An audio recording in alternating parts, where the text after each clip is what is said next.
व्यस्तारिको सन्ततिः प्राबोधिश्रुतिपङ्कजं करुणया प्राकाशितत्वं परं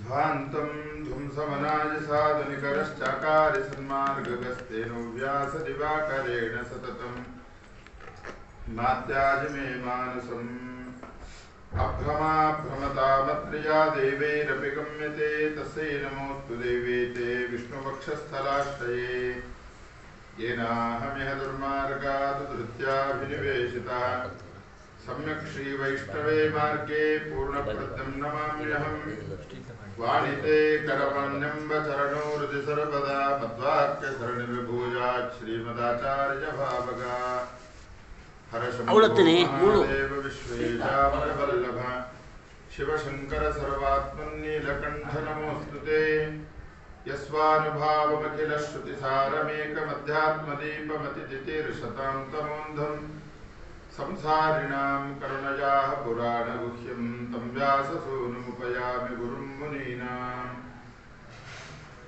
दुर्वादिध्वान्तरवये सज्जनीं देवरिन्दवे श्रीराघवेन्द्रगुरवे नमः कारुण्यसिन्धवे विद्यामान्येतीश्वराब्धिमतने पूर्वं सतां रक्षणे विश्वेशाख्यसुधासु पूर्णकलशं येन उद्धृतं भूतले तत्पीयूषपिपासवो बलिसुराः विश्वप्रसन्नादयः मन्येऽहं प्रणमन्ति वन्द्यचरणं कृष्णं गुणैकाकृतिम् कुलव्यासहयग्रीवपदकञ्जमधुरतं श्रीविश्वोत्तमयोगीन्द्रं वन्देऽहं वादिरात्रियम् भक्त्या स्तुत्या विरक्त्या भजतमलजनोन्नत्यभूत्यर्पकाय क्षित्या मत्यल्पभृत्तेष्वपि कुजनकृतोद्धत्य भूत्याजकाय कर्त्रे धर्त्रे च हर्त्रे हयमुखहरये मुत्रपात्रे नमस्ते यस्मै कस्मैचिदस्मन् मनसि धृतकथा विस्मृतो स्मारकाय श्रीगुरुभ्यो नमः हरिः ओम्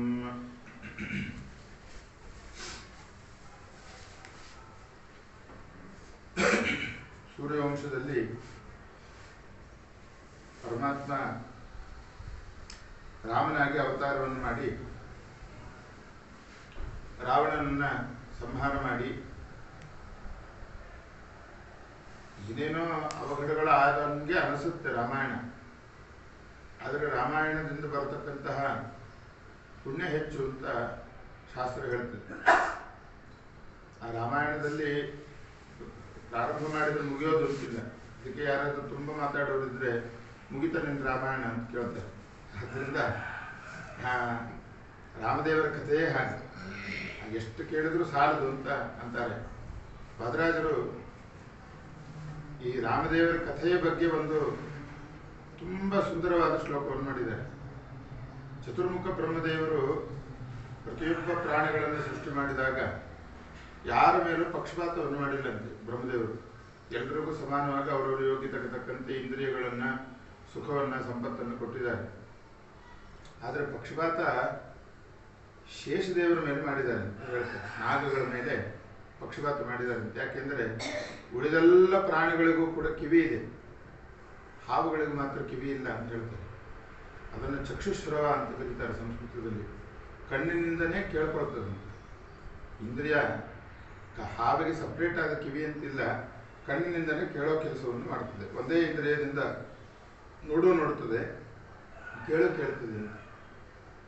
ಯಾಕೆ ಅಂತ ಒಂದು ಪ್ರಶ್ನೆ ಮಾಡ್ಕೊಳ್ತಾರೆ ಅದರಾದ್ರು. ಹೀಗ್ಯಾಕೆ ಚತುರ್ಮುಖ ಬ್ರಹ್ಮದೇವರು ನಾಗಗಳನ್ನು ಸೃಷ್ಟಿ ಮಾಡಿದರು ಅಂದರೆ, ಪರಮಾತ್ಮ ಶೇಷದೇವರ ಮೇಲೆ ಮಲ್ಕೊಂಡಿರ್ತಾನೆ.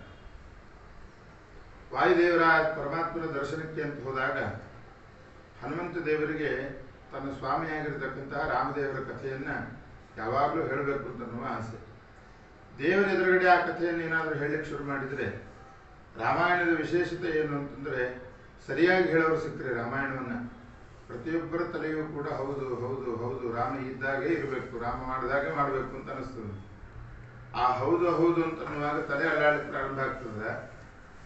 ಶೇಷದೇವರ ತಲೆ ಅಲ್ಲಾಡ್ತು ಅಂತಂದರೆ ಬ್ರಹ್ಮಾಂಡದ ಪರಿಸ್ಥಿತಿ ಏನು ಅಂತ ಕೇಳ್ತಾರೆ ವಾದರಾಜರು. ಯಾಕೆ ಅಂತಂದರೆ, ಇಡೀ ಬ್ರಹ್ಮಾಂಡವನ್ನು ತಲೆ ಮೇಲೆ ಹೊತ್ತವರು ಶೇಷದೇವರು. ಅವರು ತಲೆ ಅಲ್ಲಾಡಿಸಲಿಕ್ಕೆ ಪ್ರಾರಂಭ ಮಾಡಿದ್ರು ಅಂದರೆ ಬ್ರಹ್ಮಾಂಡ ಆ ಕಡೆ ಈ ಕಡೆ ಆಗಲಿಕ್ಕೆ ಪ್ರಾರಂಭ ಆಗ್ತದೆ. ಆದ್ದರಿಂದ ಬ್ರಹ್ಮಾಂಡದ ಏನಾದರೂ ಆಗಿ ಮತ್ತೆ ಕೆಳಗಡೆ ಬಿದ್ದು ಹೋಯ್ತು ಅಂತಂದ್ರೆ ಮತ್ತೆ ಪರಮಾತ್ಮ ವರಾಹಾವತಾರದಿಂದ ಬರಬೇಕಾಗ್ತದೆ. ಆದ್ದರಿಂದ ಪದೇ ಪದೇ ಈ ಕೆಲಸ ಮಾಡೋದು ಬೇಡ. ಹನುಮಂತ ಎಷ್ಟು ಕಥೆಯನ್ನು ಹೇಳಿದರೂ ಕೂಡ ಶೇಷದೇವರಿಗೆ ಕಿವಿ ಕೊಟ್ಟರೆ ಈ ಪರಿಸ್ಥಿತಿ ಬ್ರಹ್ಮಾಂಡದ್ದು. ಆದ್ದರಿಂದ ಕಿವಿ ಇರಲಾರದೆ ಜಗತ್ತಿನ ಬ್ರಹ್ಮಾಂಡಕ್ಕೋಸ್ಕರ ಶೇಷದೇವರು ಒಬ್ಬರಿಗೆ ಕಿವಿ ಕೊಡಲಿಲ್ಲ ಅಂತಂದ್ರೂ ಪರವಾಗಿಲ್ಲ ಅಂತ ಹೇಳಿ ಈ ಪಕ್ಷಪಾತವನ್ನು ಶೇಷದೇವರ ಮೇಲೆ ನಾಗಗಳ ಮೇಲೆ ಮಾಡಿದ್ದಾರೆ ಅಂತ ಅದರಲ್ಲಿ ಹೇಳ್ತಾರೆ. ಅಕರಣಂ ಅಕರೋಚ್ಛೇಷಂ ವಿದರ್ ಬ್ರಹ್ಮಾಂಡ ಭಂಗದೇಹಿ ಶೃಣ್ವನ್ ರಾಮಕಥಾನಾದಂ ಕೋನಯಾತಿ ಕೋನಮುಚ್ಚೇತ ಬಂಧನಾತ್ಮ. ಆ ರಾಮದೇವರ ಕಥೆಯನ್ನು ಕೇಳಿದರೆ ಪ್ರತಿಯೊಬ್ಬರ ತಲೆಯೂ ಕೂಡ ಹೌದು ಹೌದು ಅಂತ ಅಲ್ಲಾಡಿಸ್ಬೇಕು ಅಂತ ಪ್ರಾರಂಭ ಆಗ್ತದೆ. ಒಂದು ತುಂಬ ವಿಶೇಷವಾದ ಸಂದರ್ಭ, ಯುದ್ಧ ಎಲ್ಲ ಮುಗಿದ ಮೇಲೆ ರಾಮದೇವರ ಮನಸ್ಸನ್ನು ಹನುಮಂತ ಮಾತ್ರ ಸರಿಯಾಗಿ ಅರ್ಥ ಮಾಡ್ಕೊಳ್ತಾನೆ ಅನ್ನೋದಕ್ಕೊಂದು ದೃಷ್ಟಾಂತ ಇದೆ.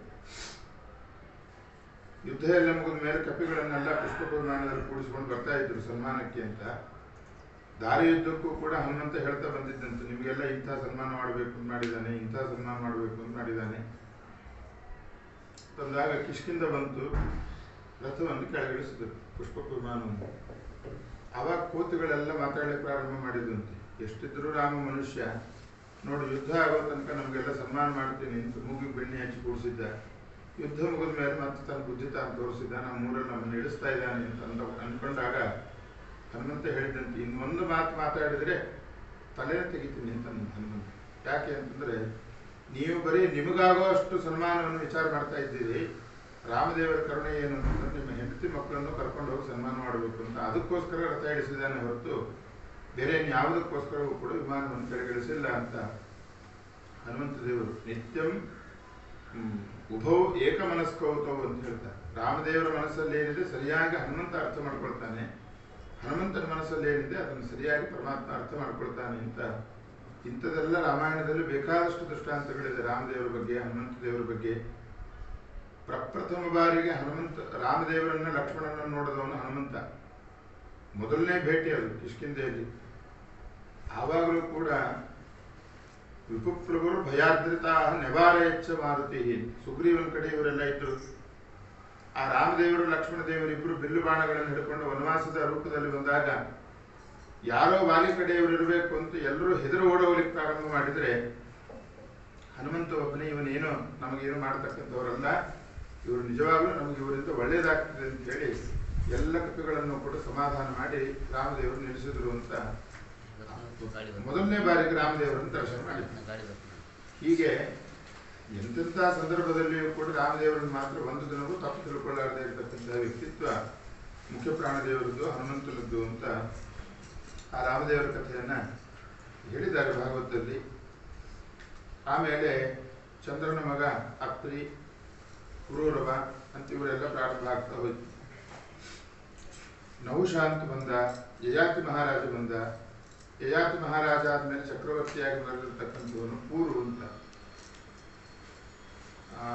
ದೃಹ್ಯ, ಅನು, ಪೂರು ಇವರಲ್ಲಿ ಪೂರು ಅಂತನವನು ಚಕ್ರವರ್ತಿಯಾಗಿ ಮೆರೆದ. ಪೂರುರಾಜನ ಮಗನೇ ಸಂವರಣ. ಅವನಾದ ಮೇಲೆ ಬಂದಿರತಕ್ಕಂತಹ ರಾಜನೇ ಕುರುರಾಜ ಅಂತ ಕರೀತಾರೆ. ನಾರದ ಪುರಾಣದಲ್ಲಿ ಈ ಕುರುರಾಜನ ವಿಶೇಷತೆ ಭಾರಿ ಸುಂದರವಾಗಿ ಹೇಳಿದ್ದಾರೆ. ಇವತ್ತಿನ ಕುರುಕ್ಷೇತ್ರ ಅಂತ ಏನಿದೆ, ಆ ಕುರುಕ್ಷೇತ್ರವನ್ನು ನಿರ್ಮಾಣ ಮಾಡಿದವನೇ ಇವನು ಕುರು ಅಂತನ್ನುವ ರಾಜ. ಕ್ಷೇತ್ರ ಅಂತಂದ್ರೆ ಹೊಲ ಅಂತ ಅರ್ಥ, ಹೊಲ ಗದ್ದೆ ಅಂತ ಅರ್ಥ. ಈ ಕುರುರಾಜ ಒಮ್ಮೆ ಬೆಳೆ ಬೆಳಿಬೇಕು ಅಂತ ವಿಚಾರ ಮಾಡಿದ್ನಂತೆ. ಬೆಳೆ ಬೆಳಿಲಿಕ್ಕೆ ಅಂತಂದ್ರೆ ನೇಗಿಲು ಹೊಡಬೇಕು, ಮೊದಲಿಗೆ ಭೂಮಿ ಶುದ್ಧ ಮಾಡಬೇಕು ಅಂತಂದ್ರೆ, ಹದ ಮಾಡಬೇಕು ಅಂತ. ಆ ನೇಗಿಲು ಕಂಡಾಪಟ್ಟಿ ಹೊಡೆದಿತ್ತು. ಅದಕ್ಕೆ ಸಾಮಾನ್ಯ ಎತ್ತುಗಳೆಲ್ಲ, ಭೂಲೋಕದ ಎತ್ತುಗಳೆಲ್ಲ ಸಾಕಾಗಲ್ಲ ಅಂತೇಳಿ ರುದ್ರದೇವರನ್ನು ಕುರಿತು ತಪಸ್ಸು ಮಾಡಿದ, ಇಂದ್ರನನ್ನು ಕುರಿತು ತಪಸ್ಸು ಮಾಡಿದ. ಕುರುರಾಜ ಮೊದಲಿಗೆ ತಪಸ್ಸು ಮಾಡಿ ಅವರಿಬ್ಬರು ಏನು ಬೇಕು ಅಂತ ಕೇಳಿದಾಗ, ನಾನು ಸ್ವಲ್ಪ ಬೆಳೆ ಬೆಳಿಬೇಕಂತ ಮಾಡಿದ್ದೀನಿ, ಸ್ವಲ್ಪ ದಿನಕ್ಕೋಸ್ಕರ ರುದ್ರದೇವರೇ ನಿಮ್ಮ ನಂದಿಯನ್ನು ಕೊಡ್ರಿ, ಇಂದ್ರದೇವರೇ ನಿಮ್ಮ ಐರಾವತ ಆನೆಯನ್ನು ಕೊಡ್ರಿ ಅಂತ ಹೇಳಿದ್ದೀನಿ. ನೇಗಿಲಿನ ಒಂದು ಭಾಗಕ್ಕೆ ಐರಾವತ, ಇನ್ನೊಂದು ಭಾಗಕ್ಕೆ ನಂದಿ, ರುದ್ರದೇವರ ವಾಹನ. ಆಯ್ತು ಅಂತ ಅವ್ರು ಕೊಟ್ಟು ಹೋಗ್ಬಿಟ್ರು. ಪರಮಾತ್ಮನಿಗೆ ಆಶ್ಚರ್ಯ ಆಯಿತು, ಇವನ ಕಾಲದಲ್ಲಿ ಎಲ್ಲವೂ ಸುಭಿಕ್ಷವಾಗಿ ನಡೀತಾ ಇದೆ, ಈಗ ಯಾಕೆ ಬೆಳೆ ಬೆಳೀತಾ ಇದ್ದವನು ಅಂತ ವಿಚಾರ ಮಾಡಿ ಪರಮಾತ್ಮನೇ ಒಬ್ಬ ಬ್ರಾಹ್ಮಣನ ರೂಪದಲ್ಲಿ ಬಂದಂತೆ. ಬ್ರಾಹ್ಮಣ ರೂಪದಲ್ಲಿ ಬಂದಾಗ ಕುರುರಾಜನು ಕೇಳಿದ, ಏನು ಮಾಡ್ತಾ ಇದ್ದೀನಿ ನೀನು? ಬೆಳೆ ಬೆಳೀತಾ ಇದ್ದೀನಿ. ಅಲ್ಲೋ ಇಷ್ಟು ಸುಭಿಕ್ಷವಾಗಿದೆ ರಾಜ್ಯ, ನೀನ್ಯಾಕೆ ಬೆಳೆ ಬೆಳೆಯುವಂಥ ಪರಿಸ್ಥಿತಿ ಬಂತು ನಿನಗೆ ಅಂತ ಕೇಳಿದಾಗ ಕುರುರಾಜ ಹೇಳಿದಂತೆ, ಈ ಅಕ್ಕಿ ಬೇಳೆ ಇದೆಲ್ಲ ಬೆಳೆ ಇದೆ, ಬೇಕಾದಷ್ಟಿದೆ, ಅದರ ಸುಭಿಕ್ಷೆ ಇದ್ದೇ ಇದೆ. ಆದರೆ ಇದು ಕಲಿಯುಗ, ಇದರಲ್ಲಿ ಧರ್ಮದ ಬೆಳೆ ಕಡಿಮೆ ಆಗಿದೆ, ಧರ್ಮ ಎಲ್ಲ ಕಡೆ ನಶಿಸಿ ಹೋಗ್ತಾ ಇದೆ.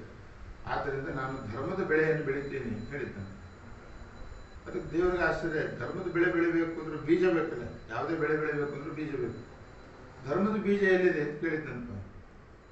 ನಾ ಎಲ್ಲ ತಯಾರು ಮಾಡ್ಕೊಳ್ಳಾರದೆ ಇಷ್ಟು ಸಂಕಲ್ಪ ಮಾಡಿಲ್ಲ, ನನ್ನ ಕೈ ಕಡಿಯನ್ನಂತ ಬ್ರಾಹ್ಮಣನ. ಖಡ್ಗ ಕೊಟ್ಟು ಕೈ ಕಡಿದ್ರೆ ರಕ್ತ ಮಾಂಸ ಬರಲಾರದೆ ಒಳಗಡೆಯಿಂದೆಲ್ಲ ಸಣ್ಣ ಸಣ್ಣ ಸಣ್ಣ ಸಣ್ಣ ಬೀಜಗಳು ಉದುರಿದ್ವು. ತಲೆ ಕಡಿಯೀಗ ಅನ್ನಂತೆ. ಇಡೀ ದೇಹ ಉಲ್ಟಾ ಮಾಡಿ ಅಳ್ಳಾಡಿಸಿದ್ರೆ, ಚೀಲ ಅಳ್ಳಾಡಿಸಿದ್ರೆ ರಾಶಿಗಟ್ಟಲೆ ಬೀಜ ಬಿದ್ದಂತೆ. ಇದೇ ಧರ್ಮದ ಬೀಜ ಅಂತ ಹೇಳಿದ್ದು.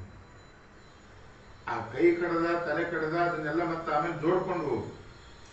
ಜೋಡಿಸಾದ್ಮೇಲೆ ಆ ನಂದಿ ಒಂದು ಕಡೆಗೆ, ಇನ್ನೊಂದು ಕಡೆಗೆ ಐರಾವತ ಆನೆಯನ್ನಿಟ್ಟು ಧರ್ಮದ ಬೀಜಗಳನ್ನು ಬಿತ್ತಿ ಬೆಳೆ ಬೆಳೆದಿರ್ತಕ್ಕಂತಹ ಜಾಗದ ಆದ್ದರಿಂದ, ಕುರುರಾಜ ಬೆಳೆದ ಗದ್ದೆ ಆದ್ದರಿಂದ ಕುರುಕ್ಷೇತ್ರ ಅಂತ ಪ್ರಸಿದ್ಧಿ. ಧರ್ಮದ ಬೆಳೆ ಬೆಳೆದಿದ್ದರಿಂದ ಧರ್ಮಕ್ಷೇತ್ರ ಅಂತ ಪ್ರಸಿದ್ಧಿ. ಆದ್ದರಿಂದಲೇ ಭಗವದ್ಗೀತೆಯಲ್ಲಿ ಧರ್ಮಕ್ಷೇತ್ರೆ ಕುರುಕ್ಷೇತ್ರೆ ಸಮವೇತ ಯುಯುತ್ಸವ ಅಂತ ಪ್ರಾರಂಭ. ಧರ್ಮದ ಬೆಳೆ ಬೆಳೆದಿರತಕ್ಕಂತಹ ಜಾಗ ಅದು ಕುರುಕ್ಷೇತ್ರ. ಹೀಗೆ ಕುರುಕ್ಷೇತ್ರವನ್ನು ನಿರ್ಮಾಣ ಮಾಡಿರ್ತಕ್ಕಂಥವನು ಕುರುರಾಜ. ಆಮೇಲೆ ಪ್ರತೀಪ ಅಂತ ಒಬ್ಬ ರಾಜ ಬಂದ. ಆಮೇಲೆ ಶಂತನು ಅಂತ ರಾಜ ಬಂದ. ಶಂತನು ರಾಜ ಭೀಷ್ಮಾಚಾರ್ಯರ ತಂದೆ. ಅವನೊಂದು ವಿಶೇಷತೆ ಹೇಳ್ತದೆ ಭಾಗವತ. ಅವನಿಗೆ ಯಾಕೆ ಶಂತನು ಅಂತ ಹೆಸರಂದ್ರೆ, ನಿಜವಾಗ್ಲೂ ಅವರ ತಂದೆ ತಾಯಿ ಮಾಡಿದ ನಾಮಕರಣದ ಹೆಸರೇ ಇಲ್ಲಿ ಪ್ರಸಿದ್ಧಿಗಳಿಲ್ಲ ಪುರಾಣದಲ್ಲಿ. ನಾವೇನೋ ಸುಮ್ಮನೆ ಹೇಳ್ಕೊಂಡು ಹೋಗ್ತೀವಿ. ಅವರಲ್ಲಿರೋ ವಿಶೇಷ ಗುಣಗಳಿಂದ ಅವರನ್ನ ಹೆಸರು ಕರ್ಕೊಂಡು ಹೋಗ್ತಾರೆ. ಈಗ ಪುರಾಣಿಕರು ಅಂತ. ಹಿಂದಿನ ಕಾಲದಲ್ಲಿ ಊರಿನ ದೇವಸ್ಥಾನದಲ್ಲಿ ಪುರಾಣ ಹೇಳೋ ಕೆಲಸದವರಿಗೆ ಪುರಾಣಿಕರು ಅಂತ, ಮೇಷ್ಟ್ರ ಕೆಲಸ ಮಾಡುವವರು ಉಪಾಧ್ಯಾಯರು, ಅಧ್ಯಾಪಕರು ಅಂತ ಅವರಿಗೆ ಸರ್ನೇಮ್ಗಳಿದ್ದ ಹಾಗೆ ಕರ್ಣಿಕರು, ವಿಲೇಜ್ ಅಕೌಂಟೆಂಟನ್ನ. ಆ ರೀತಿಯಾಗಿ ಈ ರಾಜರುಗಳೆಲ್ಲ ಹೆಸರು ವಿಚಿತ್ರವಾದ ಹೆಸರುಗಳು. ಭೀಷ್ಮಾಚಾರ್ಯರ ತಂದೆಗೆ ಶಂತನು ಅಂತ ಹೆಸರು. ಯಾಕೆ ಅಂತ ಭಾಗವತ ಅವನ ಕಥೆ ಹೇಳುವಾಗ, ಎಂಥ ದೊಡ್ಡ ದೊಡ್ಡ ರೋಗಿಷ್ಠರು ಕೂಡ ಅವನ ಮುಂದೆ ಹೋಗಿ ನಿಂತರೆ, ಶಂತನು ರಾಜನ ಮುಂದೆ ನಿಂತರೆ ಅವನು ಸುಮ್ಮನೆ ಮೈ ಮುಟ್ಟಿದ್ರೆ ಸಾಕಂತೆ, ರೋಗ ಎಲ್ಲ ಪರಿಹಾರ ಆಗಿ ಖುಷಿ ಕೊಡ್ತಾ ಇದ್ದಾನೆ, ಆನಂದ ಆಗ್ತಾ ಇದ್ದಾನೆ.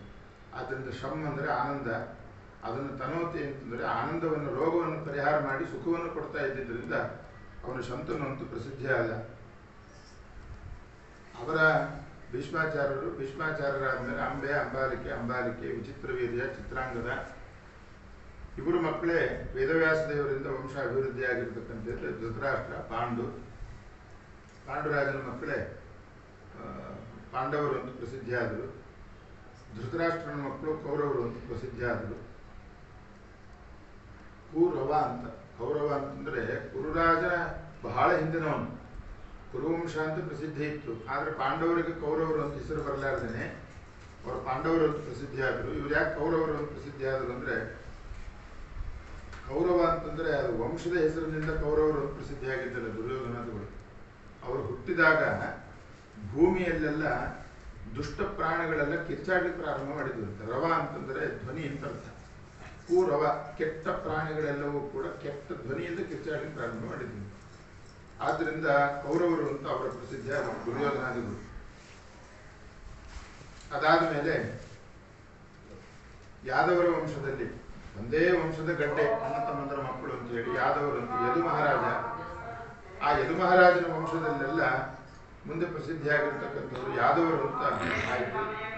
ಆ ಯಾದವರ ವಂಶದಲ್ಲಿ ವಸುದೇವ, ದೇವಕಿ, ನಂದಗೋಪ, ಯಶೋಧ ಅಂತ ಈ 4 ಜನ.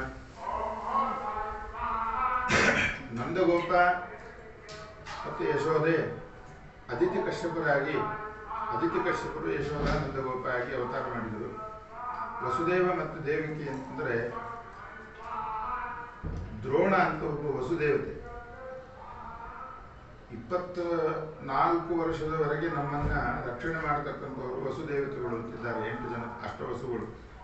ಅದರಲ್ಲಿ ಒಬ್ಬ ದ್ರೋಣ ಅಂತ. ಅವನ ಹೆಂಡತಿಯ ಹೆಸರು ಧರಾದೇವಿ ಅಂತ. ಅವರು ವಸುದೇವ ದೇವಕಿಯರ. ಇವರಿಬ್ಬರು ಕೂಡ ತಮ್ಮ ಮೂಲ ರೂಪದಲ್ಲಿ ತಪಸ್ಸು ಮಾಡಿದರು.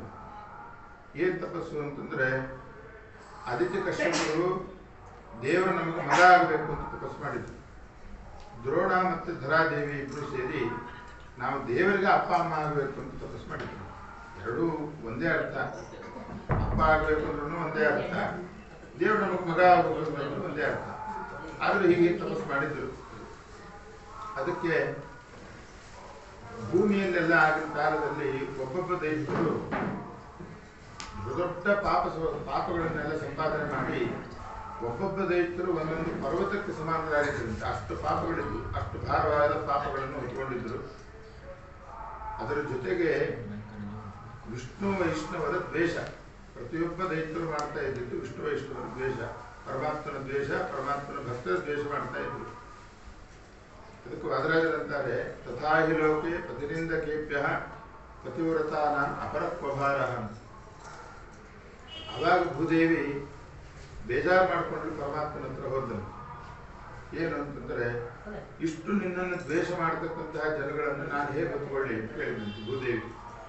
ಭೂದೇವಿಗೆ ಕ್ಷಮಾ ಅಂತ ಹೆಸರಿದೆ.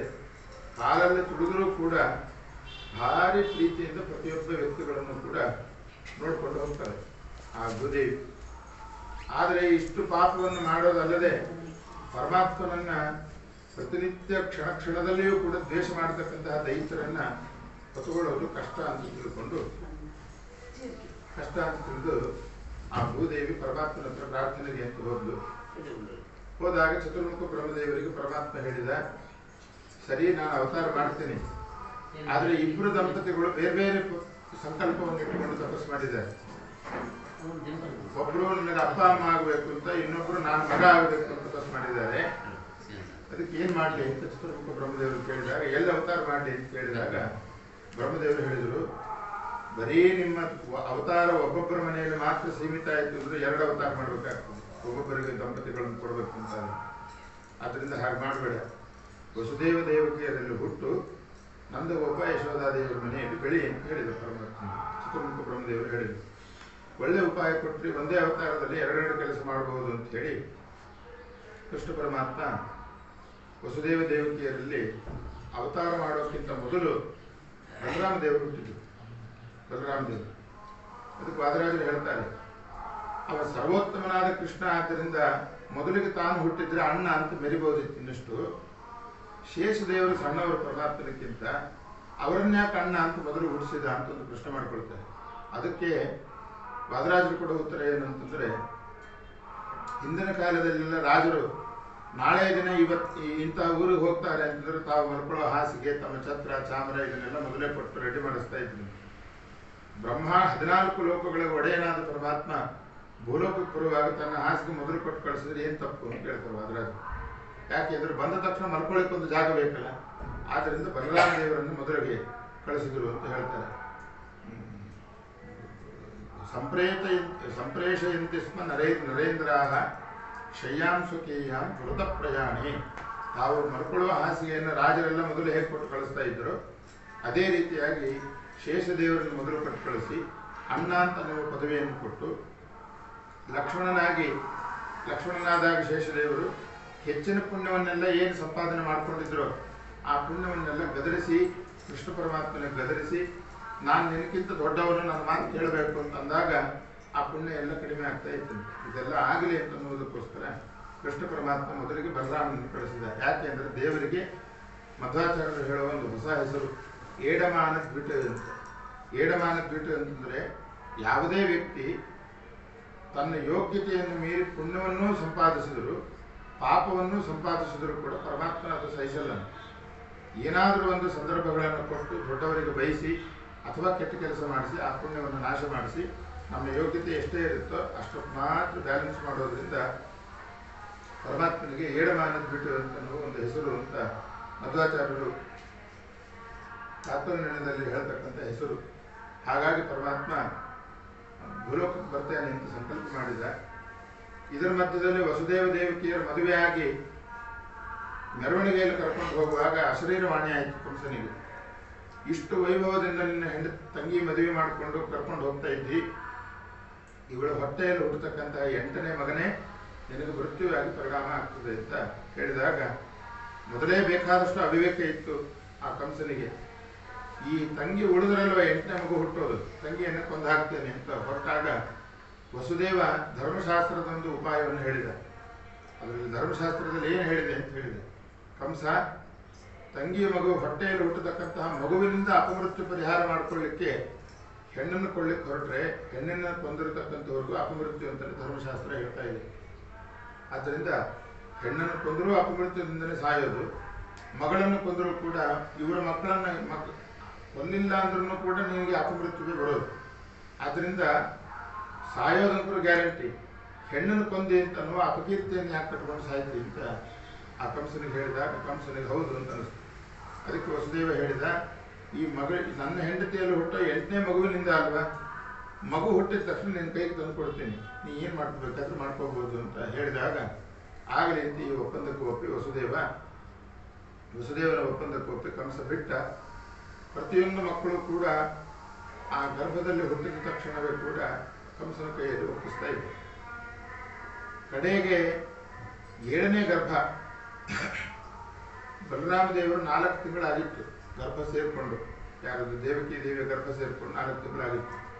ಅವಾಗ ಪರಮಾತ್ಮ ವಿಚಾರ ಮಾಡಿದ, ವಸುದೇವನಿಗೆ ಇನ್ನೊಬ್ಬ ಪಟ್ಟದರ್ಶಿಯು ಕೂಡ ಇದ್ದು, ರೋಹಿಣಿ ಅಂತ ಅವಳ ಹೆಸರು. ಆದ್ದರಿಂದನೇ ರೋಹಿಣಿಯ ಅಂತ ಬಲರಾಮ ದೇವರ ಹೆಸರು.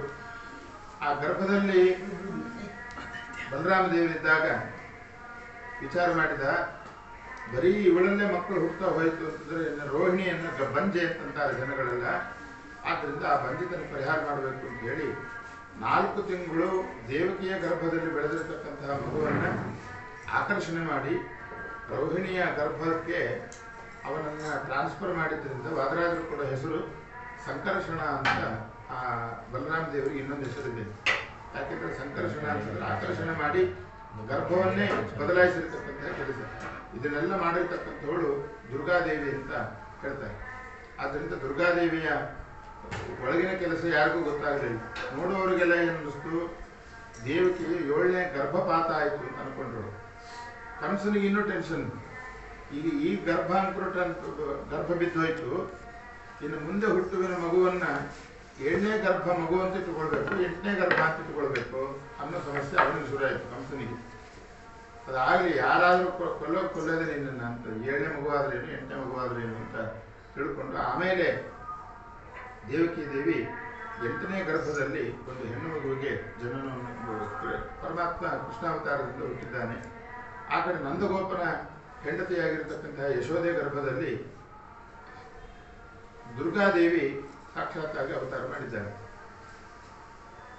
ವಸುದೇವ ವಿಚಾರ ಮಾಡಿದ, ಈ ಮಗು ಏನಾದರೂ ಇಲ್ಲಿತ್ತು 8ನೇ ಮಗು ಅಂತಂದರೆ ಇದನ್ನು ಕೊಂದಾಗುತ್ತೆ, ಆದ್ದರಿಂದ ಇದನ್ನು ಉಪಾಯದಿಂದ ಬೇರೆ ಕಡೆ ಸಾಗಿಸಬೇಕು ಅಂತ ತಿಳ್ಕೊಂಡು ಈ ಗಂಡು ಮಗುವನ್ನು ತಗೊಂಡು ಹೋಗಿ ನಂದಗೋಕುಲದಲ್ಲಿ ಇಡಬೇಕು, ನಂದಗೋಕುಲದಲ್ಲಿ ಹುಟ್ಟಿರ್ತಕ್ಕಂತಹ ಮಗುವನ್ನು ಈ ಕಡೆ ತಗೊಂಡ್ಬರ್ಬೇಕು ಅಂತ ವಿಚಾರ ಮಾಡಿದ್ದಾರೆ.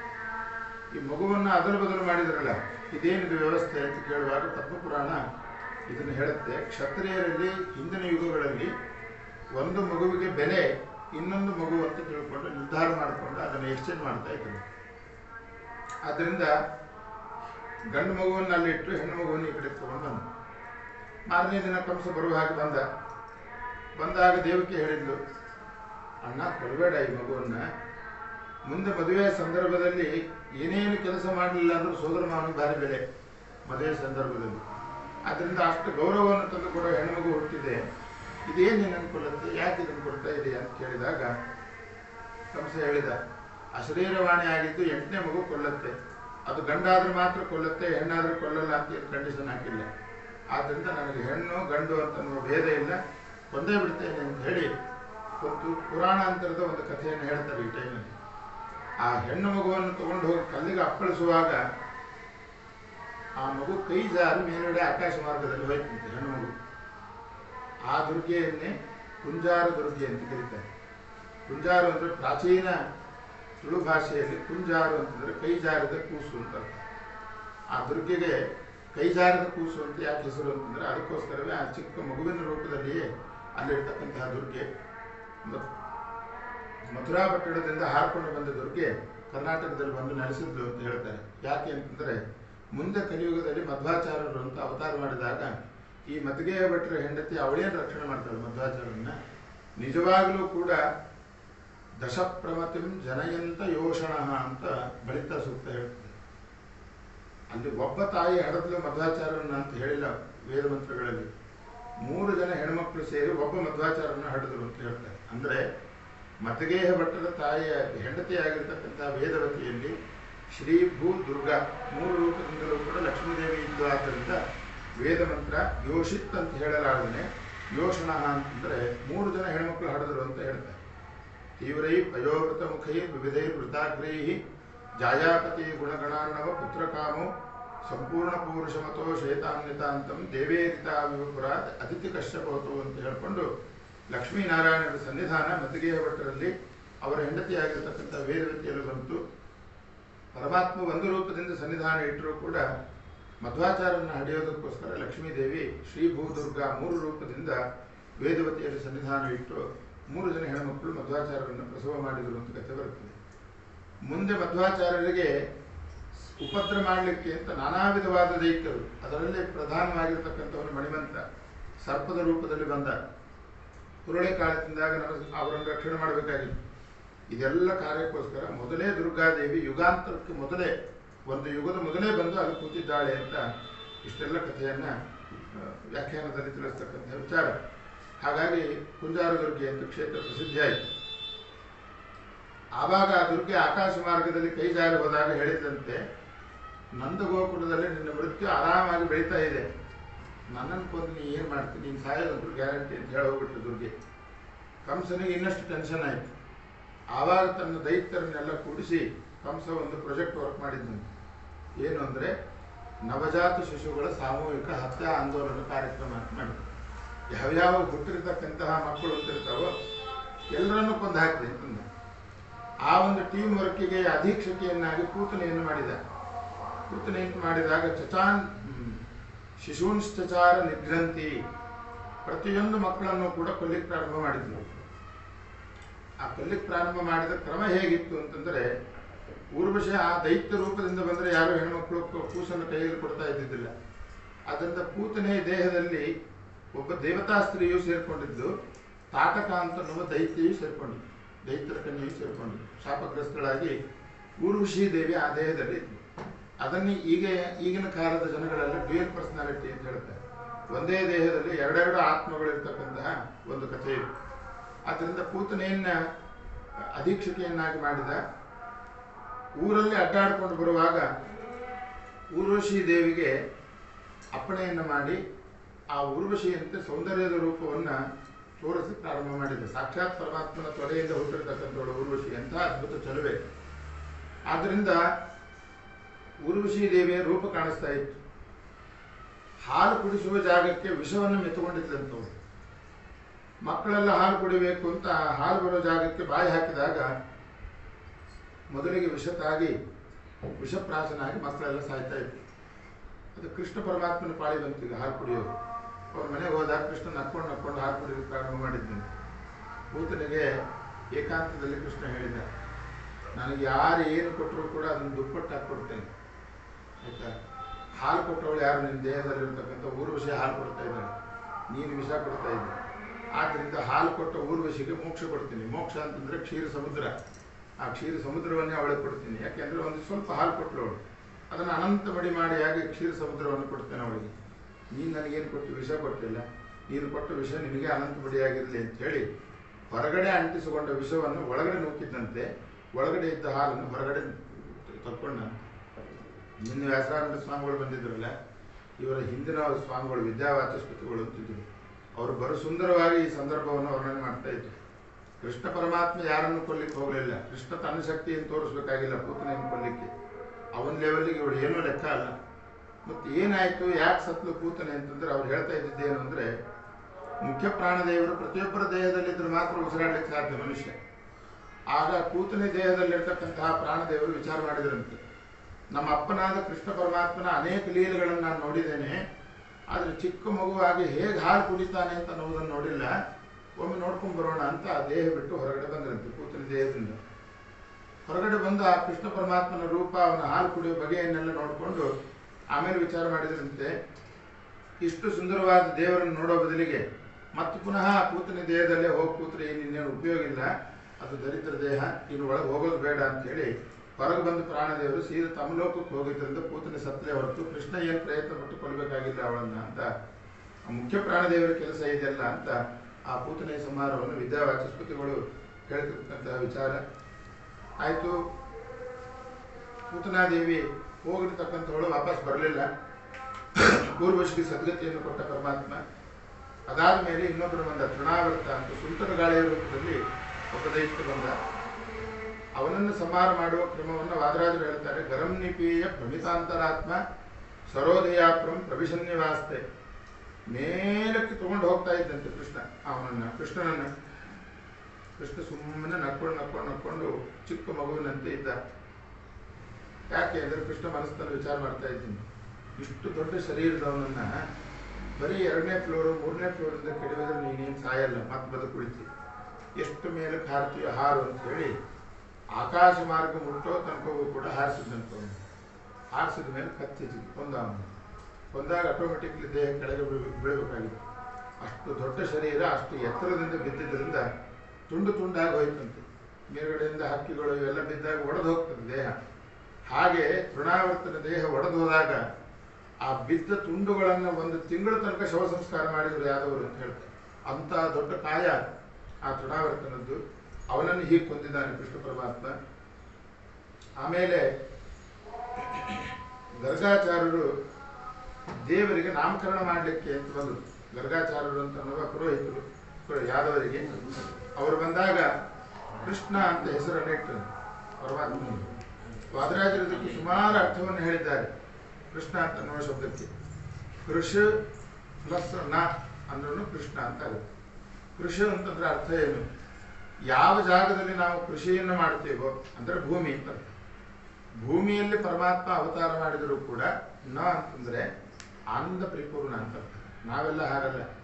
ನಮ್ಮ ಸ್ವರೂಪದಲ್ಲಿ ಸುಖ ಇದ್ದರೂ ಕೂಡ ಸಾಧನೆ ಮಾಡಲಿಕ್ಕೆ ಅಂತ ಭೂಮಿಗೆ ಬಂದಾಗ ದುಃಖವನ್ನು ಅನುಭವಿಸಲೇಬೇಕು. ಕೃಷ್ಣ ಪರಮಾತ್ಮನಿಗೆ ಈ ರೂಲ್ಸ್ ಇಲ್ಲ ಅಂತ ಹೇಳ್ತಾರೆ. ಅವನು ಎಷ್ಟು ಸಲ ಅವತಾರ ಮಾಡಿ ಯಾವ ಅವತಾರದಲ್ಲಿ ಬಂದರೂ ಕೂಡ ಹೇಗಿದ್ದರೂ ಕೂಡ ತನ್ನ ಆನಂದದಲ್ಲಿ ಕಡಿಮೆ ಮಾಡಿಕೊಳ್ಳಲ್ಲ. ಆದ್ದರಿಂದ ಋಷಿರು ಭೂವಾಚಕಸ್ಯಾರ್ಥ ನಷ್ಟ ನಿರುವೃತ್ತಿ ವಾಚಕ ಅಂತ. ಭೂಮಿಯಲ್ಲಿ ಅವತಾರ ಮಾಡಿದಾಗಲೂ ಕೂಡ ಸುಖದಿಂದಲೇ ಇರುವವನಾದ್ದರಿಂದ ಕೃಷ್ಣ ಅಂತ ಕರೀತಾರೆ. ಇನ್ನೊಂದು ಕೃಷ್ಣ ಅಂತ ಅನ್ನುವ ಶಬ್ದಕ್ಕೆ ಕರ್ಷತಿ ಇತಿ ಕೃಷ್ಣ, ಎಲ್ಲರನ್ನೂ ನಮ್ಮ ಕಡೆ ಸೆಳ್ಕೊಳ್ತಕ್ಕಂತಹ ಶಕ್ತಿ. ಯತಸ್ವ ಸಂದರ್ಶನತೋ ನರಾಣ. ಕೃಷ್ಣ ಪರಮಾತ್ಮನ ಉಪಾಸಕರಾದ ಮಧ್ವಾಚಾರ್ಯರೇ ಹುರುಳಿಕಾಳನ್ನು ನುಂಗಿದಾಗ ತಿಂದಿದ್ರು. ಮತ್ತಿಗೆ ಭಟ್ರು ಆ ಮಗುವನ್ನು ಇಟ್ಟುಕೊಂಡು ಸ್ವಲ್ಪ ಜಪ ಮಾಡ್ತೇನೆ ಅಂತ ತಲೆ ಮೇಲೆ ಇಟ್ಟುಕೊಂಡು ಜಪ ಮಾಡಿದ್ರಂತೆ. ತಾಯಿಯಾದ ಮತ್ತೆ ವೇದವತಿ ಹುರುಳಿಕಾಳು ತಿಂದು ಹೀಟ್ ಆಗಿದೆ ಮಗುವಿಗೆ, ಅದಕ್ಕೆ ಎದೆ ಹಾಲು ತಂಪಾದ ಪದಾರ್ಥವನ್ನು ಕುಡಿಸ್ತೇನೆ ಅಂತ ಅವಳ ಹಾಲು ಕುಡಿಸ್ಲಿಕ್ಕೆ ಹೋದ್ರು. ಇನ್ನು ಕೆಲವೊಬ್ಬ ಅಕ್ಕಪಕ್ಕದ ಮನೆಯವರೆಲ್ಲ ಇದ್ರಲ್ಲ, ಆ ಕೂಸನ್ನು ಇದ್ದುಕೊಂಡು ಮುದ್ದಾಡಿ ಆ ಕಡೆ ಈ ಕಡೆ ಅಡ್ಡಾಡಿಸ್ತೇನೆ. ಮಕ್ಕಳು ಅಳ್ತಾ ಇದ್ದಾಗ ಆ ಕಡೆ ಈ ಕಡೆ ಅಡ್ಡಾಡಿಸಿದ್ರು ಸುಮ್ಮನೆ ಆಗ್ತಾವ ಮಕ್ಕಳು. ಹಾಗೆ ಅಂತ ಎಲ್ಲರೂ ಕೂಡ ಅಡ್ಡಾಡಿಸಕ್ಕೆ ಪ್ರಾರಂಭ ಮಾಡಿದ್ರಂತೆ. ನಾರಾಯಣ ಪಂಡಿತಾಚಾರ್ಯ ಹೇಳ್ತಾರೆ, ನಿಜವಾಗ್ಲೂ ಮಗುವಿಗೆ ಏನೂ ಆಗಿದ್ದಿಲ್ಲ, ಅದು ಆರಾಮಾಗೇ ಇತ್ತು. ಹುರುಳಿಕಾಳು ತಿನ್ನೋಕ್ಕಿಂತ ಮೊದಲು ಹೇಗಿತ್ತು ತಿನ್ನುವೇನೋ ಹಾಗೇ ಇತ್ತು. ಆದರೆ ಇವರು ಸ್ವಾರ್ಥ ಇತ್ತಂತೆ. ಮತ್ತಿಗೆಯ ಭಟ್ಟರಿಗೆ ಆ ಮಧ್ವಾಚಾರ್ಯರು ಕೂಸಾದಾಗ ಆ ಮುಖವನ್ನು ನೋಡಲಾರದೆ ಇರ್ಲಿಕ್ಕೆ ಆಗ್ತಾ ಇದ್ದಿದ್ದಿಲ್ಲ. ಅದಕ್ಕೆ ಅವರು ಜಪ ಮಾಡೋ ನೆಪದಲ್ಲಿ ಒಂದು ಸ್ವಲ್ಪ ಹೊತ್ತು ಎತ್ಕೊಂಡ್ರಂತೆ. ಆವಾಗ ವೇದವತಿಗೆ ಮಗನನ್ನು ಬಿಟ್ಟಿರ್ಲಿಕ್ಕಾಗಲಿಲ್ಲ. ಅದಕ್ಕೆ ಹಾಲು ಕುಡಿಸೋ ನೆಪದಲ್ಲಿ ಮಧ್ವಾಚಾರ್ಯರ ಮುಖ ನೋಡ್ಕೊಂಡು ಸ್ವಲ್ಪ ಹೊತ್ತು ಖುಷಿ ಪಟ್ಲಂತೆ. ಅಕ್ಕಪಕ್ಕದ ಮನೆಯವರು ಆಟ ಆಡಿಸುವ ರೂಪದಲ್ಲಿ ಅಡ್ಡಾಡಿಸುವ ರೂಪದಲ್ಲಿ ಆ ಮಧ್ವಾಚಾರ್ಯರ ಮುಖವನ್ನು ನೋಡಿ ಸಂತೋಷ ಪಟ್ಟರೆ ಹೊರತು ಮಧ್ವಾಚಾರ್ಯರಿಗೆ ಏನೇನೂ ಆಗಿದ್ದಿಲ್ಲ. ಹೊರತು ಮಧ್ವಾಚಾರ್ಯರ ಮುಖದಿಂದ ಇವರಿಗೆ ಸಂತೋಷ ಸಿಕ್ತು. ಸರ್ವೋಪಿ ತನ್ಮುಖ ಸುಹಾಸ ರಸಾಯನೋತ್ಕಹ ಅಂತ. ಅವರ ಮಧ್ವಾಚಾರ್ಯರ ಮುಗುಳು ನಗೆಯನ್ನು ನೋಡಿಬಿಟ್ರೆ ರಸಾಯನ ಕುಡಿದಷ್ಟು ಸಂತೋಷ ಆಗ್ತಾ ಇತ್ತಂತೆ. ಹಾಗಾಗಿ ಈ ರೀತಿ ಎಲ್ಲ ಮಾಡಿದರು ಅಂತ. ಅದಕ್ಕೋಸ್ಕರ ಕೃಷ್ಣ ಪರಮಾತ್ಮನಿಗೂ ಕೂಡ ಈ ಕೃಷ್ಣ ಅಂತ ಹೆಸರು ಯಾಕೆ ಬಂತು ಅಂತಂದರೆ, ಎಲ್ಲರನ್ನೂ ತನ್ನ ನೋಟದಿಂದ ತನ್ನ ಮುಖದಿಂದ ತನ್ನ ಸೌಂದರ್ಯದಿಂದ ಕೃಷ್ಣ ಪರಮಾತ್ಮ ಆಕರ್ಷಣೆ ಮಾಡಿದ್ರಿಂದ ಕೃಷ್ಣ ಅಂತ. ಇನ್ನೊಂದು ಅರ್ಥವನ್ನು ಹೇಳ್ತಾರೆ. ಕೃಷ್ಣ ಅನ್ನೋ ಶಬ್ದಕ್ಕೆ ಕೃಷ್ಣ ಪಕ್ಷ ಅಂತ ಅರ್ಥ ಇದೆ. ಕೃಷ್ಣ ಪಕ್ಷ ಏನು ಕೆಲಸ ಮಾಡುತ್ತದೆ? ಪೌರ್ಣಮಿಯಲ್ಲಿ ಪೂರ್ಣವಾಗಿರ್ತಕ್ಕಂತಹ ಚಂದ್ರನನ್ನ ದಿನೇ ದಿನಕ್ಕೆ ಒಂದೊಂದು ಕಲೆ ಅಂತ ಕಡಿಮೆ ಮಾಡ್ತಾ ಹೋಗ್ತದೆ ಕೃಷ್ಣ ಪಕ್ಷ. ಆ ಕೆಲಸವನ್ನು ಕೃಷ್ಣನು ಮಾಡಿದ್ದಂತೆ. ಯಾಕೆಂದ್ರೆ ಆಗಿನ ಕಾಲದಲ್ಲಿ ಇರ್ತಕ್ಕಂತಹ ಎಲ್ಲ ದೈತ್ಯರ ಹೆಂಡಂದರ ಮುಖ ಅಂತ ಅನ್ನುವ ಚಂದ್ರ ಪರಿಪೂರ್ಣವಾಗಿತ್ತು. ಕೃಷ್ಣ ಹುಟ್ಟೋಕ್ಕಿಂತ ಮೊದಲು ಪೂರ್ಣವಾಗಿತ್ತು. ಅಂದ್ರೆ ಆ ದೈತ್ಯರನ್ನು ಯಾರು ಕೊಲ್ಲವರಿಲ್ಲ ಅಂತ ಅನ್ನೋ ಮಟ್ಟಕ್ಕೆ ಬರಿತಾ ಇದ್ರು. ಆ ದೈತ್ಯರಿಲ್ಲ. ಕೃಷ್ಣ ಅವತಾರ ಮಾಡಿದಾಗ ಒಬ್ಬೊಬ್ಬ ದೈತ್ಯರನ್ನ, ತೃಣಾವರ್ತನನ್ನ, ಶಕಟಾಸುರನನ್ನ ಕೊಲ್ತಾ ಹೋಗ್ತಾನೆ ಕೃಷ್ಣ. ಆದ್ರಿಂದ ದೈತ್ಯರ ಹೆಂಡಂದರ ಮುಖ ಅಂತ ಅನ್ನುವ ಚಂದ್ರನನ್ನ ಒಬ್ಬೊಬ್ಬ ದೈತ್ಯರನ್ನು ಸಂಹಾರ ಮಾಡಿದಾಗ ಒಂದೊಂದು ಕಲೆಯನ್ನು ಕಟ್ಟು ಮಾಡ್ಕೊಂಡು ಹೋಗೋದ್ರಿಂದ ಕೃಷ್ಣ ಪರಮಾತ್ಮ ಸಿತೇತರ ಪಕ್ಷ ಇವಕ್ಷನಾಥಂ ಗುಣೋಚಿತಂ ತಸ್ಸೈ ಕೃಷ್ಣ ಸಂಜ್ಞಾ ಅಂತ ಒಂದೊಂದು ಕಲೆಯನ್ನು ಕಡಿಮೆ ಮಾಡಿಕೊಂಡು ಆ ಚಂದ್ರನನ್ನು ಕ್ಷೀಣದ ಹಾಗೆ ಮಾಡೋದ್ರಿಂದ ಕೃಷ್ಣನಿಗೆ ಕೃಷ್ಣ ಅಂತನ್ನುವ ಹೆಸರು ಸಾರ್ಥಕವಾಯಿತು ಅಂತನ್ನುವ ನೂರಾರು ಅರ್ಥಗಳನ್ನು ವಾದರಾಜರು ಈ ಸಂದರ್ಭದಲ್ಲಿ ಹೇಳ್ತಾರೆ. ಒಟ್ಟಾರೆ ನಾಮಕರಣ ಆಯಿತು. ಅದಾದ ಮೇಲೆ ಕೃಷ್ಣ ಪರಮಾತ್ಮನಿಗೆ ಸ್ವಲ್ಪ ಹೆತ್ತು ದಿಬ್ಬಣ ಅಂತ ಒಂದು ಸಂಸ್ಕಾರ, ಬಹಿರ್ನಿಷ್ಕ್ರಮಣ ಅಂತ. ಮಕ್ಕಳೆಲ್ಲ ಮನೆಯಲ್ಲೇ ಹುಟ್ಟಿದಾಗ ಹುಡ್ತಾ ಇತ್ತು ಹಿಂದಿನ ಕಾಲದಲ್ಲಿ. ಆದ್ದರಿಂದ ಒಳ್ಳೆ ಮುಹೂರ್ತ ನೋಡಿ ಮೊದಲನೇ ಬಾರಿಗೆ ಸೂರ್ಯನ ಬಿಸಿಲಿಗೆ ಮಗುವನ್ನು ಕರ್ಕೊಂಡು ಹೋಗೋದು ಅಂತ ಒಂದು ಮೆರವಣಿಗೆ ಮಾಡಿಕೊಂಡು ಕರ್ಕೊಂಡು ಹೋಗೋದು, ಅದು ಬಹಿರ್ನಿಷ್ಕ್ರಮಣ ಸಂಸ್ಕಾರ ಅಂತ. ಯಶೋಧಾದೇವಿ ಆ ಫಂಕ್ಷನ್ನಿನ ಗಲಾಟೆಯಲ್ಲಿ ಎಲ್ಲ ತಯಾರಾಗಿ ಚಕಡಿಯಲ್ಲಿ ಬಂದು ಕೂತು, ಎತ್ತಿನ ಬಂಡಿಯಲ್ಲಿ ಬಂದು ಕೂತಾಗ ಎಲ್ಲರೂ ಕೇಳಿದರು, ಕೃಷ್ಣನ ಫಂಕ್ಷನ್ನು ಗಡಿಬಿಡಿಯಲ್ಲಿ ಕೃಷ್ಣ ಎಲ್ಲಿದ್ದಾನೆ, ಅವನ್ನೇ ಮರೆತು ಬಂದು ಕೂತಿದೆಯಲ್ಲ ಅಂತ ಹೇಳಿ ಇವಳು ಮಗುವನ್ನು ಮನೆಯಲ್ಲಿ ಮಲಗಿಸಿ ತಾನು ಬಂದು ಬಂಡಿಯಲ್ಲಿ ಕೂತಿದ್ದ, ಹೋಗೋಣ ಅಂತ. ಆವಾಗ ಎಲ್ಲರೂ ಕೇಳಿದಾಗ ಯಶೋಧಾದೇವಿಗೆ ಆವಾಗ ನೆನಪಾಯಿತು, ಅಯ್ಯೋ ಮಗುವಿಂದ ಫಂಕ್ಷನ್ನು, ಮಗು ಮಲ್ಕೊಂಡಿದ್ದ ಒಳಗೆ ಹೋಗಿ ಅಂತ ಹೇಳಿ ಗಡಿಬಿಡಿಯೆಲ್ಲ ಆ ಮಗುವನ್ನು ಎಬ್ಬಿಸಿ ಬಚ್ಚಲ ಮನೆಯಲ್ಲಿ ತಗೊಂಡು ಹೋಗಿ ಕೂಡಿಸಿದ್ದಂತೆ. ಆ ಗಡಿಬಿಡಿಗೆ ಸ್ನಾನ ಮಾಡಿಸಿ ಕರ್ಕೊಂಡು ಹೋಗ್ಬೇಕು ಅಂತ ಎರಡು ತಮ್ಮಿಗೆ ನೀರು ಹಾಕಿ ಕರ್ಕೊಂಡು ಹೋಗೋಣ ಅಂತಂದು ತಮ್ಮಿಗೆ ಹುಡುಕಿದ್ಲು. ಗಡಿಬಿಡಿಗೆ ತಮ್ಮಿಗೆ ಸಿಗಲಿಲ್ಲ. ಪಾತ್ರೆಯಲ್ಲೇ ಕೈ ಎದ್ದಿದ್ಲು. ಎರಡು ಬೊಗಸೆ ನೀರನ್ನು ತೆಗೆದು ಕೃಷ್ಣನ ಮೇಲೆ ಹಾಕಿದ್ಲು. ಕೃಷ್ಣ ಎಲ್ಲ ಒದ್ದೆ ಆಗೋದಂತೆ, ಎರಡೇ ಬೊಗಸೆ ನೀರಲ್ಲಿ. ಅದಕ್ಕೆ ವಾದರಾಜರು ಹೇಳ್ತಾರೆ, ಎರಡು ಬೊಗಸೆ ನೀರಲ್ಲಿ ದೇಹ ತೊಯ್ತು ಅಂದ್ರೆ ನಮ್ಮ ಕೃಷ್ಣ ಇಷ್ಟು ಸಣ್ಣವನಂತ ತಿಳ್ಕೊಳ್ಬೇಡ್ರಿ. ಇದೇ ಕೃಷ್ಣ ಪರಮಾತ್ಮನೇ ವರಾಹಾವತಾರವನ್ನು ಮಾಡಿ ಭೂಮಿಯನ್ನು ಎತ್ತಿದವನು ಇವನೇ. ಆವಾಗ ವರಾಹತಾವರ ಎಷ್ಟು ದೊಡ್ಡದಿತ್ತು ಅಂತಂದರೆ ಷಟ್ಸಹಸ್ರಾಣಿ ಚೋಚ್ಛ್ರಾಯ ವಿಸ್ತಾರೇಣ ತಥಾತ್ರಯ ಏವಂ ನವಸಹಸ್ರಾಣಿ ಯೋಜನಾನಾಂ ಪ್ರಮಾಣತಃ ಸ್ವರೂಪಂ ದರ್ಶಯಾಮಾಸ. ವರಾಹದೇವರ ಪಾದದಿಂದ ತಲೆ ತನಕ ಹೋಗಬೇಕು ಅಂದರೆ 72,000 ಕಿಲೋಮೀಟರ್ ಎತ್ತರ ಹೋಗಬೇಕು. ಅಷ್ಟು ಎತ್ತರ ಶರೀರ. ಇನ್ನು ಒಂದು ಪ್ರದಕ್ಷಿಣೆ ಹಾಕಿ ಬರಬೇಕು ಅಂದರೆ ಅದರ ಅರ್ಧ 36,000 ಕಿಲೋಮೀಟರ್ ಅಗಲವಾದ ಶರೀರ ವರಾಹದೇವರು. ಇದು ನಮಗೆ ಕಲ್ಪನೆ ಬರಲಿ ಅಂತ 72,000 ಕಿಲೋಮೀಟರ್ ಅಂತ ಹೇಳಿದ್ದಾರೆ. ಆದರೆ ವಾದರಾಜರು ಹೇಳುವಂಥದ್ದು, ಅವನು ಘನೋದಕ ಸಮುದ್ರದಲ್ಲಿ ಹೀಗೆ ನಮ್ಮ ಹಾಕಿ ಕೂತ್ಕೊಂಡ್ರೆ ಅವನ ಮೊಣಕಾಲ ಬಂಡಿ ಬ್ರಹ್ಮಾಂಡದ ಒಳಗಡೆ ಇರತಕ್ಕಂತಹ ಸೂರ್ಯನಿಗೆ ಬಡಿತಾ ಇತ್ತು. ಈ ಕಲ್ಪನೆಗೂ ಬರಲಾರದೆ ಇರ್ತಕ್ಕಂಥ ಶರೀರ. ಅದಕ್ಕೆ ವಾದರಾಜರು ಹೇಳ್ತಾರೆ, ಟೋಟಲಿ ನೀವು ಒಂದು ಸಂಗ್ರಹ ಕೊಡ್ತೀನಿ ವರಾಹದೇವರ ಶರೀರ ಅಂದರೆ ಹೇಗಿತ್ತು ಅಂತ. ಅವರ ಶರೀರದ ಮೇಲೆ ಇದ್ದು ಒಂದು ಕೂದಲನ್ನು ಕಿತ್ತಿದ್ರೆ, ಕೈಯ ಕೂದಲನ್ನು ಕಿತ್ತಿದ್ರೆ ಆ ಕೂದಲಿದ್ದ ಜಾಗಕ್ಕೆ ತೂತಾಗುತ್ತಲ್ಲ, ಆ ತೂತಿಗೆ 7 ಸಮುದ್ರದ ನೀರು ಹಾಕಿದ್ರು ಆ ತೂತು ಮುಚ್ಚಿತಾ ಇದ್ದಿದ್ದಿಲ್ಲ. ಅಷ್ಟು ದೊಡ್ಡ ಶರೀರ. ಯದ್ರೋ ಮರಂಧ್ರ ಪರಿಪೂರ್ಣ ವಿಧಾವ ದಕ್ಷಾ ವಾರಾಹ ಜನ್ಮನಿ ಬಭೂವರಿವೇ ಸಮುದ್ರಾಹ ತನ್ನಾಮನಾಥ ಮರವಿಂದದಲಾಯತಾಕ್ಷಂ ಪಾಣಿದ್ವಯಾಂತರ ಜಲೇ ಸ್ನಪಯಾಂ ಬಭೂವ. ಅಷ್ಟು ದೊಡ್ಡ ಶರೀರದ ವರಾಹ ಕೃಷ್ಣನಾಗಿ ಬಂದಾಗ ಹೇಳಿದಂತೆ ಯಶೋಧೆಗೆ, ನಿನ್ನ ಯೋಗ್ಯತೆ ಇಷ್ಟೇ, ನನ್ನ ದೊಡ್ಡ ರೂಪ ತಗೊಂಡು ಬಂದರೆ ನಿನಗೆಲ್ಲ ಪಾದ ಪೂಜೆ ಮಾಡಲಿಕ್ಕಾಗಲ್ಲ. ಕೆಲವೊಂದು ಸ್ವಾಮಿಗಳೆಲ್ಲ ಮಠಗಳಲ್ಲಿ ಬೇಕಾದಷ್ಟು ದೇವತೆಗಳನ್ನು ಇಟ್ಟಿರ್ತಾರೆ, ದೇವರ ಪ್ರತಿಮೆಗಳನ್ನು, ಶಾಲಿಗ್ರಾಮಗಳನ್ನು. ಸಂಚಾರದಲ್ಲಿ ಹೋಗುವಾಗ 4-5 ಶಾಲಿಗ್ರಾಮ ತಗೊಂಡ್ಬಂದಿರ್ತಾರೆ. ಯಾಕೆಂದರೆ ಅವ್ರ ಮನೆ ಜಾಗಕ್ಕೆ ತಕ್ಕಂತೆ ದೇವರ ಪೂಜೆ ಮಾಡೋಣ ಅಂತ. ಈಗ ನಮ್ಮ ಯೋಗ್ಯತೆಗೆ ತಕ್ಕಂತೆ ಪರಮಾತ್ಮ ಅವತಾರವನ್ನು ಮಾಡಿಕೊಂಡು ಸಣ್ಣವನಾಗಿ ದೊಡ್ಡವನಾಗಿ ಕಾಣ್ತಾ ಹೋಗ್ತಾನಂತೆ. ಹೊರತು ಇಷ್ಟಿದ್ದಾನೆ ಅಂತಂದರೆ ಕೃಷ್ಣನ ಶರೀರ ಇಷ್ಟೇ ಅಂತ ತಿಳ್ಕೊಳ್ಬೇಡ್ರಿ ಅಂತ ಹೇಳ್ತಾರೆ. ಮಾದ್ನೂರು ವಿಷ್ಣು ತೀರ್ಥರು ಅಂತ ಒಬ್ಬರು ಜ್ಞಾನಿಗಳು, ಸನ್ಯಾಸಿಗಳು, ಅವರು ಹೇಳ್ತಾರೆ, ಯಶೋಧಾದೇವಿ ಕೈಯಲ್ಲಿ ಸ್ನಾನ ಮಾಡಿಸ್ಕೊಳ್ಬೇಕು ಅಂದರೆ 2 ಬೊಗಸೆ ನೀರಿಗೆ ಬಂದ ಪರಮಾತ್ಮ. ಅಷ್ಟು ಸಣ್ಣ ಶರೀರ ತಗೊಂಡು ಬಂದ. ನಮ್ಮನೆಯಲ್ಲಿ ನಮ್ಮ ಯೋಗ್ಯತೆ 2 ಬೊಗಸೆ ನೀರು ಹಾಕುವಷ್ಟು ಇಲ್ಲ ಈ ಗಡಿಬಿಡಿಗೆ. ಆದ್ದರಿಂದ ನಮ್ಮನೆಯಲ್ಲಿ ಸ್ನಾನ ಮಾಡಿಸ್ಕೊಳ್ಬೇಕು ಅಂತ ಪರಮಾತ್ಮ ಶಾಲಿಗ್ರಾಮ ರೂಪದಿಂದ ಚಿಕ್ಕದಾಗಿ ಬಂದು ಕೂತಿದ್ದಾನೆ. 2 ಉದ್ಧರಣೆ ನೀರು ಸಾಕಬೇಕು. ಅಷ್ಟು ಅವನು ನಮಗೋಸ್ಕರ ಇಷ್ಟು ಚಿಕ್ಕವನಾದರೂ ನಾವು ಅವನನ್ನು ಅಭಿಷೇಕ ಮಾಡಲ್ಲ, ಪೂಜೆ ಮಾಡಲ್ಲ ಅಂತಂದರೆ ನಮ್ಗೆ ಯಾಕೆ ಇನ್ನು ಮನುಷ್ಯರ ಜನ್ಮವನ್ನು ಕೊಡ್ತಾನೆ. ಆದ್ದರಿಂದ ಕೃತಜ್ಞತಾ ದೋಷ ಪರಿಹಾರಕ್ಕೆ ಪ್ರತಿನಿತ್ಯ ಮಾಡಬೇಕಾದ ಅವಶ್ಯ ಕರ್ತವ್ಯ ಅಂತಂದರೆ ಶಾಲಿಗ್ರಾಮದ ಮಾಧ್ಯಮದಲ್ಲಿ ಪರಮಾತ್ಮನ ಪೂಜೆಯನ್ನು ಮಾಡತಕ್ಕದ್ದು ಅಂತ ಶಾಸ್ತ್ರ ಹೇಳುತ್ತೆ. ಇದು ವಾದರಾಜರು ವಿಷ್ಣುತೀರ್ಥರು ಹೇಳ್ತಕ್ಕಂತಹ ಪರಮಾತ್ಮನ ಈ ಚಿಂತನೆ ಅಂತ ಹೇಳ್ತಾರೆ. ಅದಾದ ಮೇಲೆ ಬೆಣ್ಣೆಯ ಮೊಸರುಗಳನ್ನು ಕದಿಲಿಕ್ಕೆ ಪ್ರಾರಂಭ ಮಾಡಿದ ಕೃಷ್ಣ ಪರಮಾತ್ಮ ಮಧ್ವಾಚಾರ್ಯರು ಈ ಇಡೀ ಬೆಣ್ಣೆಯ ಗಲಾಟೆಯನ್ನು ಒಂದೇ ಒಂದು ವಾಕ್ಯದಲ್ಲಿ ಅದಕ್ಕೆ ಸ್ಟೇಟ್ಮೆಂಟ್ ಕೊಡ್ತಾರೆ. ಯಾಕೆ ಕೃಷ್ಣ ಪರಮಾತ್ಮ ಬೆಣ್ಣೆ ಕದ್ದ ಅಂತಂದರೆ, ನಂದಗೋಕುಲದಲ್ಲಿ ಇರ್ತಕ್ಕಂತಹ ಎಷ್ಟೋ ಜನಗಳಿಗೆ ಮೋಕ್ಷಕ್ಕೂ ಹೋಗಬೇಕು ಅಂತಂದ್ರೂ ಒಂದಿಷ್ಟು ಪುಣ್ಯ ಅಂತ ಬೇಕು ಅಂತ ಇರ್ತದೆ, ಸಾಧನೆ ಪೂರ್ಣ ಆಗಬೇಕು ಅಂತ. ಆದರೆ ಕೆಲವೊಬ್ಬರಿಗೆ ಬ್ಯಾಲೆನ್ಸ್ ಇತ್ತಂತೆ, ಇನ್ನೂ ಅಷ್ಟು ಪುಣ್ಯ ಸಂಪಾದನೆ ಮಾಡಲಿಕ್ಕೆ. ಅದಕ್ಕೆ ಅವ್ರ ಮನೆಗೆ ಹೋದಾಗ ಹಾಲು ಮೊಸರು ಕದಿಯುವಾಗ ಕೃಷ್ಣ ಪರಮಾತ್ಮ ಕೃಷ್ಣಾರ್ಪಣ ಅಂತ ಅನ್ನೋ ಬುದ್ಧಿ ಕೊಡ್ತಿದ್ದಾನೆ. ಡೈರೆಕ್ಟ್ ಆಗಿ ದೇವರಿಗೆ ನೈವೇದ್ಯ ಮಾಡಿದ್ದರಿಂದ ತಮ್ಮ ಸಂಪತ್ತನ್ನ ಆ ಪುಣ್ಯ ಜಾಸ್ತಿ ಆಯಿತು, ಅವರಿಗೆ ಈಕ್ವಲ್ ಆಯಿತು. ಯಾರಿಗೆ ಪುಣ್ಯ ಯೋಗ್ಯತೆ ಮೀರಿ ಸಂಪಾದನೆ ಮಾಡಿದ್ರು ಅವ್ರ ಮನೆಗೆ ಕೃಷ್ಣ ಪರಮಾತ್ಮ ಬೆಣ್ಣೆ ಹಾಲು ಮೊಸರುಗಳನ್ನು ಕದಲಿಕ್ಕೆ ಹೋದಾಗ ಕೃಷ್ಣ ಆ ಬೆಣ್ಣೆ ಮುಟ್ಟಬೇಡ ಅಂತ ಗದರಿಸೋ ಬುದ್ಧಿ ಕೊಟ್ಟನಂತೆ. ಆದ್ರಿಂದ ಅವ್ರ ಪುಣ್ಯ ಜಾಸ್ತಿ ಆಗಿದ್ದು ಕಡಿಮೆ.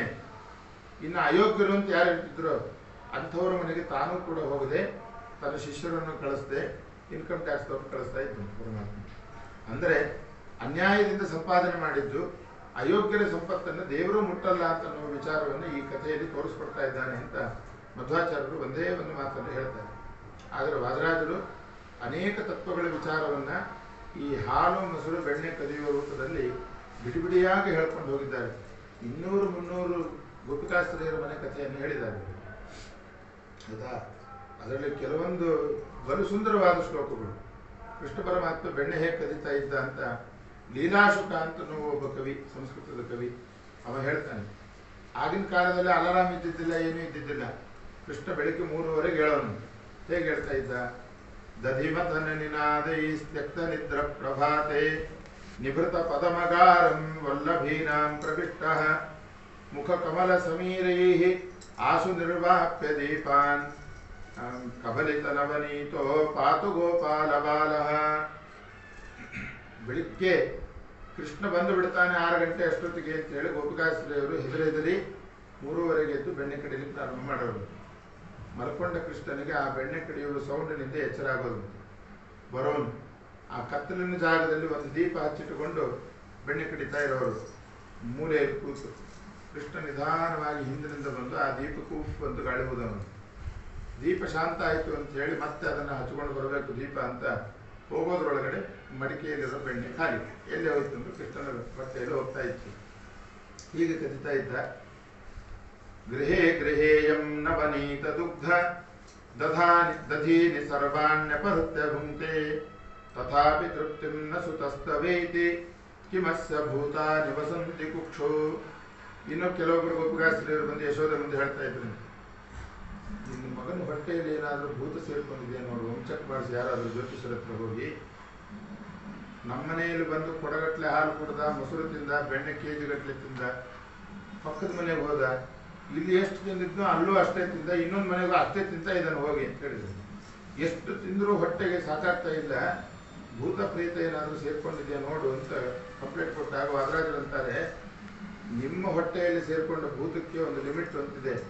ನಮ್ಮ ಕೃಷ್ಣ ಪರಮಾತ್ಮನ ಹೊಟ್ಟೆಯಲ್ಲಿ ಸೇರ್ಕೊಂಡಿರ್ತಕ್ಕಂಥ ಭೂತಗಳಿಗೆ ಲಿಮಿಟೇ ಇಲ್ಲ, ಎಷ್ಟು ಹಾಕಿದ್ರು ಸಾಲದಕ್ಕೆ. ಯಾಕೆಂದರೆ ಸಣ್ಣ ಪುಟ್ಟ ಭೂತಗಳು ಸೇರ್ಕೊಂಡಿಲ್ಲ, ಅವನ ಹೊಟ್ಟೆಯಲ್ಲಿ ಇರ್ತಕ್ಕಂಥದ್ದು ಪಂಚಮಹಾಭೂತಗಳು ಅಂತ ಹೇಳ್ತಾರೆ. ಪೃಥ್ವಿ, ಅಪ, ತೇಜ, ವಾಯು, ಆಕಾಶ.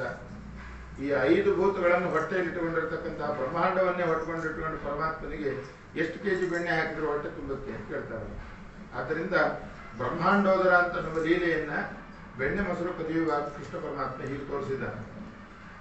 ಅದಾದ ಮೇಲೆ ಹರಿವಂಶದಲ್ಲಿ ಒಂದು ಕಥೆಯನ್ನು ಹೇಳ್ತಾರೆ. ನ್ಯಸ್ತಕ್ಕಿಂ ನವನೀತ ಭಾಜನ ಮುಖೇ ನ್ಯಸ್ತತ್ವಯಾ ಶ್ರೀಪತೆ.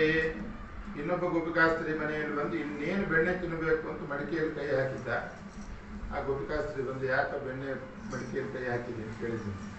ಅದಕ್ಕೆ ಕೃಷ್ಣ ಚಾಕಚಕ್ಯತೆಯಿಂದ ಉತ್ತರ ಕೊಟ್ಟ, ನೀನು ತುಂಬ ಕಠೋರವಾದ ಹೃದಯದವನು, ನಾನು ಭಾರಿ ಮೃದು, ಬೆಣ್ಣನ್ನು ಮೃದುವಾದ ಬೆಣ್ಣೆ ಮೃದುವಾದ ಜಾಗದಲ್ಲಿ ಇಡಬೇಕೆ ಹೊರತು ನಿನ್ನಂಥ ಕಠೋರ ಹೃದಯದವರ ಮನೆಯಲ್ಲಿ ಇರಲಿಕ್ಕೆ ಯೋಗ್ಯ ಆಗಲಿ, ಅದಕ್ಕೆ ತಿಂತಾ ಇದ್ದೀನಿ. ಅದಕ್ಕೆ ಅವಳು ಹೇಳಿದ್ರು, ನೀನೇನೋ ಕಠೋರ, ನೀನು ಮೃದುವ, ನೀನು 4 ತಿಂಗಳ ಮಗು ಆ ಎತ್ತು ದಿಬ್ಬಣ ಮಾಡುವ ಕಾಲದಲ್ಲಿ ನಿನ್ನ ಕಾಲಿಗೆ ತಾಗಿದ್ದರಿಂದ ಎತ್ತಿನ ಬಂಡೆ ಮುರಿದು ಚೂರಾಗೋಯ್ತು. ಅಂಥ ಕಠೋರ ನೀನು ಅಂತ ಬೈದಂತೆ. ನನ್ನ ತಪ್ಪಲ್ಲ, ನಿಮ್ಮದೇ ತಪ್ಪು ಅಂತ ಹೇಳಿದ್ದೀನಿ. ಯಾಕೆ ಅಂತಂದರೆ ಆವಾಗ ನಾನು 4 ತಿಂಗಳು ಕೂಸಲ್ವ, ನನ್ನ ಸೌಂದರ್ಯವನ್ನು ನೋಡಲಿಕ್ಕೋಸ್ಕರ ಎಲ್ಲರೂ ನೀವೆಲ್ಲ ಗೋಪಿಕಾಸ್ತ್ರೀಯವರು ಎದೆ ಮೇಲೆ ನಿಂತಿಸ್ಕೊಂಡು ಆಟ ಆಡಿಸ್ತಾ ಇದ್ರು. ನನಗೆ ನಿಮ್ಮ ಎದೆಯ ಕಾಠಿಣ್ಯತೆಯ ಮಣ್ಣು ನನ್ನ ಕಾಲಿಗೆ ಅಂಟುಕೊಂಡಿದ್ದರಿಂದ ಅಷ್ಟು ಕಠೋರ ಆಗಿತ್ತು. ಕಾಲು ಮಾತ್ರ ಕಠೋರ ಆಗಿರ್ಬೋದು, ನನ್ನ ಹೃದಯ ಮಾತ್ರ ಭಾರಿ ಮೃದು. ಆದ್ದರಿಂದ ಮೃದುವಾಗಿರ್ತಕ್ಕಂಥ ಈ ಬೆಣ್ಣೆಯನ್ನು ನನ್ನ ಹೊಟ್ಟೆಯಲ್ಲೇ ಇಟ್ಕೊಳ್ತೀನಿ ಅಂತೇಳಿ ಅವಳು ಬೈತಾ ಇದ್ರು. ಬಾಯಿ ಬೆಣ್ಣೆ ಹಾಕ್ಕೊಂಡು ಹೋದ ಕೃಷ್ಣ ಪರಮಾತ್ಮ. ಹೀಗೆ ಅವಳ ಮನೆಗೆ ಹೋದ. ಇನ್ನೊಬ್ಬಳ ಮನೆಗೆ ಹೋಗಿದ್ದಂತೆ. ಅವಳು ಭಾರಿ ಎತ್ತರ, ಅವಳು ಎಷ್ಟು ಸಣ್ಣ ಹುಡುಗ, ಗಿಡ್ಡ. ಆದ್ದರಿಂದ ಕೃಷ್ಣ ಬೆಣ್ಣೆ ಕದ್ದ ಅಂತ ಅವನನ್ನು ಹಿಡಿಬೇಕು ಅಂತ ಓಡಾಡ್ಕೊಂಡು ಹೋದ್ಲು. ಅಷ್ಟು ಎತ್ತರದ ಗೋಪಿಕಾಸ್ತ್ರೀ ಕೈ ಮಾಡಿದ್ರು ನೆಲಕ್ತಾ ಇದ್ದಿದ್ದಂತೆ ಕೃಷ್ಣ, ಅಷ್ಟು ಗಿಡ್ಡಗಿದ್ದ ಕೃಷ್ಣ. ಆವಾಗ ಅವಳು ಬಕ್ಕೊಂಡು ಓಡಾಡಲಿಕ್ಕೆ ಶುರು ಮಾಡಿದ್ದಂತೆ. ಪಾದರಾಜರು ಹೇಳ್ತಾರೆ, ಅಷ್ಟೆಲ್ಲ ಕಷ್ಟಪಟ್ಟದ ಮೇಲೂ ಕೊನೆಗೆ ಕೃಷ್ಣ ಕೈಗೆ ಸಿಗಲಿಲ್ಲ. ಆದರೆ ಇಷ್ಟು ಗೋಪಿಕಾಸ್ತ್ರೀಯರಲ್ಲಿ ಮೊದಲಿಗೆ ಅವಳಿಗೆ ಮೋಕ್ಷ ಕೊಟ್ಟಂತೆ. ಯಾಕೆ ಅಂತಂದರೆ, ನೀ ಎತ್ತರ ಇದೆ ಅಂತ ಅನ್ನೋದಕ್ಕೋಸ್ಕರ ಮೋಕ್ಷ ಕೊಟ್ಟಿದ್ದಲ್ಲ ನಿನಗೆ. ಉಳಿದೆಲ್ಲ ಗೋಪಿಕಾಸ್ತ್ರೀಯರು ಅಥವಾ ನನ್ನ ಭಕ್ತರು ಕುತ್ಕೊಂಡು ಪೂಜೆ ಮಾಡಿದರೆ ನೀನು ಓಡಾಡಿಕೊಂಡು ನನ್ನ ಪಾದ ಪೂಜೆ ಮಾಡಿದೆ ಅಂತ ಹೇಳಿದಂತೆ. ಯಾಕೆಂದರೆ ಆಗಿನ ಕಾಲದಲ್ಲಿ ಹೆಣ್ಮಕ್ಳು ಪ್ರತಿನಿತ್ಯ ತಲೆಯಲ್ಲಿ ಹೂ ಮುಡ್ಕೊಳ್ತಕ್ಕಂಥ ಕೆಟ್ಟ ಕಾಲ. ಆದ್ದರಿಂದ ಕೃಷ್ಣ ಗಿಡ್ಡವನಾದ್ರಿಂದ ಇವಳು ಬಗ್ಗೆ ಓಡಾಡ್ತಾ ಇದ್ದಾರೆ. ಆ ಬಗ್ಗೆ ಓಡಾಡಿದಾಗ ತಲೆ ಮೇಲೆ ಹಾಕ್ಕೊಂಡಿರ್ತಕ್ಕಂಥ ಕೂದಲೆಲ್ಲ ಕೃಷ್ಣನ ಪಾದದ ಮೇಲೆ ಬೀಳ್ತಾ ಹೋಗಿದ್ದಂತೆ. ಅದೇ ಪಾದಾರ್ಚನೆ ಅಂತ ಕರೀತಾರೆ. ಪರಮಾತ್ಮನ ವಿಷ್ಣು ಪಾದಕ್ಕೆ ಅರ್ಚನೆ ಮಾಡಿದ್ರು. ಪದಾನಿ ತಸ್ಯೇಷು ಅರ್ಚಯಂತಿ ಕರಸ್ಥ ಭಾಸ್ವನ್ ನವನೀತ ಮನ್ಯ ವಿಭೀಷಯಂತನ್ವ ಗಮನ್ ಮುಕುಂದಂ ಸ್ವಮೌಲಿ ಮಾಲಾಚ್ಯುತ ಪುಷ್ಪಪುಂಜೈ ಪದಾನಿ ತಸ್ಯೇಷಿತುರರ್ಚಯಂತಿ. ಓಡಾಡಿಕೊಂಡು ಪರಮಾತ್ಮನ ಪಾದ ಪೂಜೆ ಮಾಡಿದ್ರಿಂದ ಇವರೆಲ್ಲ ಕುತ್ಕೊಂಡು ಪೂಜೆ ಮಾಡಿದವರು, ನೀನು ಓಡಾಡ್ಕೊಂಡು ಪೂಜೆ ಮಾಡಿದವಳು ಅಂತೇಳಿ ಮೊದಲಿಗೆ ಮೋಕ್ಷ ಕೊಟ್ಟ ಅಂತ ಪಾದರಾಜರು ಅದನ್ನು ಹೇಳ್ತಾರೆ. ಇನ್ನೊಬ್ಬ ಪ್ರಭಾವತಿ ಅಂತ ಅನ್ನೋಳ ಮನೆಗೆ ಹೋಗಿದ್ದ. ಭಾರಿ ಜೋರಂತ ಅವಳು ಗೋಪಿಕಾಸ್ತ್ರೀ. ಬೆಣ್ಣೆ ಮುಟ್ಟಿದ್ರೆ ಜಾಗೃತಿ ಅಂತ ಹೇಳಿದ್ರು. ತಿಂದೇ ತೀರ್ತೀನಿ ಅಂದ ಇವತ್ತು ಕೃಷ್ಣ. ನೋಡ ಕೈಕಾಲಿಗೆ ಹಗ್ಗ ಕಟ್ಟಿಕೊಂಡು ದರ ಎಳ್ಕೊಂಡು ಹೋಗ್ತೀನಿ ಅಂದ್ರು. ಆಮೇಲೆ ಏನಾದರೂ ಮಾಡು, ಮೊದಲು ಬೆಣ್ಣೆ ತಿಂತೀನಿ ಅಂತ ಹೇಳಿ ತಿಂದ. ಆ ಬೆಣ್ಣೆಯನ್ನು ಅವಳು ಹೇಳಿದ ಹಾಗೆ ಕೈಕಾಲಿಗೆ ಬೆಣ್ಣೆ ಕಟ್ಕೊಂಡ. ಕೃಷ್ಣ ಹೇಳಿದಂತೆ, ನೋಡ ನನ್ನ ಕಂಟೆ ಬರಬೇಡ, ನಾನು ಸರಿ ಇಲ್ಲ, ನೀನು ಸುಮ್ಮನೆ ಏನೋ ಮಾಡಿಕೊಂಡು ಮರ್ಯಾದೆ ಕಳ್ಕೊಬೇಡ ಅಂತ ಹೇಳಿದ್ದೆ. ಅದೇನಾಗ್ತದೋ ನೋಡೋಣ ಅಂತ ಹೇಳಿ ಕೈಗೆ ಹಗ್ಗ ಕಟ್ಕೊಂಡು ಎಳ್ಕೊಂಡು ಹೋದರೆ ಊರಿನವರೆಲ್ಲ ಬೈಲಿಕ್ಕೆ ಶುರು ಮಾಡಿದ್ರು ಇವಳನ್ನು. ಯಾಕೆ ಅಂತಂದರೆ ಎಲ್ಲರ ಕಣ್ಣಿಗೂ ಈ ಕೃಷ್ಣ ಅವಳ ಗಂಡ ಕಣ್ಣು ಕಾಣಲಿಕ್ಕೆ ಪ್ರಾರಂಭ ಮಾಡಿದ್ರು. ಅವಳು ನೋಡಿದ್ರೆ ಮತ್ತೆ ಕೃಷ್ಣನೇ. ಹೀಗೆ ಯಾಕೆ ಗಂಡನ ಇಷ್ಟು ತೊಂದರೆ ಕೊಡಿಸ್ತಾ ಇದೆ ಅಂತ ಹೇಳಿ ತನ್ನ ಪರಮಾತ್ಮ ಎಲ್ಲರ ಅಂತರ್ಯಾಮಿ ಆಗಿರ್ತಕ್ಕಂಥವನು ನಾನೇ ಅಂತ ಅನ್ನೋದನ್ನು ಅವಳ ಕಣ್ಣಿಗೆ ಕೃಷ್ಣ ಕಣ್ಣನ್ನು ಕಂಡ, ಉಳಿದವರ ಕಣ್ಣಿಗೆ ಅವಳ ಗಂಡ ಕಂಡು ಹಾಕೊಂಡು ಕಡೆಗೆ ಅವಳು ನೀನು ಬೇಡ, ನಿನ್ನ ಹಗ್ಗದ ಸುದ್ದಿನೂ ಬೇಡ, ಏನಾದರೂ ಮಾಡ್ಕೊಂಡು ಹೋಗಿ ಹಾಳಾಗಿ ಹೋಗುವಂತೀವಿ, ಬಿಟ್ಟು ಹೋಗ್ಲು ಅಂತ ಹರಿವಂಶದಲ್ಲಿ ಬರ್ತಕ್ಕಂಥ ಈ ಪ್ರಭಾವತಿ ಅಂತನ್ನುವ ಗೋಪಿಕಾಸ್ತ್ರೀಯರ ಕಥೆಯನ್ನು ಹೀಗೆ ಒಂದೊಂದು ಮನೆಯಲ್ಲೂ ಒಂದೊಂದು ರೀತಿ ವಿಚಿತ್ರ ಮಾಡ್ಕೊಂಡು ಹೋಗಿದ್ದಾನೆ. ಇನ್ನೊಬ್ಬರ ಮನೆಯಲ್ಲಿ ಹೋದ. ಅವಳು ಕೃಷ್ಣ ಬರ್ತಾನೆ, ಹೇಗಿದ್ದರೂ ಚಿಕ್ಕ ಮಗು, ಕೆಳಗಡೆ ಇಟ್ಟರೆ ಬೆಣ್ಣೆ ಸಿಗ್ತದೆ, ಆದ್ದರಿಂದ ನೆಲವರು ಕಟ್ಟೋಣ ಅಂತ ಮೇಲೆ ಕಟ್ಟಿರ್ತದೆ ನೆಲವರು. ಕೃಷ್ಣ ಒಂದು ದೊಡ್ಡ ಒರಳು ಕಲ್ಲು ಸರಿಸ್ಕೊಂಡು ಬಂದ. ಅದರ ಮೇಲೆ ಪಾತ್ರೆ ಡಬ್ಬ ಹಾಕಿದ, ಪಾತ್ರೆ ಮೇಲೆ ಕೊಡಪಾನ, ಅದರ ಮೇಲೆ ಚಿಕ್ಕ ಪಾತ್ರೆ, ಅದ್ರ ಮೇಲೆ ಲೋಟ, ತಂಬಿಗೆ ಎಲ್ಲ ಡಬ್ಬ ಹಾಕಿ ಅದರ ಮೇಲೆ ನಿಂತುಕೊಂಡು ಇನ್ನೇನು ಬೆಣ್ಣೆ ತೆಗಿಬೇಕು ಅಂತಂದಾಗ ಗೋಪಿಕಾಸ್ತ್ರೀ ಬಂದು ಮನೆ. ಏನು ಮರ್ಯಾದೆಗೇಡಿದೆ ಮನುಷ್ಯ ನೀನು, ಕೈದು ಕೃಷ್ಣನಿಗೆ. ಯಾಕೆ ಏನಾಯ್ತು? ನಿಮ್ಮ ಅಪ್ಪ ನೋಡಿದ್ರೆ ನಂದಗೋಪ ಎಷ್ಟು ಒಳ್ಳೆಯವನು ಇಲ್ಲ, ನೀನು ಮಾಡೋ ಕೆಲಸ ನೋಡಿದ್ರೆ ನಂದಗೋಪನ ಹುಟ್ಟಿಲ್ಲ ನೀನು ಅಂತ. ಕೃಷ್ಣ ಭಾರಿ ಖುಷಿಯಿಂದ ಡ್ಯಾನ್ಸ್ ಮಾಡ್ಲಿಕ್ಕೆ ಶುರು ಮಾಡಿದಂತ ಆ ಚಿಕ್ಕ ಪಾತ್ರ ಮೇಲೆ. ಮರ್ಯಾದೆ ನಿನಗೆ, ಆ ನಂದಗೋಪನ ಹುಟ್ಟಿದವನಲ್ಲ ಅಂತ ಬೈತಾ ಇದ್ದೀನಿ, ಖುಷಿಯಿಂದ ಡ್ಯಾನ್ಸ್ ಮಾಡ್ತಾ ಇದ್ದಾನೆ. ಇದು ಟಾಪ್ ಸೀಕ್ರೆಟ್, ನಿನಗೆ ಹೇಗೆ ಗೊತ್ತಾಯ್ತು? ಇದು ಯಾರಿಗೂ ಗೊತ್ತಿಲ್ಲ ಇವತ್ತಿನ ತನಕ, ನಿನಗೆ ಹೇಗೆ ಗೊತ್ತಾಯ್ತು ಅಂತ ಹೇಳಿ ವಸುದೇವಾತ್ಮಜ ಪುಣ್ಯ ಲೀಲಾ ಮಾನುಷ ವಿಗ್ರಹ, ಒಬ್ಬರ ಮನೆಯಲ್ಲಿ ಹುಟ್ಟಿ ಒಬ್ಬರ ಮನೆಯಲ್ಲಿ ಬೆಳೀತಾ ಇದ್ದೀನಿ, ಈ ಸುದ್ದಿ ನಿನಗೆ ಹೇಗೆ ಗೊತ್ತಾಯ್ತು ಅಂತ ಗೋಪಿಕಾಸ್ತ್ರೀಯರನ್ನು ಕೇಳಿದ.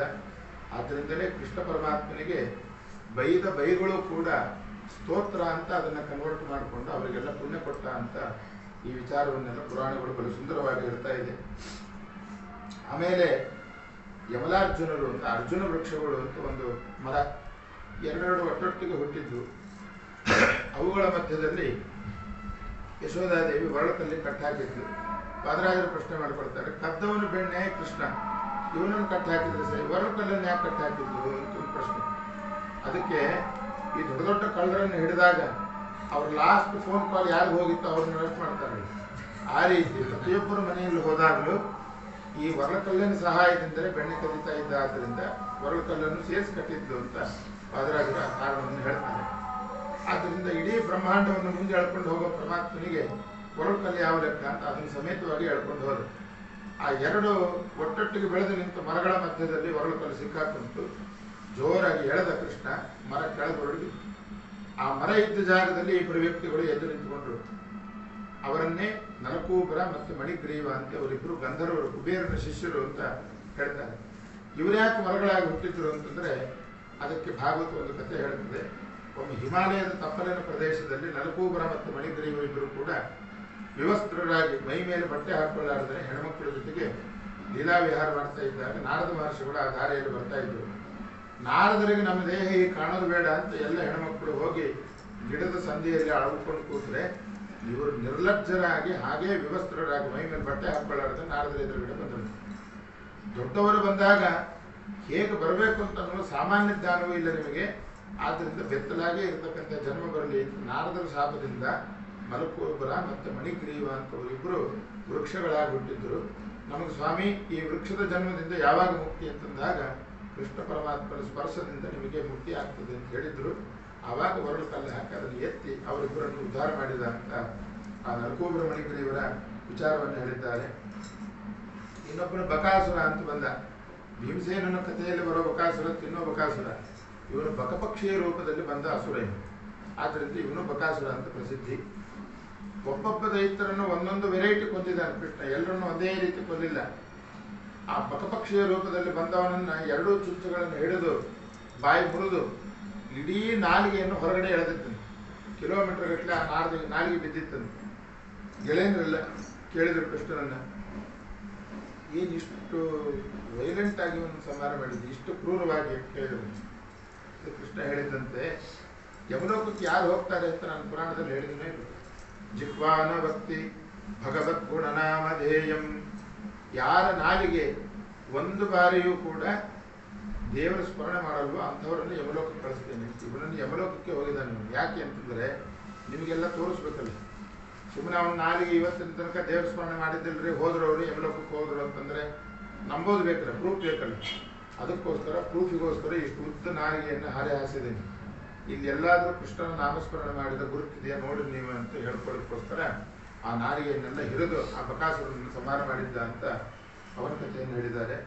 ಅದಾದ ಮೇಲೆ ಕಾಳಿಂಗ ಸರ್ಪ ಅವನನ್ನು ಮರ್ದನೆ ಮಾಡಿರತಕ್ಕಂಥದ್ದು. ಆ ಕಾಳಿಂಗ ಸರ್ಪ ನಿಜವಾಗಲೂ ಸಮುದ್ರದ ಮಧ್ಯದಲ್ಲಿ ರಮಣಕ ಅಂತ ಒಂದು ಸಣ್ಣ ಐಲ್ಯಾಂಡ್ ದ್ವೀಪ. ಆ ದ್ವೀಪದಲ್ಲಿರ್ತಕ್ಕಂತಹ ಕಾಳಿಂಗ ಯಮುನಾ ನದಿ ಮಡುವಿನಲ್ಲಿ ಬಂದು ಕೂತಿತ್ತು. ಯಾಕೆ ಅಂದರೆ ಬಕುಲ ಇದಕ್ಕೆ ಭಾಗವತ ಒಂದು ಕಥೆ ಹೇಳುತ್ತದೆ. ಗರುಡ ದೇವರಿಗೆ ಪ್ರತಿಯೊಬ್ಬ ನಾಗಗಳು ಕೂಡ ದಿನಕ್ಕೂ ಒಬ್ಬೊಬ್ಬರು ಅಂತ ಹೇಳಿ ಬಲಿಹರಣವನ್ನು ಮಾಡಬೇಕಾಗಿತ್ತು. ಅಂದರೆ ಗರುಡ ದೇವರಿಗೆ ತಿನ್ನಲಿಕ್ಕೆ ಆಹಾರವನ್ನು ಕೊಡಬೇಕಾಗಿತ್ತು. ಒಮ್ಮೆ ಕಾಳಿಂಗ ಸರ್ಪದ ಪಾಳಿ ಬಂದಾಗ, ಕೊಡುವಂಥ ಪಾಳಿ ಬಂದಾಗ ಕಾಳಿಂಗ ಸರ್ಪ ದುರಹಂಕಾರದಿಂದ ಹೇಳಿತ್ತಂತೆ, ಆ ಗರುಡನ್ನು ನಾನೇ ಕೊಡಲಿ ಹೋಗಿ ಬಲಿ ಅಂತ. ಆವಾಗ ಗರುಡ ದೇವರು ನಿನ್ನ ತಿಂದೆ ಹಾಕ್ತೀನಿ ಅಂತ ಬೆನ್ನು ಹತ್ತಿದ್ರು. ಯಾವ ಮಠಕ್ಕೆ ಹೋಗಿ ಏನು ಉಪನ್ಯಾಸ ಕೇಳಿತ್ತೋ ಗೊತ್ತಿಲ್ಲ. ಕಾಳಿಂಗ ಸರ್ಪ ಮಥುರಾ ಪಟ್ಟಣದ ಈ ಯಮುನಾ ನದಿ ಮಡುವಿಗೆ ಮಾತ್ರ ಕೃಷ್ಣ ಈ ಗರುಡ ದೇವರು ಬರಲ್ಲ ಅಂತ ಸುದ್ದಿ ಗೊತ್ತಾಯ್ತು. ಯಾಕೆ ಅಂತಂದರೆ ಸೌಭರೆ ಅಂತನ್ನುವ ಒಬ್ಬ ಋಷಿಗಳು ಈ ಯಮುನಾ ನದಿಯ ತೀರದಲ್ಲಿ ಕೂತು ತಪಸ್ಸು ಮಾಡ್ತಾ ಇದ್ದಾಗ ಗರುಡ ದೇವರು ಬಂದು 2 ಮೀನು ತಿಂದಿದ್ರಂತೆ ಆ ಯಮುನಾ ನದಿಯಲ್ಲಿ. ಮೀನು ತಿಂದಾಗ ನಾನು ತಪಸ್ಸು ಮಾಡ್ತಾ ಕೂತಾಗ ನನ್ನ ಎದುರುಗಡೆ ಬಂದು ಪ್ರಾಣಿ ಹಿಂಸೆ ಮಾಡಿದ್ದಿ, ಇನ್ನೊಮ್ಮೆ ಏನಾದರೂ ನೀನು ಯಮುನಾ ನದಿಗೆ ಬಂದರೆ ನಿನ್ನ ತಲೆ 2 ಹೋಳಾಗಲಿ ಅಂತ ಶಾಪ ಕೊಟ್ಟಿದ್ದರು ಸೌಭರ ಋಷಿಗಳು. ಆ ವಿಷಯದಿಂದ ತಿಳ್ಕೊಂಡು ಕಾಳಿಂಗ ಸರ್ಪ ಬಂದು ಯಮುನಾ ನದಿಯ ಮಡುವಿನಲ್ಲಿ ಕೂತಿತ್ತು ಅಂತ ಕಥೆಯನ್ನು ಹೇಳ್ತಾರೆ. ಹೀಗೆ ಕಥೆಯನ್ನು ಹೇಳಿರ್ತಕ್ಕಂಥ ಯಮುನಾ ನದಿಯಲ್ಲಿ ಕಾಳಿಂಗ ಸರ್ಪ ಬಂದು ಕೂತಿತ್ತು. ಅದು ಅಷ್ಟೇ ಕೂತ್ರೆ ಪರವಾಗಿದ್ದಿದ್ದಿಲ್ಲ. ಆದರೆ ಈ ಕಾಳಿಂಗ ಸರ್ಪ ಆ ನೀರನ್ನೆಲ್ಲ ಕಲುಷಿತಗೊಳಿಸಿ ವಿಷಪೂರಿತವಾಗಿ ಮಾಡಿತ್ತು. ಯಾವ ಹಸುಗಳು ಯಾವ ಮನುಷ್ಯರು ಆ ನೀರನ್ನು ಕುಡಿದರೂ ಕೂಡ ವಿಷಪ್ರಾಶನವಾಗಿ ಸಾಯ್ತಾ ಇದ್ವಿ. ಆದ್ದರಿಂದ ಪ್ರಕೃತಿಗೆ ನಮ್ಮಿಂದ ಹಾನಿ ಉಂಟಾಗ್ತಾ ಇತ್ತು. ಆದ್ದರಿಂದ ಇಷ್ಟೆಲ್ಲ ಸಮಸ್ಯೆಯಾಗಿ ಕೃಷ್ಣ ಪರಮಾತ್ಮ ಒಮ್ಮೆ ವಿಚಾರ ಮಾಡಿದ, ಆ ಕಾಳಿಂಗ ಸರ್ಪವನ್ನು ಮರ್ದನ ಮಾಡೋಣ, ಅಂದರೆ ಇಲ್ಲಿಂದ ಹೊಡೆದು ಯುದ್ಧ ಮಾಡಿ ಇಲ್ಲಿಂದ ಕಳಿಸೋಣ ಅಂತ ವಿಚಾರ ಮಾಡಿ ಪ್ರತಿನಿತ್ಯ ದನ ಕಾಯಲಿಕ್ಕೆ ಬರ್ತಕ್ಕಂತಹ ಸಂದರ್ಭದಲ್ಲಿ ಬಲರಾಮನ ಜೊತೆಗೆ ಬರ್ತಾ ಇದ್ದ. ಆದರೆ ಅವತ್ತೇನೋ ಪ್ಲ್ಯಾನ್ ಮಾಡಿ ಬಲರಾಮ ದೇವರ ಅಣ್ಣ ನಿನ್ನ ದಿನ ಬಂದು ಸುಸ್ತಾಗುತ್ತೆ, ಆ ಕಾಡಲ್ಲಿ ಓಡಾಡಿ ಇವತ್ತು ನಿನ್ನ ಮನೆಯಲ್ಲಿ ನಾನು ಒಬ್ಬನೇ ಹೋಗ್ಬರ್ತೀನಿ ಅಂತ ಹೇಳಿದ್ದೀನಿ. ವಾದರಾಜರು ಹೇಳ್ತಾರೆ, ಹೀಗ್ಯಾಕೆ ಹೇಳಿದ ಕೃಷ್ಣ ಅಂತಂದರೆ, ಬಲರಾಮ ದೇವರು ಕೂಡ ನಾಗನ ಜಾತಿಗೆ ಸೇರಿದವರು. ಒಬ್ಬ ನಾಗನ ಮುಂದೆ ಇನ್ನೊಬ್ಬ ನಾಗನಿಗೆ ಹಿಂಸೆ ಮಾಡಿದರೆ ಬಲರಾಮ ಸುಮ್ಮನೆ ಇರ್ತಾನೆ? ಬಲರಾಮ ಏನಾದರೂ ಮಾತಾಡಿದ ಅಂದರೆ ಕೃಷ್ಣ ಮಾತು ಕೇಳಬೇಕಾಗ್ತದೆ. ಯಾಕಂದ್ರೆ ಅಣ್ಣ ಅಂತ ನಾವು ಪೋಸ್ಟ್ ತಾನೇ ಕೊಟ್ಟಿದ್ದವನು. ಆದ್ದರಿಂದ ನೀನು ಬಂದರೆ ಇದೆಲ್ಲ ಸಮಸ್ಯೆ ಅಂತ ಹೇಳಿ ನಿನ್ನನ್ನು ಮನೆಯಲ್ಲೇ ಬಿಟ್ಟು ಹೋಗೋಣ ಅಂತ ತಿಳ್ಕೊಂಡು ಬಲರಾಮ ದೇವರನ್ನು ಮನೆಯಲ್ಲೇ ಬಿಟ್ಟು ತಾನು ಒಬ್ಬನೇ ಹೋಗಿ ಯಮುನಾ ನದಿ ಮಡುವಿಗೆ ಹಾಡಿ ಬೆಳಗಿನಿಂದ ಸಾಯಂಕಾಲ ತನಕ ಆ ಕಾಳಿಂಗ ಸರ್ಪವನ್ನು ಮರ್ದನೆ ಮಾಡ್ತಾ ಇದ್ದ. ಮರ್ದನ ಮಾಡಿದಾಗ ಎಡಗೈಯಲ್ಲಿ ಬಾಲ ಹಿಡ್ಕೊಂಡಿದ್ದೀನಿ, ಎರಡೂ ಕಾಲಿನಿಂದ ತಲೆ ತುಳಿತಾ ಇದ್ದ. ಇದನ್ನು ನೋಡಿದರೆ ಏನು ಅನಿಸ್ತದೆ ಅಂತ ವಾದರಾಜರೊಂದು ವಿಚಾರ ಮಾಡ್ತಾರೆ. ನಾವು ಹಾಸಿಗೆ ಮೇಲೆ ಓಡಾಡುವಾಗ, ಏನಾದರೂ ಓಡಾಡುವಾಗ ಯಾರಾದರೂ ಬೆನ್ನು ತುಳಿ ಅಂತ ಹೇಳಿದಾಗ ಗೋಡೆಯನ್ನು ಹಿಡ್ಕೊಂಡು ಕಾಲಿಗೆ ತುಳಿತಾ ಇರ್ತೀವಿ. ಯಾಕೆಂದ್ರೆ ಬ್ಯಾಲೆನ್ಸ್, ನಾವು ಬೀಳಬಾರ್ದು ಅಂತ. ಕೃಷ್ಣ ಪರಮಾತ್ಮ ಕಾಳಿಂಗನ ತಲೆಯನ್ನು ತುಳಿಯುವಾಗ ಬ್ಯಾಲೆನ್ಸ್ಗೋಸ್ಕರ ಬಾಲ ಹಿಡ್ಕೊಂಡಿದ್ದ ಅಂತ ಒಂದು ಪ್ರಶ್ನೆ ಮಾಡ್ಕೋತಾರೆ. ಇಡೀ ಜಗತ್ತನ್ನು ನಡೆಸೋವನಿಗೆ ಏನು ಬ್ಯಾಲೆನ್ಸು, ಯಾವ್ದಾದ್ರು ಬ್ಯಾಲೆನ್ಸು, ಆದರೂ ಕೂಡ ಬಾಲವನ್ನು ಯಾಕೆ ಕೈಯಲ್ಲಿ ಹಿಡ್ಕೊಂಡಿದ್ದ ಅಂತಂದ್ರೆ, ಏಕಕಾಲದಲ್ಲಿ ಎರಡೆರಡು ಸಂದೇಶವನ್ನು ಕೃಷ್ಣ ಕೊಡ್ತಾ ಇದ್ದಾನೆ. ಯಾರು ತಪ್ಪು ಮಾಡ್ತಾರೋ ಅವರಿಂದ ಕಾಲನ್ನು ತುಳಿತೀನಿ, ಯಾರೇನು ತಪ್ಪು ಮಾಡಲ್ವೋ ಅವರನ್ನು ಎತ್ತಿ ಹಿಡಿತೀನಿ ಅಂತ. ಕಾಳಿಂಗ ಸರ್ಪ ವಿಷ ಕಟ್ಟಿದ್ದು ಬಾಯಿಂದ, ಆದ್ದರಿಂದ ಅಪರಾಧ ಮಾಡಿದ ಜಾಗ ಅಂತಂದ್ರೆ ಬಾಯಿ, ಅದನ್ನು ಕಾಲಿನಿಂದ ತುಳಿದ. ಬಾಲ ಏನು ಮಾಡಿದ್ದಿಲ್ಲ ಪಾಪ ಅದು. ಆದ್ದರಿಂದ ಕೈಯಲ್ಲಿ ಎತ್ತಿ ಹಿಡಿದು ನಿನ್ನ ಮೇಲೆ ಎತ್ತಿ ಹಿಡಿಯೋ ಕೆಲಸ ನಾನು ಮಾಡ್ತೇನೆ ಅಂತ. ಅಪರಾಧ ಮಾಡಿದರೆ ಕಾಲಲ್ಲಿ ತುಳಿತೇನೆ, ಮಾಡದೇ ಇದ್ರೆ ಎತ್ತಿ ಹಿಡಿತೇನೆ ಅಂತ ಕೃಷ್ಣ ಏಕಕಾಲದಲ್ಲಿ ಇದನ್ನು ತೋರಿಸ್ತಾ ಕಾಳಿಂಗನನ್ನು ಮರ್ದನೆ ಮಾಡಿದ. ಇಷ್ಟರಲ್ಲೇ ಈ ನಂದಗೋಪುರದಲ್ಲಿ ಎಲ್ಲ ಅವಘಡಗಳು ಪ್ರಾರಂಭ ಆಗಿತ್ತು, ಏನೇನೋ ಅಪಶಕುನಗಳು.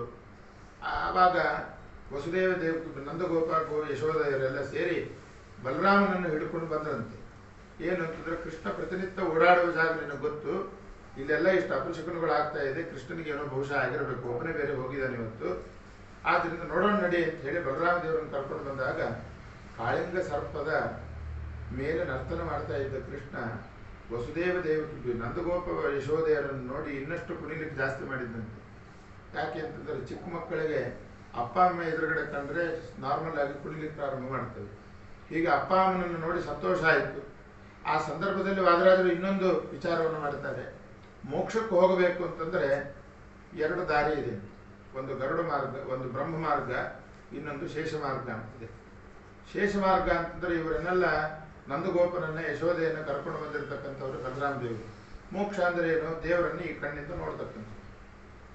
ಇವರಿಗೆಲ್ಲ ಕೃಷ್ಣ ಕಾಣಿಸ್ತಾ ಇದ್ದಾಗ ಬಲರಾಮ ದೇವರು ಕರ್ಕೊಂಡು ಬಂದ ದಾರಿಯಲ್ಲಿ ನೋಡಿದ್ರಿಂದ ಶೇಷ ಮಾರ್ಗದಿಂದ ಮೋಕ್ಷಕ್ಕೆ ಹೋದ ಹಾಗೆ ಅನಿಸ್ತು, ಆ ಸಂದರ್ಭ ಹಾಗಿತ್ತು ಅಂತ ವಾದರಾಜರು ವರ್ಣನೆ ಮಾಡ್ತಾರೆ. ನರ್ತನ ಇನ್ನಷ್ಟು ಜಾಸ್ತಿ ಮಾಡ್ಲಿಕ್ಕೆ ಶುರು ಮಾಡಿದ. ಆವಾಗ ನಾಗಪತ್ನಿಯರೆಲ್ಲ ಬಂದು ಕೃಷ್ಣ ಪರಮಾತ್ಮನನ್ನು ಪ್ರಾರ್ಥನೆ ಮಾಡಿದರು. ತಪ್ಪಾಗಿದೆ ನಮ್ಮ ಯಜಮಾನರಿಂದ, ಇಲ್ಲ ಅಂತನ್ನಲ್ಲ, ಆದರೆ ಕ್ಷಮೆ ಮಾಡೋದೇ ನಿನ್ನ ಗುಣ, ನೀನೇ ಕ್ಷಮೆ ಮಾಡದೇ ಇದ್ರೆ ಇನ್ಯಾರು ಕ್ಷಮೆ ಮಾಡ್ತಾರೆ ಅಂತಂದಾಗ ಕೃಷ್ಣ ಪರಮಾತ್ಮ ಹೇಳಿದ, ನಿನ್ನ ಹೆಂಡತಿಯರು ಹೇಳ್ತಾ ಇದ್ದಾರೆ ಅಂತ ಅನ್ನೋದಕ್ಕೆ ನಾನು ಬಿಡ್ತಾ ಇದ್ದೀನಿ, ಇಲ್ಲಿಂದ ಹೊರಟು ಇನ್ನು ರಮಣಕ ದೀಪಕ್ಕೆ ಹೋಗಬೇಕು ಅಂತ ಕೃಷ್ಣ ಹೇಳಿದ. ಆವಾಗ ಕಾಳಿಂಗ ಸರ್ಪ ಕೇಳ್ಕೊಂತು, ಗರುಡ ದೇವರಿಂದ ಹೆದರಿಕೆಯಾಗಿ ನಾನು ಇಲ್ಲಿಗೆ ಬಂದಿದ್ದೇನೆ, ಇಲ್ಲಿಂದ ಮತ್ತೆ ರಮಣಕ ದ್ವೀಪಕ್ಕೆ ಹೋದ್ರೆ ಗರುಡ ನನ್ನ ತಿಂದು ಹಾಕ್ತಾನೆ, ನಾನು ಹೇಗೆ ಹೋಗಲಿ ಅಂತ ಕೇಳಿದಾಗ ಕೃಷ್ಣ ಹೇಳಿದ, ಗರುಡ ನನ್ನ ಕಡೆಯವನು, ನನ್ನ ವಾಹನ, ಅವನಿಗೆ ಯಾರು ವಿಷ್ಣು ಭಕ್ತರು ಯಾರು ವಿಷ್ಣು ಭಕ್ತರಲ್ಲ ಅಂತ ಅನ್ನೋದು ಗೊತ್ತಾಗ್ತದೆ. ವಿಷ್ಣು ಭಕ್ತರಿಗೆ ಇವತ್ತಿನ ತನಕ ಯಾವ ತೊಂದರೆಯನ್ನು ಮಾಡಿಲ್ಲ ಗರುಡ. ನೀನು ಇಲ್ಲಿ ಬರೋಕ್ಕಿಂತ ಮೊದಲು ನಿನ್ನ ಪರಿಸ್ಥಿತಿ ಹೇಗಿತ್ತು? ನನ್ನ ಭಕ್ತ ಅಂತ ಹೇಳ್ಕೊಳ್ಳಿಕ್ಕೆ ನಿನ್ನ ದೇಹದ ಮೇಲೆ ಯಾವ ಚಿಹ್ನೆಯೂ ಇದ್ದಿದ್ದಿಲ್ಲ. ಆದರೆ ನಾನು ಇವತ್ತಿನ ದರ್ಶನ, ನಾನು ನಿನ್ನ ಮೇಲೆ ನರ್ತನ ಮಾಡಿದ್ದೇನಲ್ಲ, ನರ್ತನ ಮಾಡಿದ್ರಿಂದ ನನ್ನ ಕಾಲಿಗೆ ಇರ್ತಕ್ಕಂತಹ ಶಂಖ ಚಕ್ರ ಗದಾ ಪದ್ಮ ಇದೆಲ್ಲ ನಿನ್ನ ಹೆಡೆ ಮೇಲೆ ಮೂಡಿದೆ. ಯಾರ ತಲೆಯಲ್ಲಿ ಹಣೆ ಮೇಲೆ ಪರಮಾತ್ಮನ ಚಿಹ್ನೆಗಳಾಗಿರ್ತಕ್ಕಂತಹ ಶಂಖಚಕ್ರಗಳ ಧಾರಣೆಯನ್ನು ಮಾಡ್ತಾರೋ ಯಮದೂತರು ಏನು ಮಾಡಲ್ಲ, ಇನ್ನು ಗರುಡದೇವರು ಏನು ಮಾಡ್ತಾರೆ ಅವರಿಗೆ. ಆದ್ದರಿಂದ ನೀವು ಹೋಗಿ ನಿನ್ನ ಪಾಡಿಗೆ ಅಂತ ಹೇಳಿದಾಗ ಪರಮಾತ್ಮನ ಮುದ್ರೆಗಳನ್ನು ಹಾಕ್ಕೊಳ್ಳೋದ್ರಿಂದ, ಗೋಪಿಚಂದನ ಮುದ್ರೆ ಇವುಗಳನ್ನೆಲ್ಲ ಹಾಕ್ಕೊಳ್ಳೋದ್ರಿಂದ ಯಾವ್ಯಾವ ರೀತಿ ನಮಗೆ ರಕ್ಷಣೆ ಸಿಗ್ತದೆ ಅಂತನ್ನುವುದನ್ನು ಈ ಕಾಳಿಂಗ ಸರ್ಪದ ಸಂದರ್ಭದಿಂದ ನಮಗೆ ಪರಮಾತ್ಮ ತೋರಿಸ್ತಾ ಇದ್ದಾನೆ. ಅಲ್ಲಿ ನಂದಗೋಪ ಯಶೋಧೆಯರ ಜೊತೆಗೆ ಅವರನ್ನು ನೋಡಿ ಕೃಷ್ಣ ಪರಮಾತ್ಮ ಕುಣಿದಾಡಲಿಕ್ಕೆ ಪ್ರಾರಂಭ ಮಾಡಿದಾಗ ಎಲ್ಲ ದೇವತೆಗಳು ಕೂಡ ಕೃಷ್ಣನ ಸೇವೆ ಮಾಡಲಿಕ್ಕೆ ಬಂದರು. ವಾದರಾಜರಂತಾರೆ, ಅನೀನ ದತ್ ಪದ್ಮ ಭವೋ ಮೃದಂಗಂ.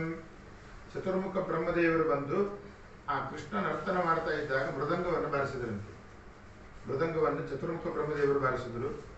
ಜಗೋ ಹನುಮಾನ್ ಜಗತಾಮಧೀಶಂ 14 ಲೋಕಗಳ ಒಡೆಯನಾಗಿರ್ತಕ್ಕಂತಹ ಕೃಷ್ಣನ ಸಂಬಂಧಪಟ್ಟ ಹಾಡನ್ನ ಮುಖ್ಯ ಪ್ರಾಣದೇವರು ಹಾಡಾಡಿದರು. ಅದರ್ಶಯತ್ತಾಲ ಗತೀಕ ಪರ್ದಿ ರುದ್ರದೇವರು ಆ ಹಾಡಿಗೆ ನಾಟ್ಯಕ್ಕೆ ತಾಳವನ್ನು ಬಾರಿಸಿದರಂತೆ. ನನರ್ಥ ಗೋಪಾಲ ಕಪಾಲ ಮೂಲಿಹಿ ಮೃದಂಗ, ಚತುರ್ಮುಖ ಬ್ರಹ್ಮದೇವರ ಮೃದಂಗ, ಹನುಮಂತನ ಹಾಡು, ರುದ್ರದೇವರ ತಾಳಕ್ಕೆ ಪರಮಾತ್ಮನ ಅರ್ಥನ ಮಾಡಿದಂತೆ. ಇದರಿಂದ ಜಗತ್ತಿನಲ್ಲಿ ಸರ್ವೋತ್ತಮನಾದವನು ಕೃಷ್ಣ ಅಂತ ಪ್ರಸಿದ್ಧಿಗಾಗ್ತದೆ, ಗೊತ್ತಾಗ್ತದೆ ಅಂತ ವಾದರಾಜರಂತಾರೆ. ಯಾಕೆಂದ್ರೆ ನಿಮಗೆ ಯಾವುದೋ ದೇವಸ್ಥಾನಕ್ಕೆ ಹೋಗಿ ಒಂದು ನರ್ತನ ಭರತನಾಟ್ಯವನ್ನು ನೋಡಿದಾಗ ಖುಷಿಯಾಗಿರ್ತದೆ. ಅದು ನಮ್ಮೂರಲ್ಲಿ ಮಾಡಿಸ್ಬೇಕು ಅಂತಂದಾಗ ಯಾರಿಗೆ ಫೋನ್ ಮಾಡ್ತೀನಿ ಅಂತ ಕೇಳ್ತಾರೆ ವಾದರಾಜರು. ಮೃದಂಗ ಬಾರಿಸಿದವ್ರಿಗೆ ಫೋನ್ ಮಾಡ್ತಾರೆ, ತಾಳ ಬಾರಿಸಿದವ್ರಿಗೆ ಫೋನ್ ಮಾಡ್ತಾರೆ, ಹಾಡಾಡೋರ್ಗೂ ಫೋನ್ ಮಾಡ್ತಾರೆ, ನರ್ತನ ಯಾರು ಮಾಡಿದ್ರು ಅವ್ರಿಗೆ ಫೋನ್ ಮಾಡ್ತಾರೆ. ಅಂದ್ರೆ ಆ ಇಡೀ ಟೀಮಿಗೆ ಲೀಡರ್ ಆಗಿರ್ತಕ್ಕಂಥವ್ರು ನರ್ತನ ಮಾಡೋರು ಮೇನ್ ವ್ಯಕ್ತಿ. ಹೀಗೆ ಕೃಷ್ಣ ಪರಮಾತ್ಮ ನರ್ತನ ಮಾಡಿದಾಗ ಬ್ರಹ್ಮದೇವರು ಮೃದಂಗ ಬಾರಿಸಿದ್ರು, ಹನುಮಂತ ಹಾಡು ಹಾಡಿದ್ರು, ರುದ್ರದೇವರು ತಾಳ ಹಾಕಿದ್ರು ಅಂತಂದ್ರೆ ಈ ಸೃಷ್ಟಿಕರ್ತ, ಲಯಕರ್ತ ಮತ್ತು ಸ್ಥಿತಿಕರ್ತ ಈ 3 ಜನಗಳು ಕೂಡ ಈ ಟೈಮಲ್ಲಿ ಇದ್ರು. ಇದರಲ್ಲಿ ಮೇನ್ ಯಾರು ಅಂತಂದರೆ ಸ್ಥಿತಿಕರ್ತನಾಗಿರ್ತಕ್ಕಂತಹ ನಾರಾಯಣನ ಅವತಾರಿಯಾದ ಕೃಷ್ಣ ಪರಮಾತ್ಮನೇ ಸರ್ವೋತ್ತಮ ಅಂತನ್ನುವುದು ಈ ನರ್ತನದ ಸಂದರ್ಭದಿಂದ ತಿಳಿತಕ್ಕಂತಹ ವಿಚಾರ ಅಂತ ವಾದರಾಜರು ಒಂದೊಂದು ಪರಮಾತ್ಮನ ಲೀಲೆಗಳನ್ನು ಹೇಳುವಾಗಲೂ ಕೂಡ ಸರ್ವೋತ್ತಮತ್ವವನ್ನು ಬಹಳ ಸುಂದರವಾಗಿ ಅರ್ಥ ಮಾಡಿಸ್ತಕ್ಕಂತಹ ಪದ್ಧತಿ ವಾದರಾಜರ ಪದ್ಧತಿ. ಆ ಕಾಲಿಯ ಮರ್ದನ ಆದ ಮೇಲೆ ರಾತ್ರಿಯ ದಿನ ಇದ್ದಕ್ಕಿದ್ದ ಹಾಗೆ ನಂದಗೋಕುಲದ ಸುತ್ತಮುತ್ತಲ ಕಾಡಿಗೆಲ್ಲ ಬೆಂಕಿ ಹತ್ತುಕೊಂಡಾಗ ಹಾ ಕೃಷ್ಣ ದ್ವಾರಕಾವಾಸನ ಕೃಷ್ಣ ಪರಮಾತ್ಮ ಬೆಂಕಿ ಹತ್ತಿದೆ, ಏನು ಮಾಡೋದು ಅಂತ ಎಲ್ಲರೂ ಕೂಡ ಕೃಷ್ಣನ ಹತ್ರ ಬಳಿ ಬಂದಾಗ ಎಲ್ಲರೂ ಕಣ್ಣು ಮುಚ್ಚಿಕೊಳ್ಳಿ ಅಂತ ಹೇಳಿದ. ಕಣ್ಣು ಮುಚ್ಚಿಕೊಂಡ ಮೇಲೆ ಕಣ್ಣು ತೆಗೆಯೋದ್ರ ಒಳಗಡೆ ಇಡೀ ಕಾಡ್ಗಿಚ್ಚನ್ನು ಕೃಷ್ಣ ಪರಮಾತ್ಮ ಹೊಟ್ಟೆಗೆ ಹಾಕೊಂಡಿದ್ದಾನೆ. ಇದೇನಿದು ದಾವಾಗ್ನೆಯನ್ನು ಪಾನ ಮಾಡಿದ ಕಾಡ್ಗಿಚ್ಚನ್ನು ಕುಡಿದ ಕೃಷ್ಣ ಅಂತ ಎಲ್ಲರೂ ಅನ್ಕೊಂಡಾಗ ವಾದರಾಜರು ಅಂತಾರೆ ಇದರಲ್ಲಿ ಏನು ದೊಡ್ಡ ಆಶ್ಚರ್ಯ ಪಡೋದಿದೆ. ಯಾಕೆಂದ್ರೆ ಇದಕ್ಕೆ 2 ರೀತಿಯಿಂದ ಹೇಳ್ಬೋದು. ಮುಖಾದ ಅಗ್ನಿಶ್ಚ ಅಂತ ಪರಮಾತ್ಮನ ಬಾಯಿಂದನೇ ಅಗ್ನಿ ಹುಟ್ಟಿದ್ದು ಅಂತ ಪುರುಷ ಸೂಕ್ತ ಹೇಳ್ತದೆ. ನಮ್ಮ ಆಚಾರ್ಯ ಹೇಳ್ತಾ ಇದ್ರು, ಪುರುಷ ಸೂಕ್ತದ ಪುರುಷ ಮುಖದಿಂದ ಅಗ್ನಿಯನ್ನು ಹುಟ್ಟಿಸಿದವನು, ಲೌಕಿಕ ಪುರುಷ ಅಂತಂದರೆ ಮುಖಾದ ಅಗ್ನಿಶ್ಚ ಧೂಮಶ್ಚ ಪ್ರಾಣಾದ್ ವಾಯುರಜಾಯತ ಅಂತ. ಈ ಲೌಕಿಕ ಪುರುಷರು ಅಗ್ನಿ ಕಾರ್ಯ ಮಾಡುವಾಗ ಬಾಯಿಂದ ಹೊಗೆಯನ್ನು ಬಿಡ್ತಾರೆ, ಬೆಂಕಿಯನ್ನು ಬಿಡ್ತಾರೆ ಅಂತ. ಅದೊಂದು ಪುರುಷ ಸೂಕ್ತದ ಪುರುಷ, ಲೌಕಿಕ ಪುರುಷ ಅಂತ 2 ಪುರುಷರು ಅಂತ ಹೇಳ್ತಾ ಇದ್ರು. ಹಾಗಾಗಿ ಬಾಯಿಂದ ಹುಟ್ಟಿರತಕ್ಕಂತಹ ಅಗ್ನಿ ಮತ್ತೆ ಬಾಯಿಗೆ ಸೇರ್ಪಡ್ತಂದ್ರೆ ಇದರಲ್ಲಿ ಏನು ಆಶ್ಚರ್ಯ ಆಗಲ್ಲ. ಈ ಪುರುಷ ಸೂಕ್ತವನ್ನು ಓದಿದವ್ರಿಗೆ ಪ್ರತಿಯೊಬ್ಬರಿಗೂ ಇದು ಅರ್ಥ ಆಗುವಂಥ ಭಾಷೆ ಅಂತ ಹೇಳ್ತಾರೆ.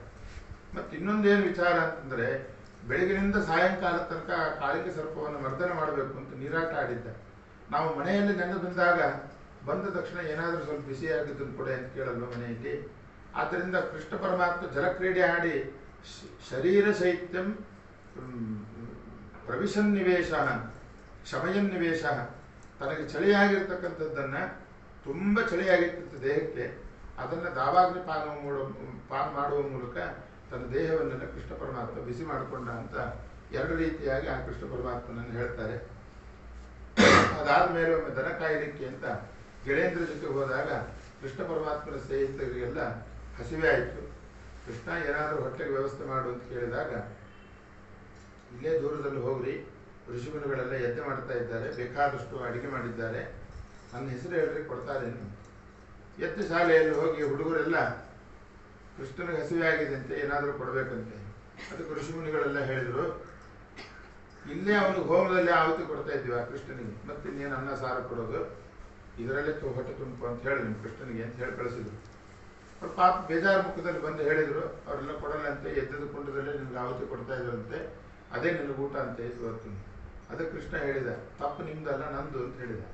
ಯಾಕೆ ಅಂತಂದರೆ ಕೃಷ್ಣ ಅವತಾರ ಮಾಡಿದಾಗಿನಿಂದನೂ ಯಾರ ಮನೆಯಲ್ಲಿ ಬಡತನ ಅನ್ನೋದನ್ನೇ ತೋರಿಸಿದ್ದಿಲ್ಲ ಕೃಷ್ಣ ಪರಮಾತ್ಮ. ದನ ಕಾಯ್ಲಿಕ್ಕೆ ಯಾಕೆ ಹೋಗ್ತಾ ಇದ್ರು ಅಂದರೆ ಟೈಮ್ ಪಾಸಿಗೆ ಹೋಗ್ತಾ ಇದ್ರು ಅಷ್ಟೇ. ಮನೆಯಲ್ಲಿ ಕೂತು ಏನು ಮಾಡೋದು ಅಂತೇಳಿ ದನ ಕಾಯ್ಕೊಂಬರೋಣ ಅಂತ ಹೋಗ್ತಾ ಇದ್ರು.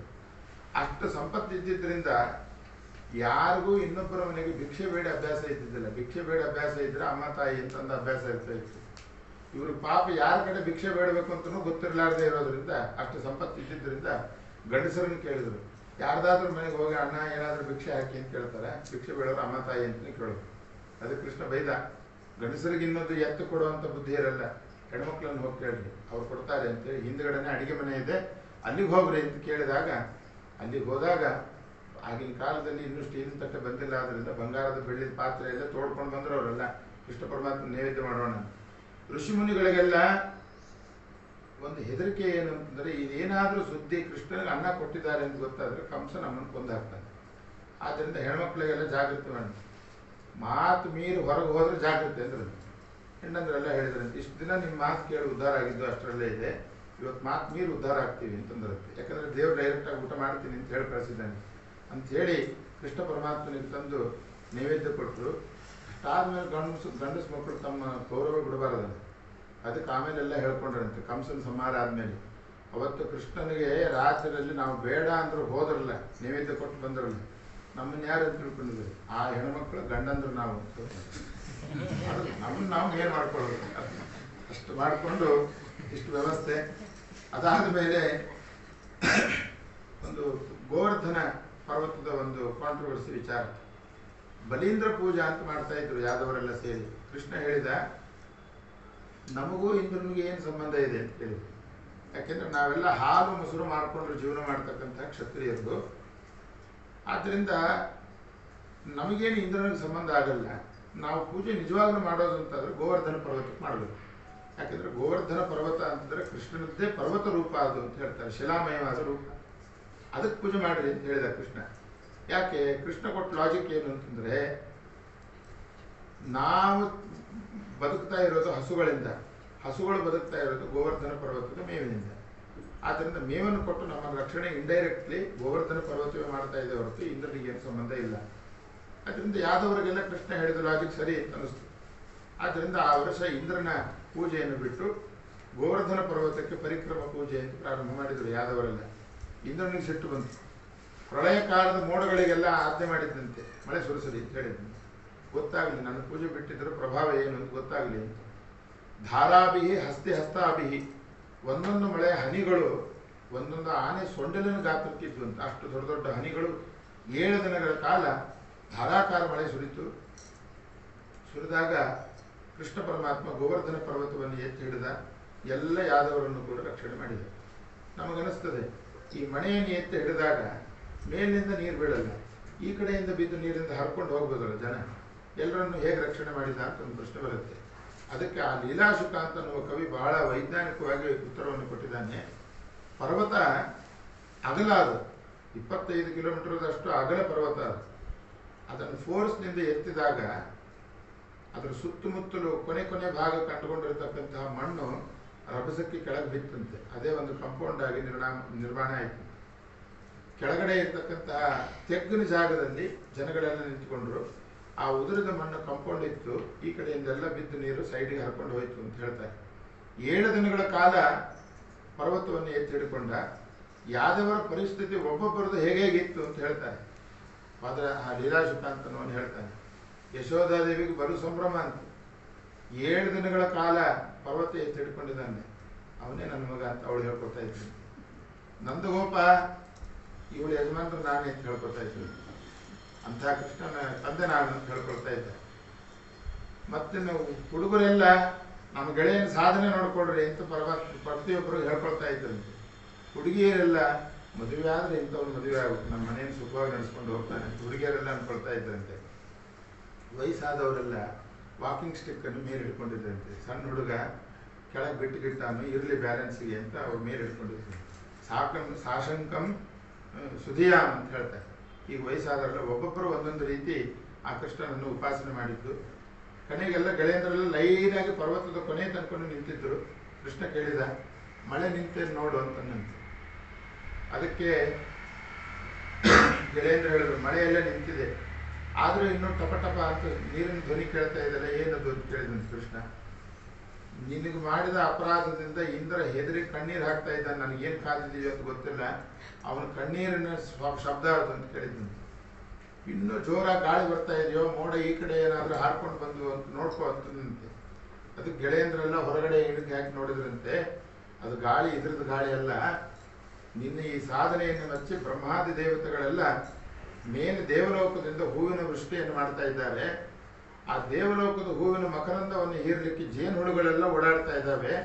ಆ ಜೇನು ಹುಳುಗಳು ರೆಕ್ಕೆ ಗಾಳಿಯಿಂದ ಬಂದಿರತಕ್ಕಂತಹ ಗಾಳಿ ಇಷ್ಟು ಬರ್ತಾ ಇದೆ ಗಾಳಿ ಅಂತ ಹೇಳಿದಂತೆ. ಅಲ್ಲ ಮತ್ತೆ ಇನ್ನೂ ಮೋಡ ಇದೆ ಅಂತ ನೋಡ್ರಿ, ಸರಿಯಾಗಿ ನೋಡ್ರಿ, ಇನ್ನು ಕಪ್ಪಿದೆ ಇಲ್ಲ ಅಂತ ಕೇಳಿದರೆ ಗೆಳೆಯರು ಹೇಳಿದ್ರಂತೆ, ಮೋಡದಿಂದ ಕಪ್ಪಾಗಿದ್ದಲ್ಲ, ಇಂದ್ರನ ಮುಖ ಕಪ್ಪಾಗಿ ಹೋಗಿದೆ, ಆ ಕಪ್ಪಾದ ಮುಖದ ಛಾಯೆ ಭೂಲೋಕದಲ್ಲಿ ಬಿದ್ದಿದ್ರಿಂದ ಇನ್ನೂ ಕತ್ಲೆ ಇದೆ ಅಂತ ಹೇಳಿದ್ರು. ಹೀಗೆಲ್ಲ ನಾನಾ ವಿಧವಾಗಿ ಇಂದ್ರ ತಾನು ಮಾಡಿದ ಅಪರಾಧ ಗೊತ್ತಾಯ್ತು, ಇವನು ಸಾಕ್ಷಾತ್ ನಾರಾಯಣ ಅಂತ ನೆನಪಾಯಿತು. ಮಧ್ವಾಚಾರ್ಯರು ಒಂದೇ ಮಾತಲ್ಲಿ ಹೇಳ್ತಾರೆ, ವಿಸ್ಮೃತ ರಥಾಂಗ ಧರಪಾಣಿ ಅಂತ. ಒಂದು ಕ್ಷಣ ಕೃಷ್ಣ ಸಾಕ್ಷಾತ್ ನಾರಾಯಣ ಅಂತ ಅನ್ನುವುದನ್ನು ಮರೆತಿದ್ದರಿಂದ ಇಷ್ಟೆಲ್ಲ ಅಪರಾಧವನ್ನು ದೇವೇಂದ್ರ ಮಾಡಿದ ಅಂತ ಅದನ್ನು ಮಧ್ವಾಚಾರ್ಯರ ನಿರ್ಣಯದಲ್ಲಿ ಹೇಳ್ತಕ್ಕಂತಹ ಮಾತು. ಕೃಷ್ಣ ಪರಮಾತ್ಮ ಆ ಪರ್ವತವನ್ನು ಕೆಳಗಿಳಿಸಿದ.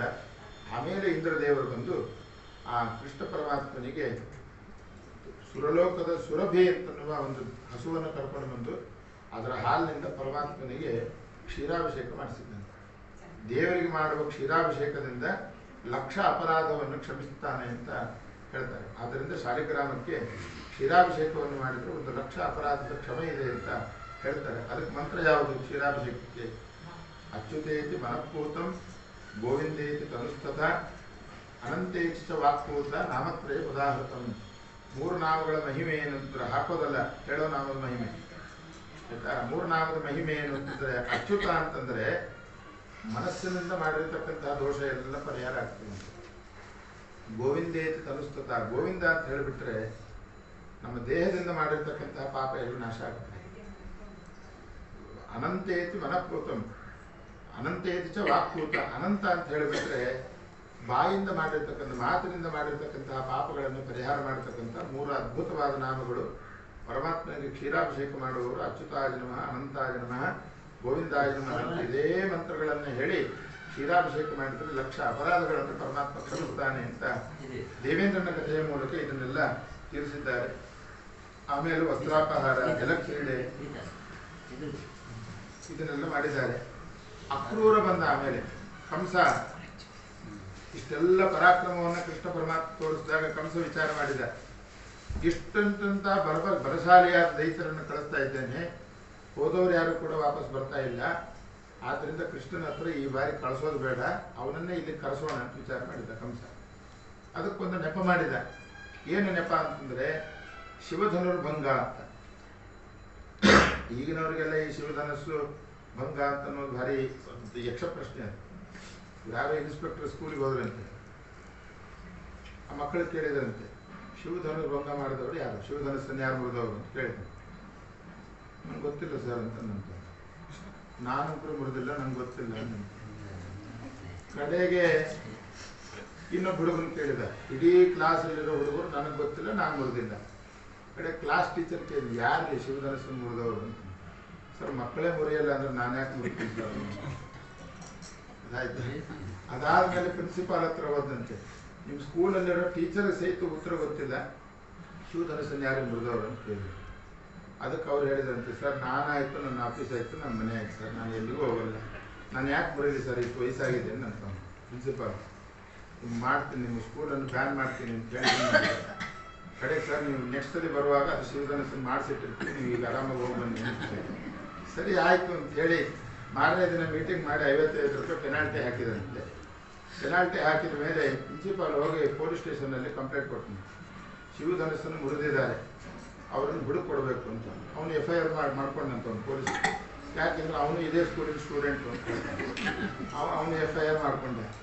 ಕಡೆಗೆ ಇವರು ಮನೆಯಲ್ಲಿ 55 ರೂಪಾಯಿ ದಂಡ ಹಾಕಿದ್ರಲ್ಲ, ಆ ದಂಡವನ್ನು ಇಸ್ಕೊಳ್ಳಿಕ್ಕೆ ಅಂತ ಎಲ್ಲ ಹುಡುಗರು ಇಸ್ಕೊಂಡು ಹೋದ್ರು. ಒಬ್ಬರ ಮನೆಯಲ್ಲಿ ಹರತ್ ಬ್ರಾಹ್ಮಣನ ಮನೆ, ಅವನ ಅಪ್ಪನ ಹತ್ರ ದುಡ್ಡಿದ್ದಿಲ್ಲ 50 ರೂಪಾಯಿ, ನಾನು ಕೊಡಲ್ಲ ಅಂತ ಅಪ್ಪ, ಮಗ ಬಿಡಲ್ಲ ಅಂತ, ನೀ ಕೊಡಲಿಲ್ಲ ಅಂದ್ರೆ ನಾನು ಸ್ಕೂಲಿಗೆ ಹೋಗಲ್ಲ ಅಂತ. ಮಧ್ಯಾಹ್ನ ತನಕ ಇದೇ ಗಲಾಟೆ. ಕಡೆಗೆ ಆ ಮನೆಯಲ್ಲಿ ಒಂದು ಮಡಿ ಹೆಂಗಸಿತ್ತಂತೆ. ಯಾಕೆ ಗಲಾಟೆ ಮಾಡ್ತಾ ಇದ್ದಾರೆ ಅಂತ ಅಜ್ಜಿ ಕೇಳಿದಂತೆ. ನೋಡಜ್ಜಿ, ಯಾರೋ ಸ್ಕೂಲಲ್ಲಿ ಶಿವಧನಸ್ಸನ್ನು ಮುರಿದಿದ್ದಾರಂತೆ, 50 ರೂಪಾಯಿ ದಂಡ ಹಾಕಿದ್ದಾರೆ, ಅಪ್ಪನ ಕೇಳಿದ್ರು ಕೊಡ್ತಾ ಇಲ್ಲ ಅಂತ. ಅದಕ್ಕೆ ಅಜ್ಜಿ ಹೇಳ್ತಂತೆ, ರಾಮ ಸೀತೆಯನ್ನು ಮದುವೆ ಆಗ್ಲಿಕ್ಕೆ ಶಿವಧನಸ್ಸು ಮುರಿದ್ರೆ ನಿಮ್ಮಪ್ಪ ಯಾಕೆ ದಂಡ ಕೊಡಬೇಕು ಅಂತ ಹೇಳಿದ್ದಾರೆ. ಆ ಹುಡುಗನಿಗೆ ಉತ್ತರ ಗೊತ್ತಾಯ್ತು.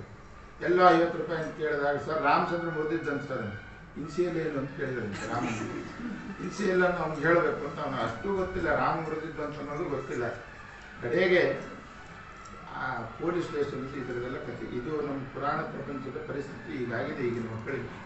ಆದ್ದರಿಂದ ಈ ಶಿವಧನಸ್ಸಿನ ಭಂಗವನ್ನು ಮಾಡುವ ನೆಪದಲ್ಲಿ ಕೃಷ್ಣ ಪರಮಾತ್ಮನನ್ನು ಕರೆಸಬೇಕು ಅಂತ ವಿಚಾರ ಮಾಡಿದ.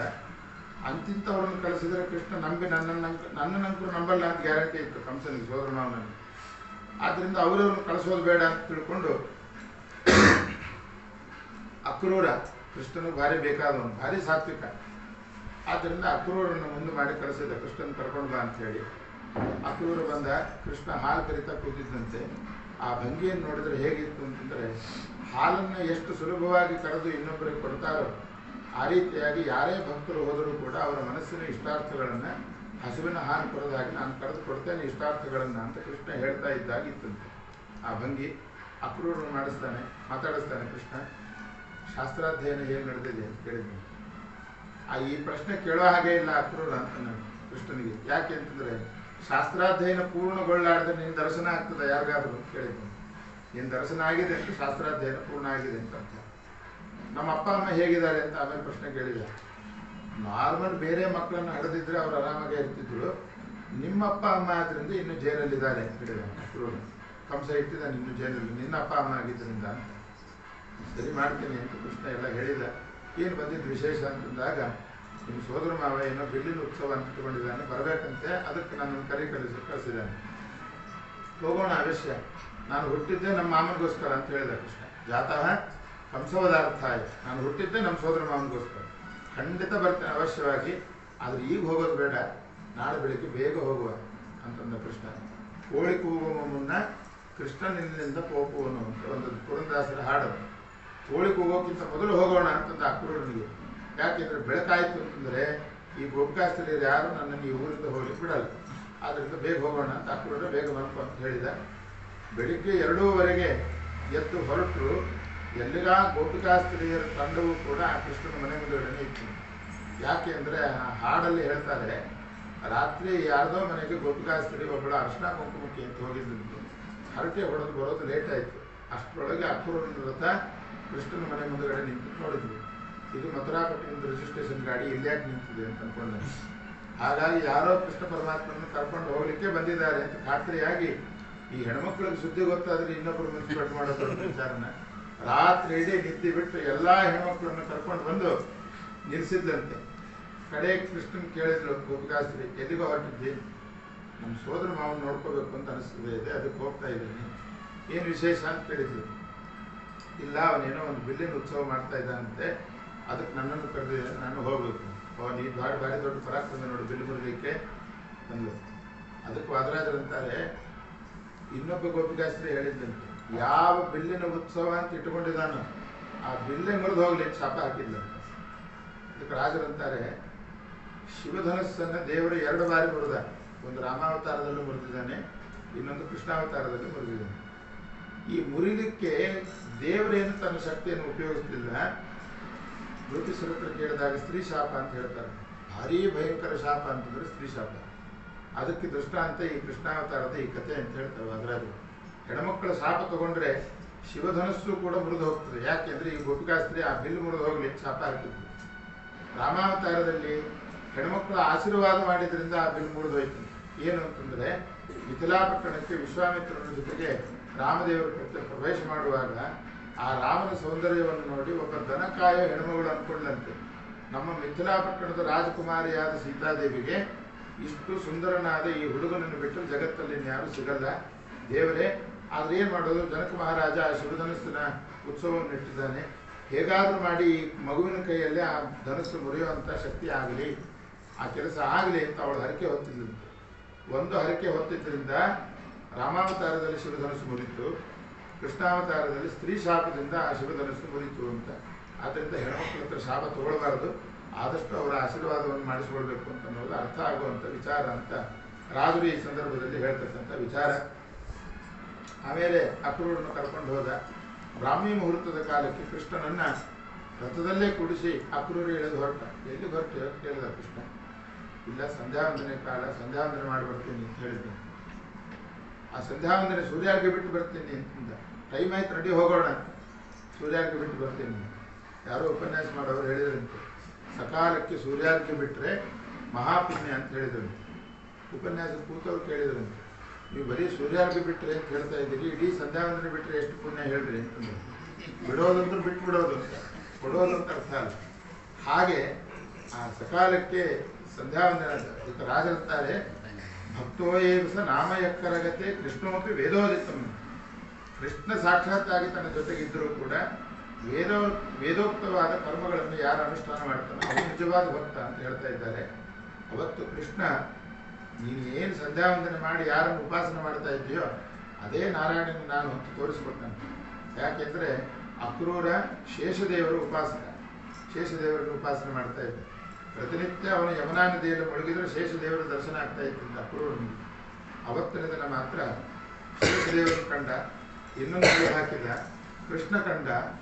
ಕೃಷ್ಣ ಇದ್ದಕ್ಕಿದ್ದಾಗನೇ ಅನಂತ ಪದ್ಮನಾಭನ ಕಣ್ಣ ನೇಹನಾನಾಸ್ತಿ ಕಿಂಚನ ಅಂತ. ಪರಮಾತ್ಮನ ಯಾವ ಅವತಾರಗಳಲ್ಲಿಯೂ ಭೇದ ಅಂತ ಅನ್ನುವುದಿಲ್ಲ, ಎಲ್ಲ ಅವತಾರಗಳು ಕೂಡ ಒಂದೇ ಎನ್ನುವುದಾಗಿ ಅದನ್ನು ಕೃಷ್ಣ ಪರಮಾತ್ಮ ತೋರಿಸಿದ. ಅಕ್ರೂರನಿಗೆ ಸಂತೋಷ ಆಯಿತು. ಮಿಥಿಲಾಪಟ್ಟಣವನ್ನು ಪ್ರವೇಶ ಮಾಡಿದಾಗ ಕೃಷ್ಣ ಹೇಳಿದ, ಅಕ್ರೂರೇ ನೀನು ಸಹಾಯ ಸಾಕು, ನಿನಗೆ ನಾವು ಹುಟ್ಟಿದೂರಿದ್ದು ನನಗೆಲ್ಲ ಗೊತ್ತಿದೆ ಈ ಜಾಗ, ನಾನು ಬರ್ತೀನಿ, ನಿನ್ನ ಪಾಡಿ ನೀವು ಹೋಗು. ಅದಕ್ಕೆ ಅಕ್ರೂರನ್ನ ಕೇಳಿದ್ದು ಏನು ಬೇಕು ಅಂತ ಕೇಳಿದ್ದೆ. ಇಷ್ಟೊತ್ತು ನಾನು ಕರ್ಕೊಂಡು ಬಂದೆಲ್ಲ, ಸೇವೆ ಮಾಡಿದ್ದೆಲ್ಲ, ಏನು ಹೊರಬೇಕು ಕೇಳು. ಅದಕ್ಕೆ ಅಕ್ರೂರ ಹೇಳಿದ, ಕಾಮ ಕೊಡು, ಲೋಭ ಕೊಡು, ಮೋಹ ಕೊಡು, ಮದ ಕೊಡು, ಮಾತ್ಸರ್ಯ ಕೊಡು ಅಂತ ಕೇಳಿದ್ದೆ. ಅಲ್ವಾ ಎಲ್ಲರೂ ಇವಾಗ ಹೋಗ್ಲಿ ನನ್ನನ್ನು ಪೂಜೆ ಮಾಡಿದ್ರೆ ನೀ ಏನು ಇದು ಬೇಕು ಅಂತ ಕೇಳ್ತಾ ಇದ್ದೆ. ಅದಕ್ಕೆ ಅಕ್ರೂರ ಹೇಳಿದ, ಕಾಮ ಅಂದ್ರೆ ಏನು? ಆಸೆ ಅಂತ. ಎಷ್ಟು ಪೂಜೆ ಮಾಡಿದರೂ ತೃಪ್ತಿ ಆಗಬಾರ್ದು ಅಂಥ ಕಾಮವನ್ನು ಕೊಡು ಅಂತ ಕೇಳಿದ್ದೆ. ನಿನ್ನ ಪೂಜೆ ಎಷ್ಟು ಮಾಡಿದರೂ ತೃಪ್ತಿ ಆಗಬಾರ್ದು ನನಗೆ. ಲೋಭ ಅಂತಂದರೆ ಬಂದಿದ್ದೆಲ್ಲ ಬರಲಿ, ಗೋವಿಂದನ ದಯವಂದಿರಲಿ. ಇನ್ನೊಬ್ಬರ ಮನೆ ಸಂಪತ್ತು ನಮಗೆ ಬಂದರೂ ನಮಗೇನು ಬೇಜಾರಿಲ್ಲ ಅಂತ ಅನ್ನೋ ಬುದ್ಧಿಯನ್ನು ಲೋಭ ಅಂತ ಕರೀತಾರೆ. ಲೋಭ ಯಾವುದರಲ್ಲಿ ಅಂತಂದರೆ ಒಬ್ಬರು 10 ಜಪ ಮಾಡಿದರೆ ನಮಗೆ 100 ಜಪ ಮಾಡುವಷ್ಟು ಲೋಭವನ್ನು ಕೊಡು, ಜಪಾದಿ ವಿಚಾರಗಳಲ್ಲಿ ಅಂಥ ಲೋಭವನ್ನು ಕೊಡು. ಮದ ಕೊಡು ಅಂತಂದರೆ ನಮ್ಮ ಕಂಟ್ರೋಲಲ್ಲಿ ನಾವು ಇರಲಾರ್ದ ಹಾಗೆ. ಪರಮಾತ್ಮನ ಕಥೆಯನ್ನು ಹೇಳುವಾಗ, ಭಗವಂತನ ಭಜನೆ ಮಾಡುವಾಗ ಈ ಮೈ ಮೇಲೆ ಎಚ್ಚರ ಇರಲಾರದೆ ಕುಣಿತಕ್ಕಂತಹ ಮದಭರಿತನಾಗಿ ಕುಣಿತಕ್ಕಂತಹ ಭಾಗ್ಯವನ್ನು ನಾನು ಕೊಡುವಂಥ ಹರಿಷಡ್ವರ್ಗಗಳನ್ನು ಸಾತ್ವಿಕವಾಗಿ ಪರಿಣಾಮ ಮಾಡಿ ಕೇಳಿದ ಅಕ್ರೂರ, ಇಷ್ಟೆಲ್ಲ ಇದ್ದಿದ್ದಕ್ಕೋಸ್ಕರವೇ ನಿನ್ನ ಜೊತೆಗೆ ನಾನು ಇಷ್ಟು ಮಾತಾಡ್ತಾ ಇದ್ದೀನಿ ಕೃಷ್ಣ ಹೇಳಿದ. ಅಕ್ರೂರ ಬೇಜಾರು ಮಾಡ್ಕೊಂಡು ಹೋದನು. ಬಹುಶಃ ಗೋಪಿಕಾಸ್ತ್ರೀಯರ ಶಾಪ ತಟ್ಟ ಕಾಣಿಸ್ತು ನನಗೆ. ಯಾಕೆಂದರೆ ಕೃಷ್ಣನ ವಿಯೋಗ ಆಗ್ತಾ ಇದೆ ಅಂತ ತಿಳ್ಕೊಂಡು ಅಕ್ರೂರ ಹೋದ. ಆದರೆ ಕೃಷ್ಣ ಮೊದಲಿಗೆ ಆ ಮಥುರಾಪಟ್ಟಣ ಪ್ರವೇಶ ಮಾಡಿದ ಮೇಲೆ ಒಬ್ಬ ನಾಪಿತನ ಅಂಗಡಿ, ಕಟಿಂಗ್ ಶಾಪಿಗೆ ಹೋಗ್ತಾನೆ ಕೃಷ್ಣ. ಅವನು ಯಾರು ಅಂತ ವಾದರಾಜರು ಹೇಳ್ತಾರೆ. ನಿತ್ಯದಲ್ಲಿಯೂ ವೈಕುಂಠ ಲೋಕದಲ್ಲಿ ಕೃಷ್ಣ ಪರಮಾತ್ಮನ ಕೂದಲು ಹಿಕ್ಕಿ ಅಲಂಕಾರ ಮಾಡ್ತಕ್ಕಂಥ ಕೆಲಸದವನು. ಅವನು ಹೇಳಿದ್ದ, ಎಲ್ಲರೂ ಮುಕ್ತರಾದ ಮೇಲೆ ನಾನು ಯಾರು ಅಂತ ಗೊತ್ತಾಗ್ತದೆ, ಅಲಂಕಾರ ಮಾಡೋದು ಯಾರು ಕೃಷ್ಣನಿಗೆ ಅಂತ. ಆದರೆ ಅವ್ರು ಮತ್ತೆ ಭೂಲೋಕಕ್ಕೆ ಹೋಗಲ್ಲ. ಆದ್ದರಿಂದ ನನ್ನ ಪ್ರಸಿದ್ಧಿ ಭೂಲೋಕದಲ್ಲೂ ಬರಬೇಕು, ಈಗೇನಾದರೂ ಒಂದು ವ್ಯವಸ್ಥೆ ಮಾಡು ಅಂತ ದೇವರಿಗೆ ಕೇಳ್ಕೊಂಡಿದ್ದೀನಿ. ಅದು ಕೃಷ್ಣಾವತಾರದಲ್ಲಿ ಹುಟ್ಟು ಭೂಲೋಕದಲ್ಲಿರೋ ನಿನಗೆ ಆವಾಗ ಬಂದಾಗ ನಾನು ನಿನ್ನ ಅಂಗಡಿಗೆ ಬರ್ತೇನೆ ಅಂತ ಹೇಳಿದ್ದೀನಿ. ಹಾಗೆ ಒಬ್ಬ ನಾಪಿತನ ಅಂಗಡಿಗೆ ಕೃಷ್ಣ ಪರಮಾತ್ಮ ಪ್ರವೇಶ ಮಾಡಿದ್ದ. ಕೂದಲುಗಳನ್ನೆಲ್ಲ ಕತ್ತರಿಸಿಕೊಂಡ ಮೇಲೆ ವಾದರಾಜ ಪ್ರಶ್ನೆ ಮಾಡ್ತಾರೆ, ಈಗ ನಾವು ಉಗುರು ಕಟ್ ಮಾಡ್ಕೊಳ್ತೀವಿ, ಉಗುರು ಕೆಳಗಡೆ ಬೀಳ್ತದೆ, ನಾವು ಆರಾಮಾಗಿರ್ತೀವಿ. ಕೂದಲು ಕಟ್ ಮಾಡ್ತಾರೆ, ಕೂದಲು ಕೆಳಗೆ ಬೀಳುತ್ತೆ, ನಾವು ಸುಖವಾಗಿ ಇರ್ತೀವಿ. ದೇವರದ್ದು ಹಾಗಲ್ಲ. ದೇವರದ ಅವಯವಗಳು ಅಂದರೆ ಉಗುರು, ಕೂದಲು ಇದೆಲ್ಲ ದೇವರೇ. ಕೂದಲು ಬೇರೆ, ಉಗುರು ಬೇರೆ ಇಲ್ಲ ಪರಮಾತ್ಮನಿಗೆ. ಮತ್ತು ಅವನು ಹೋಗಿ ಕಟ್ಟು ಮಾಡಿಸ್ಕೊಂಡ ಕೂದಲು ಹೇಗೆ ಬಿತ್ತು, ದೇವರೇ ಕೆಳಗೆ ಬಿದ್ದ ಅಂತ ಅರ್ಥನ. ಅದಕ್ಕೆ ವಾದರಾಜರಂತಾರೆ, ದೇವರು ತನ್ನ ಒಂದೊಂದು ಗುಣಗಳನ್ನು ತೋರಿಸಲಿಕ್ಕೋಸ್ಕರ ಒಂದೊಂದು ಪ್ರಾಣಿಯನ್ನು ಸೃಷ್ಟಿ ಮಾಡಿದ್ದಾನೆ. ಈ ಕೂದಲು ಕಟ್ಟು ಮಾಡಿಸಿಕೊಂಡಿದ್ದ ಲೀಲೆಯನ್ನು ಅರ್ಥ ಮಾಡಿಸಲಿಕ್ಕೆ ಸೃಷ್ಟಿಯಾದ ಪ್ರಾಣಿ ಯಾವುದು ಅಂದರೆ ಆಮೆ. ಆಮೆ ಕೈ ಕಾಲು ಮುಖ ಎಲ್ಲ ಹೊರಗೆ ಹಾಕಿರ್ತದೆ. ಆಪತ್ತು ಬಂತು ಅಂದರೆ ಇದ್ದಕ್ಕಿದ್ದಾಗ ಒಳಗಡೆ ಹಾಕಲ್ವ. ಹಾಗೆ ನಾಪಿತನ ಅಂಗಡಿಯಲ್ಲಿ ಕತ್ತರಿ ಕೂದಲಿಗೆ ಹಾಕೋ ತನಕ ನಿಜವಾಗಿ ಇದ್ದ ಕೃಷ್ಣನ ಕೂದಲೇ ಅದು. ಕಟ್ಟು ಮಾಡುವಾಗ ತನ್ನ ನಿಜವಾದ ಕೂದಲನ್ನು ಕೆಳಗಡೆ ಒಳಗೆಳೆಕೊಂಡ ಕೃಷ್ಣ ಇನ್ನೊಂದು ಕೃತಕವಾದ ಕೂದಲನ್ನು ಸೃಷ್ಟಿ ಮಾಡಿ ಕೆಳಗೆ ಬೆಳೆಸಿದ್ದಾನೆ. ಇದು ಕಟಿಂಗ್ ಮಾಡ್ಕೊಂಡು ಸ್ಟೈಲು ಅಂತ ಹೇಳ್ತಾರೆ ವಾದರಾಜ. ಆಮೇಲೆ ಹೂವಿನ ಅಂಗಡಿಗೆ ಹೋದ. ಅವನು ವೈಕುಂಠ ಲೋಕದಲ್ಲಿ ದೇವರಿಗೆ ಮಾಲೆ ಮಾಡಿ ಅವನ ಅಲಂಕಾರ ಮಾಡ್ತಕ್ಕಂಥ ವ್ಯಕ್ತಿ. ಅವನು ಕೇಳ್ಕೊಂಡಿದ್ದಂತೆ, ಯಾಕಾದರೂ ಬಂದ ಮರ ಇವತ್ತಿಗಾದರೂ ಬಂದೆಲ್ಲ ನೀನು ಅಂತ ಅನ್ಕೊಂಡಂತೆ. ಫಸ್ಟಿಗೆ ಕೇಳಿದ್ದಂತೆ, ದೇವರು ಹೇಳಿದಂತೆ, ಸುಖವಾಗಿ ವೈಕುಂಠ ಲೋಕದಲ್ಲಿ ಇದ್ರಿ, ಬಿಟ್ಟು ಭೂಲೋಕಕ್ಕೆ ಬರ್ತೀವಿ ಅಂತ ಹೇಳಿದ್ರಲ್ಲ, ಅನುಭವಿಸ್ರು ಕಂಸನ ಕೈಯಲ್ಲಿ ಅಂತ. ಇಷ್ಟು ದಿನ ಅವ್ರ ಸೇವೆ ಮಾಡುವಂಥ ಪರಿಸ್ಥಿತಿ ಬಂತು ನಿಮಗೆ ಅಂತ ಕೃಷ್ಣ ಹೇಳಿದ್ದ, ದೇವರು ಯಾವ ಸ್ಥಾನವನ್ನು ಕೊಟ್ಟಿರ್ತಾನೆ, ಯಾವ ಜಾತಿ ಯಾವ ಧರ್ಮವನ್ನು ಕೊಟ್ಟಿರ್ತಾನೆ, ಅದು ನಮ್ಮ ಯೋಗ್ಯತೆಗೆ ಸರಿಯಾಗಿ ಕೊಟ್ಟಿರ್ತಾನೆ ಪರಮಾತ್ಮ. ಅದನ್ನು ಮೀರಿ ನಾವೇನಾದರೂ ಆಸೆ ಪಟ್ಟರೆ ಇಂಥವನ್ನೆಲ್ಲ ಸಮಸ್ಯೆಗಳನ್ನು ಅನುಭವಿಸ್ಬೇಕಾಗ್ತದೆ ಅನ್ನುವುದಾಗಿ ಕೃಷ್ಣ ಪರಮಾತ್ಮ ತೋರಿಸ್ಕೊಟ್ಟ. ಆ ಹೂವಿನ ಅಂಗಡಿಗಳನ್ನು ಮಾಡಿಕೊಂಡ. ಅಲ್ಲಿಂದ ಹೋಗಿ ಒಬ್ಬ ಅಗಸರವನು ಬಂದ. ಅಗಸರವನು ಬಂದಾಗ ಕೃಷ್ಣ ಹೇಳಿದ, ಬಟ್ಟೆ ಕೊಟ್ಟು ನನಗೆ ಅಂತ ಕೇಳಿದ. ಬಾಯಿದೆ ಬಿಟ್ಟ ಅವನು ಅಗಸರವನು. ನಿಜವಾಗ್ಲೂ ದೈತ್ಯ ಅವನು. ದನ ಕಾಯೋನಿಗೇನೋ ರಾಜರ ಬಟ್ಟೆ, ಇದೆಲ್ಲ ಕಂಸನ ಬಟ್ಟೆ ಅಂತ ಹೇಳಿದ. ನನ್ನ ದನ ಕಾಯೋನು ಅಂತೀಯ ಅಂತೇಳಿ ಅವನ ಜೊತೆಗೆ ಯುದ್ಧ ಮಾಡಿ ಆ ಅಗಸರವನನ್ನು ಸಂಹಾರಣೆ ಮಾಡಿದ ಕೃಷ್ಣ. ಸ್ವಲ್ಪ ಮುಂದೆ ಹೋದ. ಒಬ್ಬ ಹೆಣ್ಮಗಳ ದೇಹ 8 ಕಡೆ ಬಾಗಿತ್ತು. ಅಷ್ಟಾವಕ್ರೆ ಅಂತ ಅವ್ರು ಕರೀತಾರೆ, ಅಷ್ಟಾವಕ್ರೆ ಅಂತ. ಅವಳಿಗೆ ಹೋಗಿ ಕೇಳಿದ, ನನಗೆ ಗಂಧ ಕೊಡ್ತೀಯ ಇವತ್ತು? ಮಾರಾಯ, ನೀನು ಬರಲಿ ಅಂತಲೇ ಪ್ರತಿನಿತ್ಯ ನಿನಗೋಸ್ಕರನೇ ಗಂಧ ತೆಯ್ತಾ ಇದ್ದೆ. ಈ ಹಾಳಾದ ಕಂಸನಿಗೆ ಆ ಗಂಧ ಕೊಡ್ತಕ್ಕಂಥ ಪರಿಸ್ಥಿತಿ ಬರ್ತಿತ್ತು. ಇವತ್ತಾದರೂ ಬಂದಿಲ್ಲ ನೀನು, ಖುಷಿ ಆಯಿತು ಅಂತ ಹೇಳಿ ತನ್ನ ತಂದಿರತಕ್ಕಂತಹ ಗಂಧ ಎಲ್ಲ ಕೃಷ್ಣನ ಮೈಗೆ ಲೇಪನ ಮಾಡಿದ್ರು. ಆಮೇಲೆ ಕೃಷ್ಣ ಕೇಳಿದ್ದಂತೆ, ಕಂಸನ ಗತಿ ಏನು? ನಿನಗೆ ಹಚ್ಚಾಯ್ತಲ್ಲ, ಡೈರೆಕ್ಟಾಗಿ ನಿನಗೆ ಹಚ್ಚಾಯ್ತಲ್ಲ ಗಂಧ, ನೀನು ಸತ್ರು ಪರವಾಗಿಲ್ಲ ಅಂತಂದಾಗ, ಏನಾಗಲ್ಲ ನಾನಿದೆ ಎಂದು ಕೃಷ್ಣ ಪರಮಾತ್ಮ ಅವಳಿಗೆ ಗದ್ದದ ಜಾಗವನ್ನು ಹಿಡಿದು ಎತ್ತಿದ್ರೆ ದೇಹದಲ್ಲಿ ಎಲ್ಲೆಲ್ಲ ಒಕ್ಕರ ವಿಕಾರ ಆಗಿತ್ತು ಅದೆಲ್ಲ ಹೋಗಿ ಪರಮ ಸುಂದರಿಯಾಗಿ ನಿಂತಿದ್ದೆ.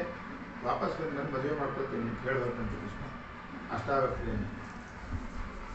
ಇದು ಎರಡು ಕಥೆಯನ್ನು ಹೇಳಿದರು ಬಾದರಾಜರು. ಒಂದು ಬಟ್ಟೆ ಕಥೆ, ಇನ್ನೊಂದು ಗಂಧದ ಕಥೆ. ರಾಜರಂತಾರೆ 16 ಪೂಜೆಯಲ್ಲಿ ಪರಮಾತ್ಮನಿಗೆ ಒಂದೇ ಒಂದು ಪೂಜೆ ಬಿಟ್ಟಿದ್ದು ಆ ಅಗಸರವನು. ಅಂದ್ರೆ ವಸ್ತ್ರ ಕೊಡಲ್ಲ ಅಂತ ಹೇಳಿದವು. ಒಂದು ವಸ್ತ್ರ ಕೊಡಲ್ಲ ಅಂದಿದ್ದಕ್ಕೆ ಅವನನ್ನು ಕೊಂದ. ನೀವು ಅದು ಯಾವ ಧೈರ್ಯದ ಮೇಲೆ 16 ಪೂಜೆಯನ್ನು ಬಿಡ್ತೀರಿ ಅಂತ ಕೇಳ್ತಾರೆ ಬಾದರಾಜರು. 16 ಪೂಜೆಯಲ್ಲಿ ಒಂದೇ ಪೂಜೆ ಮಾಡಿದವಳು ಅಷ್ಟಾವಕ್ರೆ, ಬರೀ ಗಂಧವನ್ನು ಕೊಟ್ಟಿದ್ದು. ಗಂಧವನ್ನು ಕೊಟ್ಟವಳಿಗೆ ದೇಹದಲ್ಲಿರ್ತಕ್ಕಂತಹ 8 ವಿಕಾರಗಳನ್ನು ಪರಿಹಾರ ಮಾಡಿ ಸೌಂದರ್ಯವನ್ನು ಕೊಟ್ಟ ಅಂತಿದ್ರೆ, ಪ್ರತಿನಿತ್ಯ 16 ಪೂಜೆ ಮಾಡಿದ್ರೆ ಇನ್ನೇನು ಕೊಡ್ಲಿಕ್ಕಿಲ್ಲ ದೇವರು ಅಂತ ಅನ್ನೋದನ್ನು ವಿಚಾರ ಮಾಡಿ ಅಂತ ಹೇಳ್ತಾರೆ. ಒಬ್ರು ಯಾರೋ ಬದರಿ ಯಾತ್ರೆಗೆ ಹೋಗಿದ್ರು ಅಂತ ಆಚಾರ್ಯರು. ಸ್ವಾಮಿಗಳ ಜೊತೆಗೆ ಹೋಗಿದ್ರು. ಗಡಿಬಿಡಿಯಲ್ಲಿ ಹೋಗ್ಬೇಕಾಗಿತ್ತು.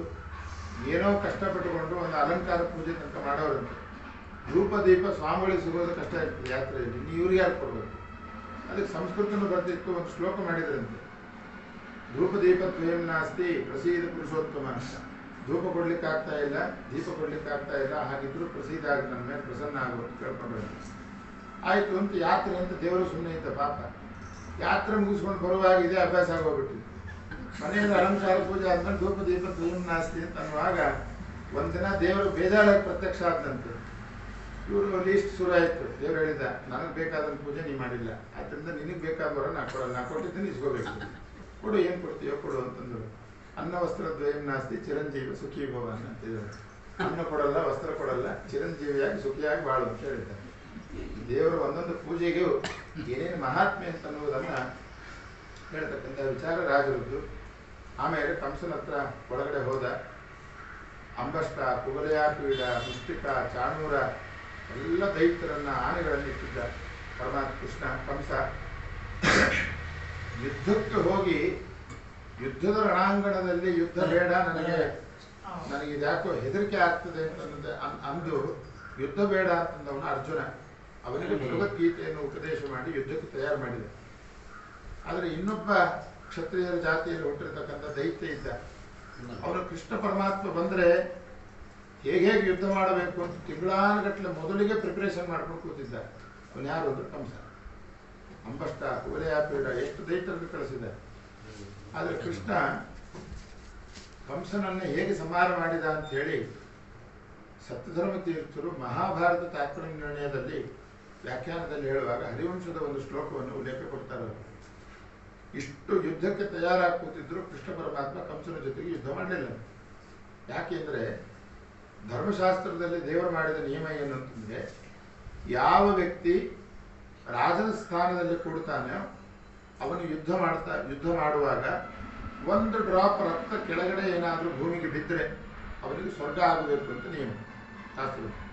ಅದಕ್ಕೆ ಕೃಷ್ಣ ವಿಚಾರ ಮಾಡಿದ, ಇಂಥ ಪರಮದುಷ್ಟನಾದ ಕಂಸನನ್ನ ಯುದ್ಧ ಮಾಡುವಾಗ ಏನಾದರೂ ರಕ್ತ ಹನಿ ಬಿತ್ತು ಅಂತಂದರೆ ಇವನಿಗೆ ಸ್ವರ್ಗ ಕೊಡಬೇಕು. ಸ್ವರ್ಗ ಕೊಡಿಸಿದ್ರೆ ಏನಾಗ್ತದೆ, ಅಲ್ಲೊಂದು ಸಿದ್ದರಾಮಯ್ಯ ಸರ್ಕಾರ ಶುರು ಆಗ್ತದೆ ಸ್ವರ್ಗದಲ್ಲಿ. ಬೇಡವೇ ಬೇಡ ಅಂತ ಹೇಳಿ ಸೀದಾ ರಣಾಂಗಣದಿಂದ ತೊಡೆಗಾರಿದ ಕತ್ತನ್ನು ಹಿಸುಕಿ ಉಸಿರುಗಟ್ಟಿಸಿಕೊಂಡನು. ಅಸಂಗ್ರಾಮ ಹತಕ್ಕಂಸಃ, ಯುದ್ಧ ಮಾಡದೇನೆ ಕಂಠಗ್ರಾಹ ನಿರಸ್ತಾಸು ಸ್ವರ್ಗ ಮಾರ್ಗ ನಿರಾಕೃತ. ಕುತ್ತಿಗೆ ಹಿಸುಕಿ ಯಾಕೆ ಸಾಯಿಸಿದ ಕೃಷ್ಣ ಅಂತಂದರೆ ಅವನಿಗೆ ಸ್ವರ್ಗ ಸಿಗಬಾರದು ಅಂತ ಅನ್ನೋದೇ ಪರಮ ಉದ್ದೇಶ. ಆದರೆ ಅರ್ಜುನ ದೇವತೆ, ಅವನು ಮನೋಭಿಮಾನಿ ದೇವತೆ. ಅವನು ಯುದ್ಧ ಮಾಡದೆ ಸತ್ತಿದ್ರೆ ಅವನಿಗೆ ಸ್ವರ್ಗ ಸಿಗ್ತಿದ್ದಿಲ್ಲ. ಆದ್ದರಿಂದ ಕೃಷ್ಣ ಪರಮಾತ್ಮ ಅವನಿಗೆ ಭಗವದ್ಗೀತೆಯನ್ನು ಉಪದೇಶ ಮಾಡಿ ಯುದ್ಧ ಮಾಡಿಸಿ ರಕ್ತಪಾತ ಆಗಿಸಿ ಅದರಿಂದ ಸ್ವರ್ಗವನ್ನು ಕೊಡಿಸಿದ ಪರಮಾತ್ಮ ಅಂತ. ಆದ್ದರಿಂದ ಸ್ವೇ ಸ್ವೇ ಕರ್ಮಣ್ಯಭಿರತಃ ಸಂಸಿದ್ಧಿ ಲಭತೆ ಬಲ.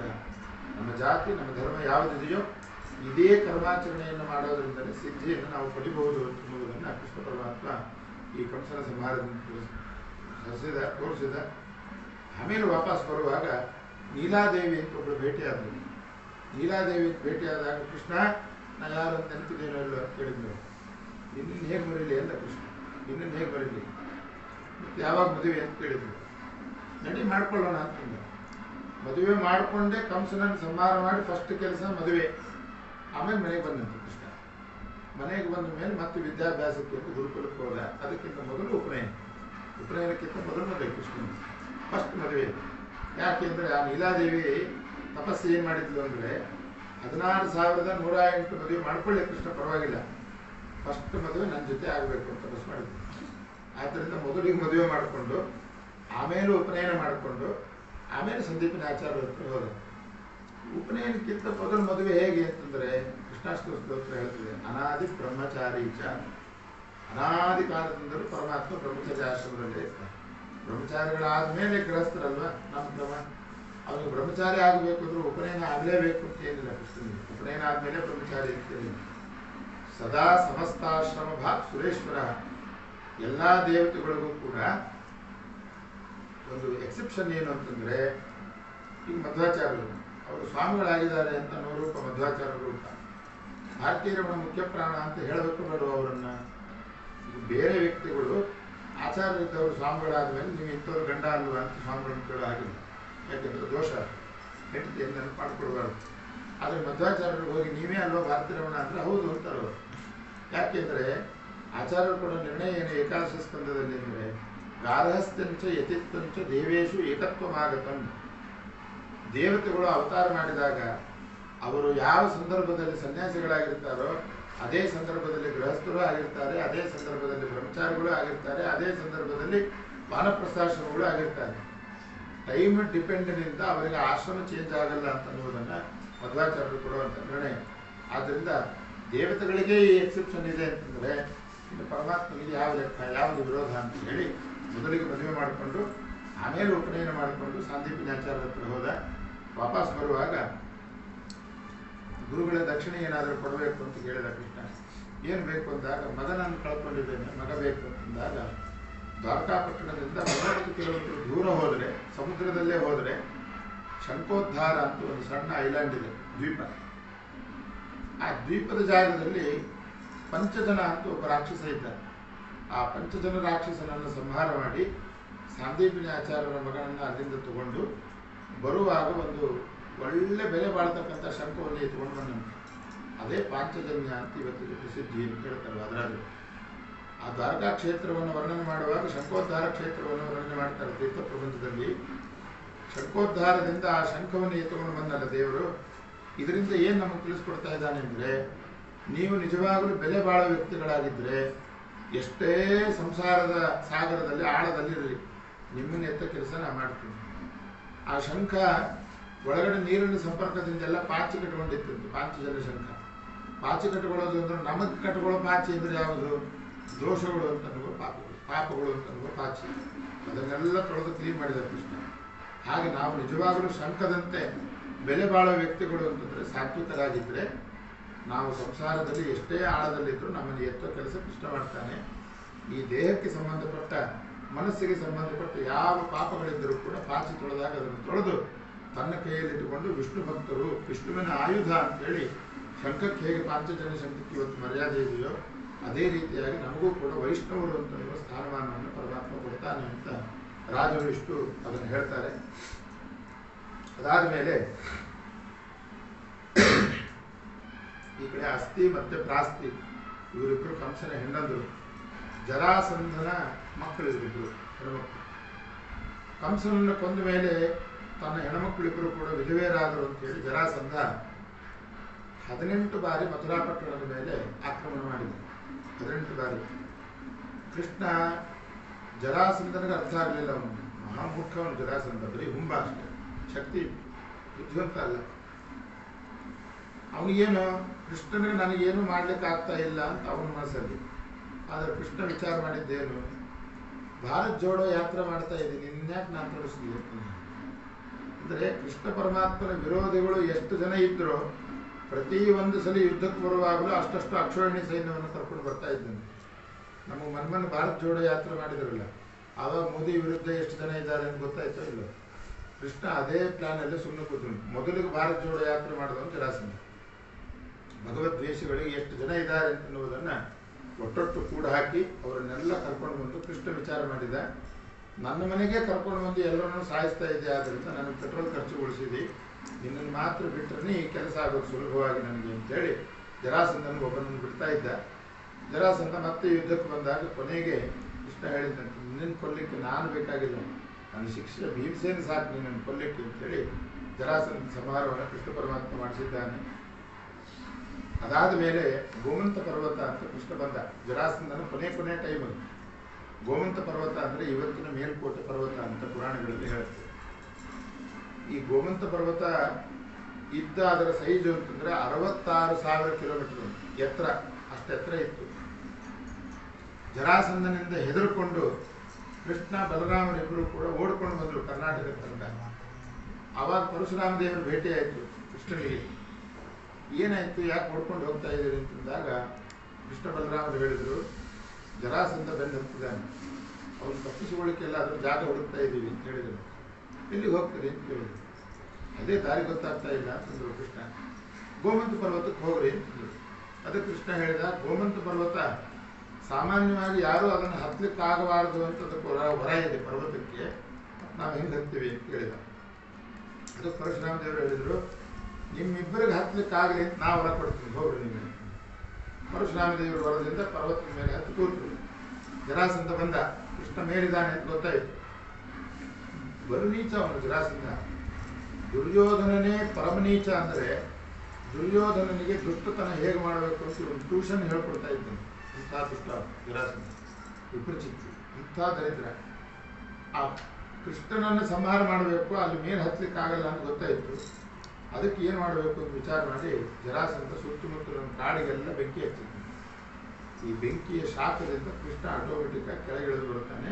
ಆಮೇಲೆ ಯುದ್ಧ ಮಾಡೋಣ, ಕೃಷ್ಣ ನಿನ್ನನ್ನು ಮೀರಿಸಿದ ವಿಚಾರ ನಾನು ಮಾಡ್ತೀನಿ ಅಂತ ಹೇಳಿ ತನ್ನ ಬಲಗಾಲಿನ ಹೆಬ್ಬಟ್ಟಿನಿಂದ ಆ ಪರ್ವತವನ್ನು ಜೋರಾಗಿ ಒತ್ತಿದರೆ ಇವತ್ತು ಎಷ್ಟಿದೆ ಅಲ್ಲ ಮೇಲ್ಕೋಟೆ ಪರ್ವತ, ಅಷ್ಟು ಕೆಳಗಡೆ ಬಂದು ನಿಂತಂತೆ. 66,000 ಕಿಲೋಮೀಟರ್ ಪರ್ವತ ಕೆಳಗಡೆ ಬಂತು. ಮೇಲಿದ್ದ ಪರ್ವತ ಅಷ್ಟು ಒಳಗೆ ಕೆಳಗೆ ಭೂಮಿಯಲ್ಲಿ ಹೋದಾಗ ಒಳಗಡೆ ಇರ್ತಕ್ಕಂಥ ನೀರೆಲ್ಲ ಮೇಲೆ ಪುಟ್ಟಿತ್ತು. ನೀರು ಮೇಲೆ ಪುಟ್ಟಿದಾಗ ಏನಾಯಿತು, ಸುತ್ತಮುತ್ತಲು ಹತ್ತಿರತಕ್ಕಂಥ ಕಾಡಿಗೆ ಹತ್ತಿದ ಬೆಂಕಿ ಎಲ್ಲ ಶಾಂತ ಆಯಿತು. ಆದ್ದರಿಂದ ಪರಮಾತ್ಮ ತನ್ನಿಂದ ಪ್ರಕೃತಿಗೆ ಹಾಳಾಗಬಾರದು ಅಂತ ತಿಳ್ಕೊಂಡು ಇಷ್ಟು ವ್ಯವಸ್ಥೆ ಮಾಡಿಟ್ಟ. ಆಮೇಲೆ ಜರಾಸಂಧ ಅಲ್ಲಿಂದ ಹೊರಟ, ಕೃಷ್ಣ ಸಿಗಲ್ಲ ಇನ್ನ ಅಂತೇಳಿ. ಅದಾದ ಮೇಲೆ ಗರುಡ ದೇವರು ಬಂದರು. ಇದು ಕೃಷ್ಣಾವತಾರದಲ್ಲಿ 2ನೇ ಬಾರಿಗೆ ಕ್ಷೀರಾಭಿಷೇಕ ಆಗಿತ್ತು. ಗರುಡ ದೇವರು ಕೂಡಿಸಿ ಗೋಮಂತ ಪರ್ವತದ ಮೇಲೆ ಆ ಪರಮಾತ್ಮನಿಗೆ ಕ್ಷೀರಾಭಿಷೇಕ ಮಾಡಿದ ಮೂರ್ತಿಯೇ ಇವತ್ತಿಗೂ ಚಲುವರಾಯ ಸ್ವಾಮಿ ಮೂರ್ತಿ ಅಂತ ಕರೀತಾರೆ. ಸಾಕ್ಷಾತ್ ಕೃಷ್ಣನನ್ನೇ ಅಭಿಷೇಕ ಮಾಡಿರ್ತಕ್ಕಂಥ ಜಾಗ. ಬರುವಾಗ ಕೃಷ್ಣನ ಈ ಸಾಹಸವನ್ನು ನೋಡಿ ಗರುಡ ದೇವರು ಖುಷಿಯಾಗಿ ಸಾಕ್ಷಾತ್ ನಾರಾಯಣ ಹಾಕ್ಕೊಂಡ ಕಿರೀಟವನ್ನೇ ಭೂಲೋಕಕ್ಕೆ ತಗೊಂಡು ಬಂದಿದ್ದರು. ಇದು ಕೃಷ್ಣನ ಮೇಲೆ ಹಾಕಬೇಕು ಅಂತಂದರೆ ನಾರಾಯಣ ಬೇರೆ ಅಲ್ಲ, ಕೃಷ್ಣ ಬೇರೆ ಅಲ್ಲ ಅಂತ ತಿಳಿಸೋದಕ್ಕೋಸ್ಕರವೇ ವೈಕುಂಠದ ಕಿರೀಟವನ್ನು ತಗೊಂಡು ಬಂದ. ಇವತ್ತಿಗೂ ಭೂಲೋಕದಲ್ಲಿ ದೇವರ ಒಂದು ಸ್ವಂತ ಪ್ರಾಪರ್ಟಿ ಇರುವ ಆಸ್ತಿ ಅಂತಂದರೆ ಅದೇ ವೈರಮುಡಿ ಉತ್ಸವ ಅಂತ ಇವತ್ತಿಗೆ ಮಾಡೋದು.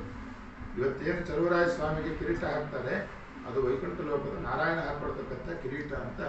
ಇದನ್ನೆಲ್ಲ ಭಾಗವತದ ಈ ಕಥೆಯಲ್ಲಿ ಗೋಮಂತ ಪರ್ವತದ ಕಥೆಯನ್ನು ಹೇಳುವಾಗ ಸತ್ಯಧರ್ಮ ತೀರ್ಥರು ಇಷ್ಟು ಇವತ್ತು ಕರ್ನಾಟಕಕ್ಕೆ ಇರತಕ್ಕಂಥ ವೈಭವ, ಈ ಕರ್ನಾಟಕದ ಆಸ್ತಿ ಅಂತ ನಿಜವಾಗಿಯೂ ನಾರಾಯಣನ ಕಿರೀಟ ಇಟ್ಟುಕೊಂಡಿರ್ತಕ್ಕಂಥ ಪ್ರದೇಶ ಇದು ಅಂತ ಹೇಳ್ತಾರೆ. ಹೀಗೆ ಕೃಷ್ಣ ಪರಮಾತ್ಮ ಅದನ್ನು ಮುಗಿಸಿಕೊಂಡು ಆಮೇಲೆ ಭದ್ರ, ನೀಲ, ಮಿತ್ರವೃಂದ ಅಂತ ಇವರನ್ನೆಲ್ಲ ಮದುವೆ ಮಾಡ್ಕೊಂಡು ಹೋದ. ಜಾಂಬವತಿ ದೇವಿ ಮದುವೆ. ಇದಾದ ಮೇಲೆ ವಿದರ್ಭ ದೇಶ ಅಂತಿತ್ತು. ಇವತ್ತಿಗೂ ನಾಗಪುರದಿಂದ 150 ಕಿಲೋಮೀಟರ್ ದೂರದಲ್ಲಿ ವಿದರ್ಭ ದೇಶ ಅಂತ ತೋರಿಸ್ತಾರೆ ರುಕ್ಮಿಣಿ ಕಥೆ. ಅಲ್ಲಿ ರುಕ್ಮಿ ಅಂತ ಅನ್ನತಕ್ಕಂಥವನು ರುಕ್ಮಿಣಿಯ ಅಣ್ಣ, ಭೀಷ್ಮಕ ರಾಜನ ಮಗಳು ರುಕ್ಮಿಣಿ ದೇವಿ. ಅವಳೊಂದು ಪತ್ರ ಬರೀತಾಳೆ ಕೃಷ್ಣನಿಗೆ. ಕೃಷ್ಣ ನೋಡು, ನಾನು ಹೆಣ್ಮಗಳಾದರೂ ಕೂಡ ಕೆಲವೊಂದು ವಿಚಾರವನ್ನು ಓಪನ್ ಆಗಿ ಬರೀತಾ ಇದ್ದೀನಿ. ಯಾಕೆ ಅಂತಂದರೆ ಈ ಜನ್ಮದಲ್ಲಿ ಮದುವೆ ಆದಂಗೆ ನಾವು ಕಾಣಿಸ್ತಾ ಇಲ್ಲ ಅಷ್ಟೇ ಜನಗಳಿಗೆ. ಆದರೆ ಅನಾದಿ ಕಾಲದಿಂದಲೂ ನೀನೇ ನನ್ನ ಗಂಡ, ನಾನೇ ನಿನ್ನ ಹೆಂಡತಿ. ನಿನ್ನ ಹೆಂಡತಿಯನ್ನು ಬಂದು ಬೇರೆ ಯಾರೋ ಶಿಶುಪಾಲನೆ ಕೊಟ್ಟು ಮದುವೆ ಮಾಡ್ತಾ ಇದ್ದಾರಂತೆ. ಇದು ಒಪ್ಪಿಗೆ ಆದರೂ ನೀನು ಸುಮ್ಮನೆ ಇರು, ಇಲ್ಲಾದರೂ ಬಂದು ಸಂಹಾರ ಮಾಡು ಅಂತ ಹೇಳಿ ಕೃಷ್ಣ ಪರಮಾತ್ಮನಿಗೆ ಒಂದು ಪತ್ರ ಬರುತ್ತೆ. ಆ ಪತ್ರವನ್ನು ವಿದರ್ಭ ದೇಶದಿಂದ ದ್ವಾರಕಾಕ್ಕೆ ಮುಟ್ಟಿಸ್ಬೇಕು. ಯಾವತ್ತಿದು ಮಾರನೇ ದಿನ ಬೆಳಗ್ಗೆ ಧಾರೆ, ಹಿಂದಿನ ದಿನ ಪತ್ರ ಬರೆದಿದ್ದಾಳೆ. ಒಂದೇ ದಿನದಲ್ಲಿ ಮುಟ್ಟಿಸೋರು ಯಾರು ಅಂತ ಕೇಳಿದಾಗ ಅದಕ್ಕೆ ಈ ರುಕ್ಮಿಣಿ ಪತ್ರ ತಗೊಂಡು ಬರೋದು, ಅದನ್ನು ಕೃಷ್ಣನಿಗೆ ಮುಟ್ಟಿಸೋದೇ ದೊಡ್ಡ ಸೇವೆ ಅಂತ ದೇವರದ್ದು.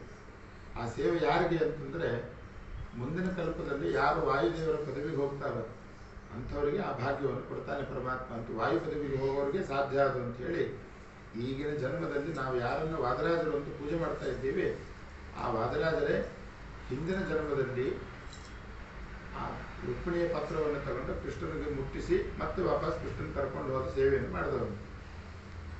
ಅದು ನಮ್ಮವ್ರಿಗೆ ಯಾರಿಗೂ ಕೂಡ ಆ ಬ್ರಾಹ್ಮಣನ ಹೆಸರು ಹೊಳಿಲಿಲ್ಲ. ತೆಲುಗಿನಲ್ಲಿ ಪೋತ ಅಂತ ಒಬ್ಬರಿದ್ದಾನೆ, ಪೋತನ ಭಾಗವತ ಅಂತಲೇ ಪ್ರಸಿದ್ಧಿ ಇದೆ. ಆ ಪೋತ ಅನ್ನೋನು ಹೇಳ್ತಾನೆ, ಅಗ್ನಿಶರ್ಮ ಅಂತನ್ನುವ ಆ ಬ್ರಾಹ್ಮಣನ ಹೆಸರು.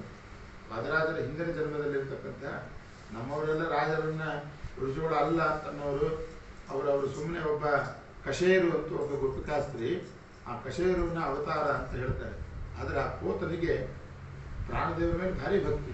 ಆದ್ದರಿಂದ ಅವನ ಬಾಯಲ್ಲಿ ಅವರ ಹೆಸರನ್ನು ನುಡಿಸಿ ಅಗ್ನಿಶರ್ಮ ಅಂತನ್ನುವ ಬ್ರಾಹ್ಮಣನಾಗಿದ್ದು ಅವರ ಪತ್ರವನ್ನು ತಗೊಂಡು, ರುಕ್ಮಿಣಿಯ ಪತ್ರವನ್ನು ತಗೊಂಡು ಕೃಷ್ಣನಿಗೆ ತಲುಪಿಸಿ ಕೃಷ್ಣನನ್ನು ಕರ್ಕೊಂಡು ಬಂದು ಆ ರುಕ್ಮಿ ಮೊದಲಾಗಿರ್ತಕ್ಕಂಥವರನ್ನು ಎಲ್ಲರನ್ನೂ ಕೂಡ ಯುದ್ಧದಲ್ಲಿ ಸೋಲಿಸಿ ಕೃಷ್ಣ ರುಕ್ಮಿಣಿಯನ್ನು ಅಪಾರ ಮಾಡ್ಕೊಂಡು ಹೋದ. ಮದುವೆ ಆಗೋ ತನಕ ಸುಮ್ಮನಿದ್ಲು ರುಕ್ಮಿಣಿ. ಆಗಿನ ಕಾಲದಲ್ಲಿ ಮದುವೆ 4 ರೀತಿ ಇತ್ತು ಅಂತ ಹೇಳ್ತಾರೆ. ಒಂದು ಕಿಡ್ನ್ಯಾಪ್ ಮಾಡಿ ಮದುವೆ ಮಾಡ್ಕೊಳ್ಳೋದು, ಇನ್ನೊಂದು ಯುದ್ಧದಲ್ಲಿ ಗೆದ್ದು ಮದುವೆ ಮಾಡ್ಕೊಳ್ಳೋದು.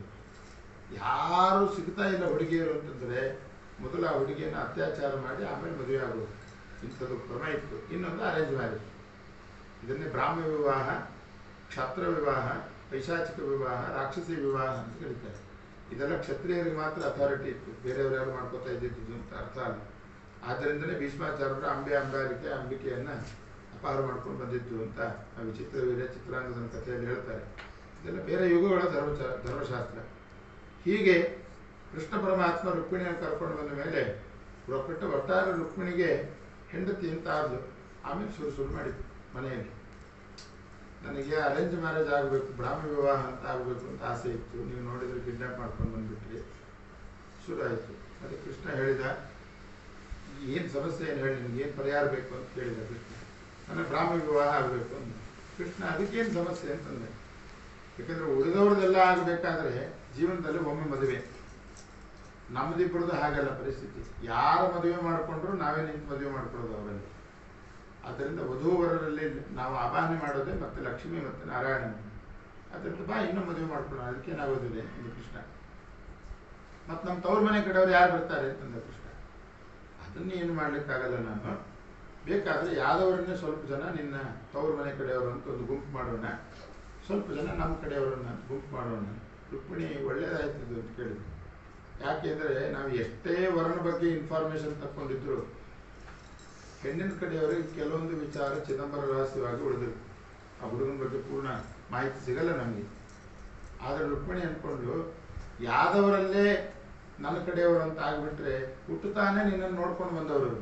ಆದ್ದರಿಂದ ನಿನ್ನ ಬಗ್ಗೆ ಪೂರ್ಣ ಗೊತ್ತಿರೋರೇ ನನ್ನ ಕಡೆಯವರಾಗ್ತಾರೆ, ಒಳ್ಳೇದಾಯ್ತದ್ದು ಅಂತೇಳಿ ಆಯಿತು ಅಂತ ಕೃಷ್ಣನ ಸಲಹೆಗೆ ಒಪ್ಪಿಗೆ ಕೊಟ್ಟು ರುಕ್ಮಿಣಿ ಕಡೆಯವರು ಸ್ವಲ್ಪ ಜನ ಆದರು, ಕೃಷ್ಣನ ಕಡೆಯವರು ಸ್ವಲ್ಪ ಜನ ಆದರು. ಆವಾಗ ರುಕ್ಮಿಣಿ ಕಡೆಯವರೆಲ್ಲ ಮೊದಲಿಗೆ ರಿಕ್ವೈರ್ಮೆಂಟ್ ಶುರು ಮಾಡಿದ್ರು. ನಮ್ಮ ಹುಡುಗಿ ಭಾರಿ ಸೂಕ್ಷ್ಮವಾಗಿ ಬೆಳೆಸಿದ್ದೇವೆ ಅವಳನ್ನು, ಆದ್ದರಿಂದ ಮತ್ತು ಭಾರಿ ಪ್ರೇಮದಿಂದ ಬೆಳೆಸಿದ್ದೀವಿ. ಕೃಷ್ಣ ನಾ ಈಗ ಬರ್ತೇನೆ, ಒಬ್ಬನೇ ಹೋಗ್ತೇನೆ ಅಂತ ಹೇಳಿ ಎಲ್ಲೂ ಬಿಟ್ಟು ಹೋಗೋ ಹಾಗೆ. ಅದಕ್ಕೆ ಕೃಷ್ಣ ವಾಗ್ದಾನ ಮಾಡಿದ, ಎಷ್ಟೇ ಅವತಾರ ಮಾಡಲಿ ಇವಳು ನನ್ನ ಜೊತೆಗೆ ಬರ್ತಾಳೆ, ನೀವೇನು ಹೆದರಬೇಡ್ರಿ ಅಂತ ಹೇಳಿ. ಇವಳನ್ನು ಬಿಟ್ಟು ನಾನು ಒಬ್ಬನೇ ಹೋಗೋದು ಇಲ್ಲ ಅಂತಂದ ಕೃಷ್ಣ. ಆಮೇಲೆ ಯಾದವರೆಲ್ಲ ಹೇಳಿದರು ಕೃಷ್ಣನಿಗೆ, ಎಲ್ಲಿ ತನಕ ನಮ್ಮ ಹುಡುಗಿನ ಪ್ರೀತಿ ಮಾಡಬೇಕು ಅಂದರೆ ನೀನು ಹಾಕೊಳ್ಳೋ ಬಂಗಾರದ ಸಾಮಾನುಗಳು ಕೂಡ ನಮ್ಮ ಹುಡುಗಿದೇ ಒಂದು ರೂಪ ಆಗಿರಬೇಕು ಅಂತ ಹೇಳಿ. ಆಯಿತು ಅಂದ. ಅದಕ್ಕೆ ದೇವರು ಹಾಕೊಳ್ಳೋದು ರಮಾ ಗೋಲ್ಡು, ನಾವು ಹಾಕೊಳ್ಳೋದು ಉಮಾ ಗೋಲ್ಡು. ಅದು ಲಕ್ಷ್ಮೀದೇವಿ ಆಭರಣದ ರೂಪದಲ್ಲಿ ಪರಮಾತ್ಮನ ದೇಹದಲ್ಲಿರೋದು. ಅಂದರೆ ಆ ದೇವರ ದೇಹದ ಸಂಪರ್ಕ ಮಾಡುವ ಸೌಭಾಗ್ಯ ಲಕ್ಷ್ಮಿಗೆ ಬಿಟ್ಟರೆ ಬೇರೆ ಯಾರಿಗೂ ಇಲ್ಲ. ಮಧ್ವಾಚಾರ್ಯರು ಈ ಸಂದರ್ಭದಲ್ಲಿ ನಿರ್ಣಯ ಕೊಡ್ತಾರೆ, ಯಾರ್ಯಾರು ದೇವರನ್ನು ಹೇಗೆ ಉಪಾಸನೆ ಮಾಡಬೇಕು ಅಂತ ಹೇಳ್ತಾರೆ. ಲಕ್ಷ್ಮೀದೇವಿ ದೇವರು ಸಾಕ್ಷಾತ್ ನನ್ನ ಗಂಡ, ಅಂದರೆ ಅವನ ದೇಹದ ಸಂಪರ್ಕ ನನ್ನ ದೇಹಕ್ಕಾಗಲಿ ಅಂತ ಅವಳು ಉಪಾಸನೆ ಮಾಡಬೇಕು, ಗಂಡ ಅಂತ. ಬ್ರಹ್ಮದೇವರು ಮತ್ತು ವಾಯುದೇವರು ಸಾಕ್ಷಾತ್ ನಮ್ಮಪ್ಪ ನಾರಾಯಣ ಅಂತ ಉಪಾಸನೆ ಮಾಡಬೇಕಂತ ಪರಮಾತ್ಮನನ್ನು. ಉಳಿದೆಲ್ಲ ದೇವತೆಗಳು, ರುದ್ರಾದಿ ದೇವತೆಗಳು ಪರಮಾತ್ಮ ಅಂದರೆ ನಮ್ಮ ಅಜ್ಜಯ್ಯ ಇದ್ದ ಹಾಗೆ ಅಂತೇಳಿ ಪರಮಾತ್ಮನನ್ನು ಉಪಾಸನೆ ಮಾಡಬೇಕು. ಗತಿತ್ವೇದ ಶ್ರೇಯೋಪಾಸ್ಯ ಬ್ರಹ್ಮಣಾಮೇಪಿತೇತಿ ಚ ಪಿತಾಮಹತೆಯ ಅನ್ಯೇಷಾಂ ಸಮುಪಾಸ್ಯೋ ಹರಿಸ್ಮೃತ ಜನಾರ್ದನ ಅಂತ. ಪರಮಾತ್ಮನನ್ನು ಅಜ್ಜ, ಅಪ್ಪ, ಗಂಡ ಅಂತ 3 ವಿಧವಾದ ಜೀವರಾಶಿಗಳು ಉಪಾಸನೆ ಮಾಡಬೇಕು ಅಂತ ಹೇಳಿದರು. ಇನ್ನು ಮನುಷ್ಯರೆಲ್ಲ ಸಚ್ಚಿದಾನಂದ ಆತ್ಮೇತಿ ಮಾನುಷಯಿಸ್ತು ಸುರೇಶ್ವರಿ ಅಂತ ಸತ್ಯ ಚಿತ್ ಆನಂದ ಆತ್ಮ ಅಂತ ದೇವರನ್ನು ಉಪಾಸನೆ ಮಾಡಬೇಕು. ಅಷ್ಟಾದ ಮೇಲೆ ಇವರು ಹೇಳಿದ್ರಂತೆ ರುಕ್ಮಿಣಿ ಕಡೆಯವರು, ನಮ್ಮ ಹುಡುಗಿಯನ್ನು ತುಂಬ ಸೂಕ್ಷ್ಮವಾಗಿ ಬೆಳೆಸಿದ್ದೀವಿ, ಜಾಸ್ತಿ ಎಲ್ಲ ಕೆಲಸ ಹೇಳೋ ಹಾಗಿಲ್ಲ ಅಂತ ಹೇಳಿದ್ರು. ಆವಾಗ ಕೃಷ್ಣನ ಕಡೆಯವರು ಮಾತಾಡಿದಂತೆ, ಏನು ಕೆಲಸ ಮಾಡೋದು ಬೇಡ ನಿಮ್ಮ ಹುಡುಗಿ, ನಮ್ಮ ಹುಡುಗಂದು ಬ್ರಹ್ಮಾಂಡ ಅನ್ನೋ ಒಂದು ಸಣ್ಣ 14 ಫ್ಲೋರ್ನ ಅಪಾರ್ಟ್ಮೆಂಟ್ ಇದೆ, ದಿನ ಇದನ್ನು ಕಸ ಗುಡಿಸ್ಕೊಂಡು ಒರೆಸ್ಕೊಂಡಿದ್ರು ಸಾಕು, ಇನ್ನೇನು ಮಾಡೋದು ಬೇಡ, ಇಡೀ ಬ್ರಹ್ಮಾಂಡ ಪಾತ್ರೆ ತೊಳ್ಕೊಂಡಿದ್ರು ಸಾಕು, ಬೇಕಾದ್ರೆ ಅದು ಅವಳು ಆಪ್ಷನೇಬಲ್ ಅಂತ ಹೇಳಿದ್ರಂತೆ ಪಾತ್ರೆ ತೊಳೋದು. ಅದಕ್ಕೆ ರುಕ್ಮಿಣಿ ಆಗಲಿ ಅಂತ ಹೇಳಿದ್ರಂತೆ. ಅವತ್ತು ಕೊಟ್ಟ ಮಾತಿಗೆ ಇವತ್ತಿನ ತನಕ ಏನು ಧನ್ಯಳವ ಲಕ್ಷ್ಮಿ ಎಂಥ ಮಾನ್ಯಳವ, ಕೋಟಿ ಕೋಟಿ ಭೃತ್ಯರಲ್ಲೂ ಹಾಟಕಾಂಬರನ ಸೇವೆ ತಾನೇ ಮಾಡುತ್ತೆ ಹೇಳು ಅಂತ ಹೇಳ್ತಾರೆ. ಕೋಟಿ ಕೋಟಿ ಜನ ಲಕ್ಷ್ಮೀದೇವಿ ಸೇವಕರಿದ್ದರೂ ಕೂಡ ನನ್ನ ಗಂಡನ ಕೆಲಸ ಯಾರ ಕಡೆ ಮಾಡಿಸಲ್ಲ ಅಂತೇಳಿ ಅಪಿಕಿಂಕರಿ ದಶಸತಿ ಮಹಿತ ಶ್ರೀಯಮತ್ರ ವರ್ಣಯತಿ ವೇಶ್ಮನಿಕ ಅಂತ. ಗೃಹ ಕರ್ಮ ಎತ್ರ ಕುರಿತೆ ಸುತ್ತರ, ಪಾತ್ರೆ ತೊಳೆಯೋದು, ಕಸ ಗುಡಿಸೋದು, ಒರೆಸೋದು, ಇದನ್ನೆಲ್ಲ ಪರಮಾತ್ಮನ ಸೇವೆಯನ್ನು ತಾನೇ ಮಾಡ್ತಾಳಂತ ಲಕ್ಷ್ಮೀದೇವಿ. ಅಷ್ಟಲ್ಲದೆ ಪಾತ್ರ ರೂಪದಲ್ಲೇ ನಿಂತು ಹರಿಯ ಸೇವೆ ಮಾಡುತ್ತೇಳು.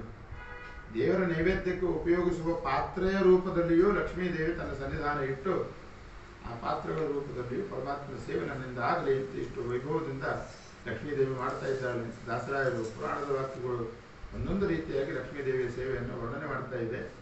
ಹೀಗೆ ಇವತ್ತಿಗೂ ಕೂಡ ದ್ವಾರಕಾದಿಂದ ಸೋಮನಾಥ ತನಕ ರೋಡಲ್ಲಿ ಹೋಗುವಾಗ ಒಂದು ಊರು ಸಿಗ್ತದೆ, ಮೂಲಮಾಧವ ಅಂತ ಊರು. ಆ ಮೂಲಮಾಧವ ಅಂತನ್ನುವ ಜಾಗದಲ್ಲಿ ರುಕ್ಮಿಣಿ ಮತ್ತು ಕೃಷ್ಣ ಪರಮಾತ್ಮನ ಕಲ್ಯಾಣ ಆಗಿರತಕ್ಕಂತಹ ಜಾಗ.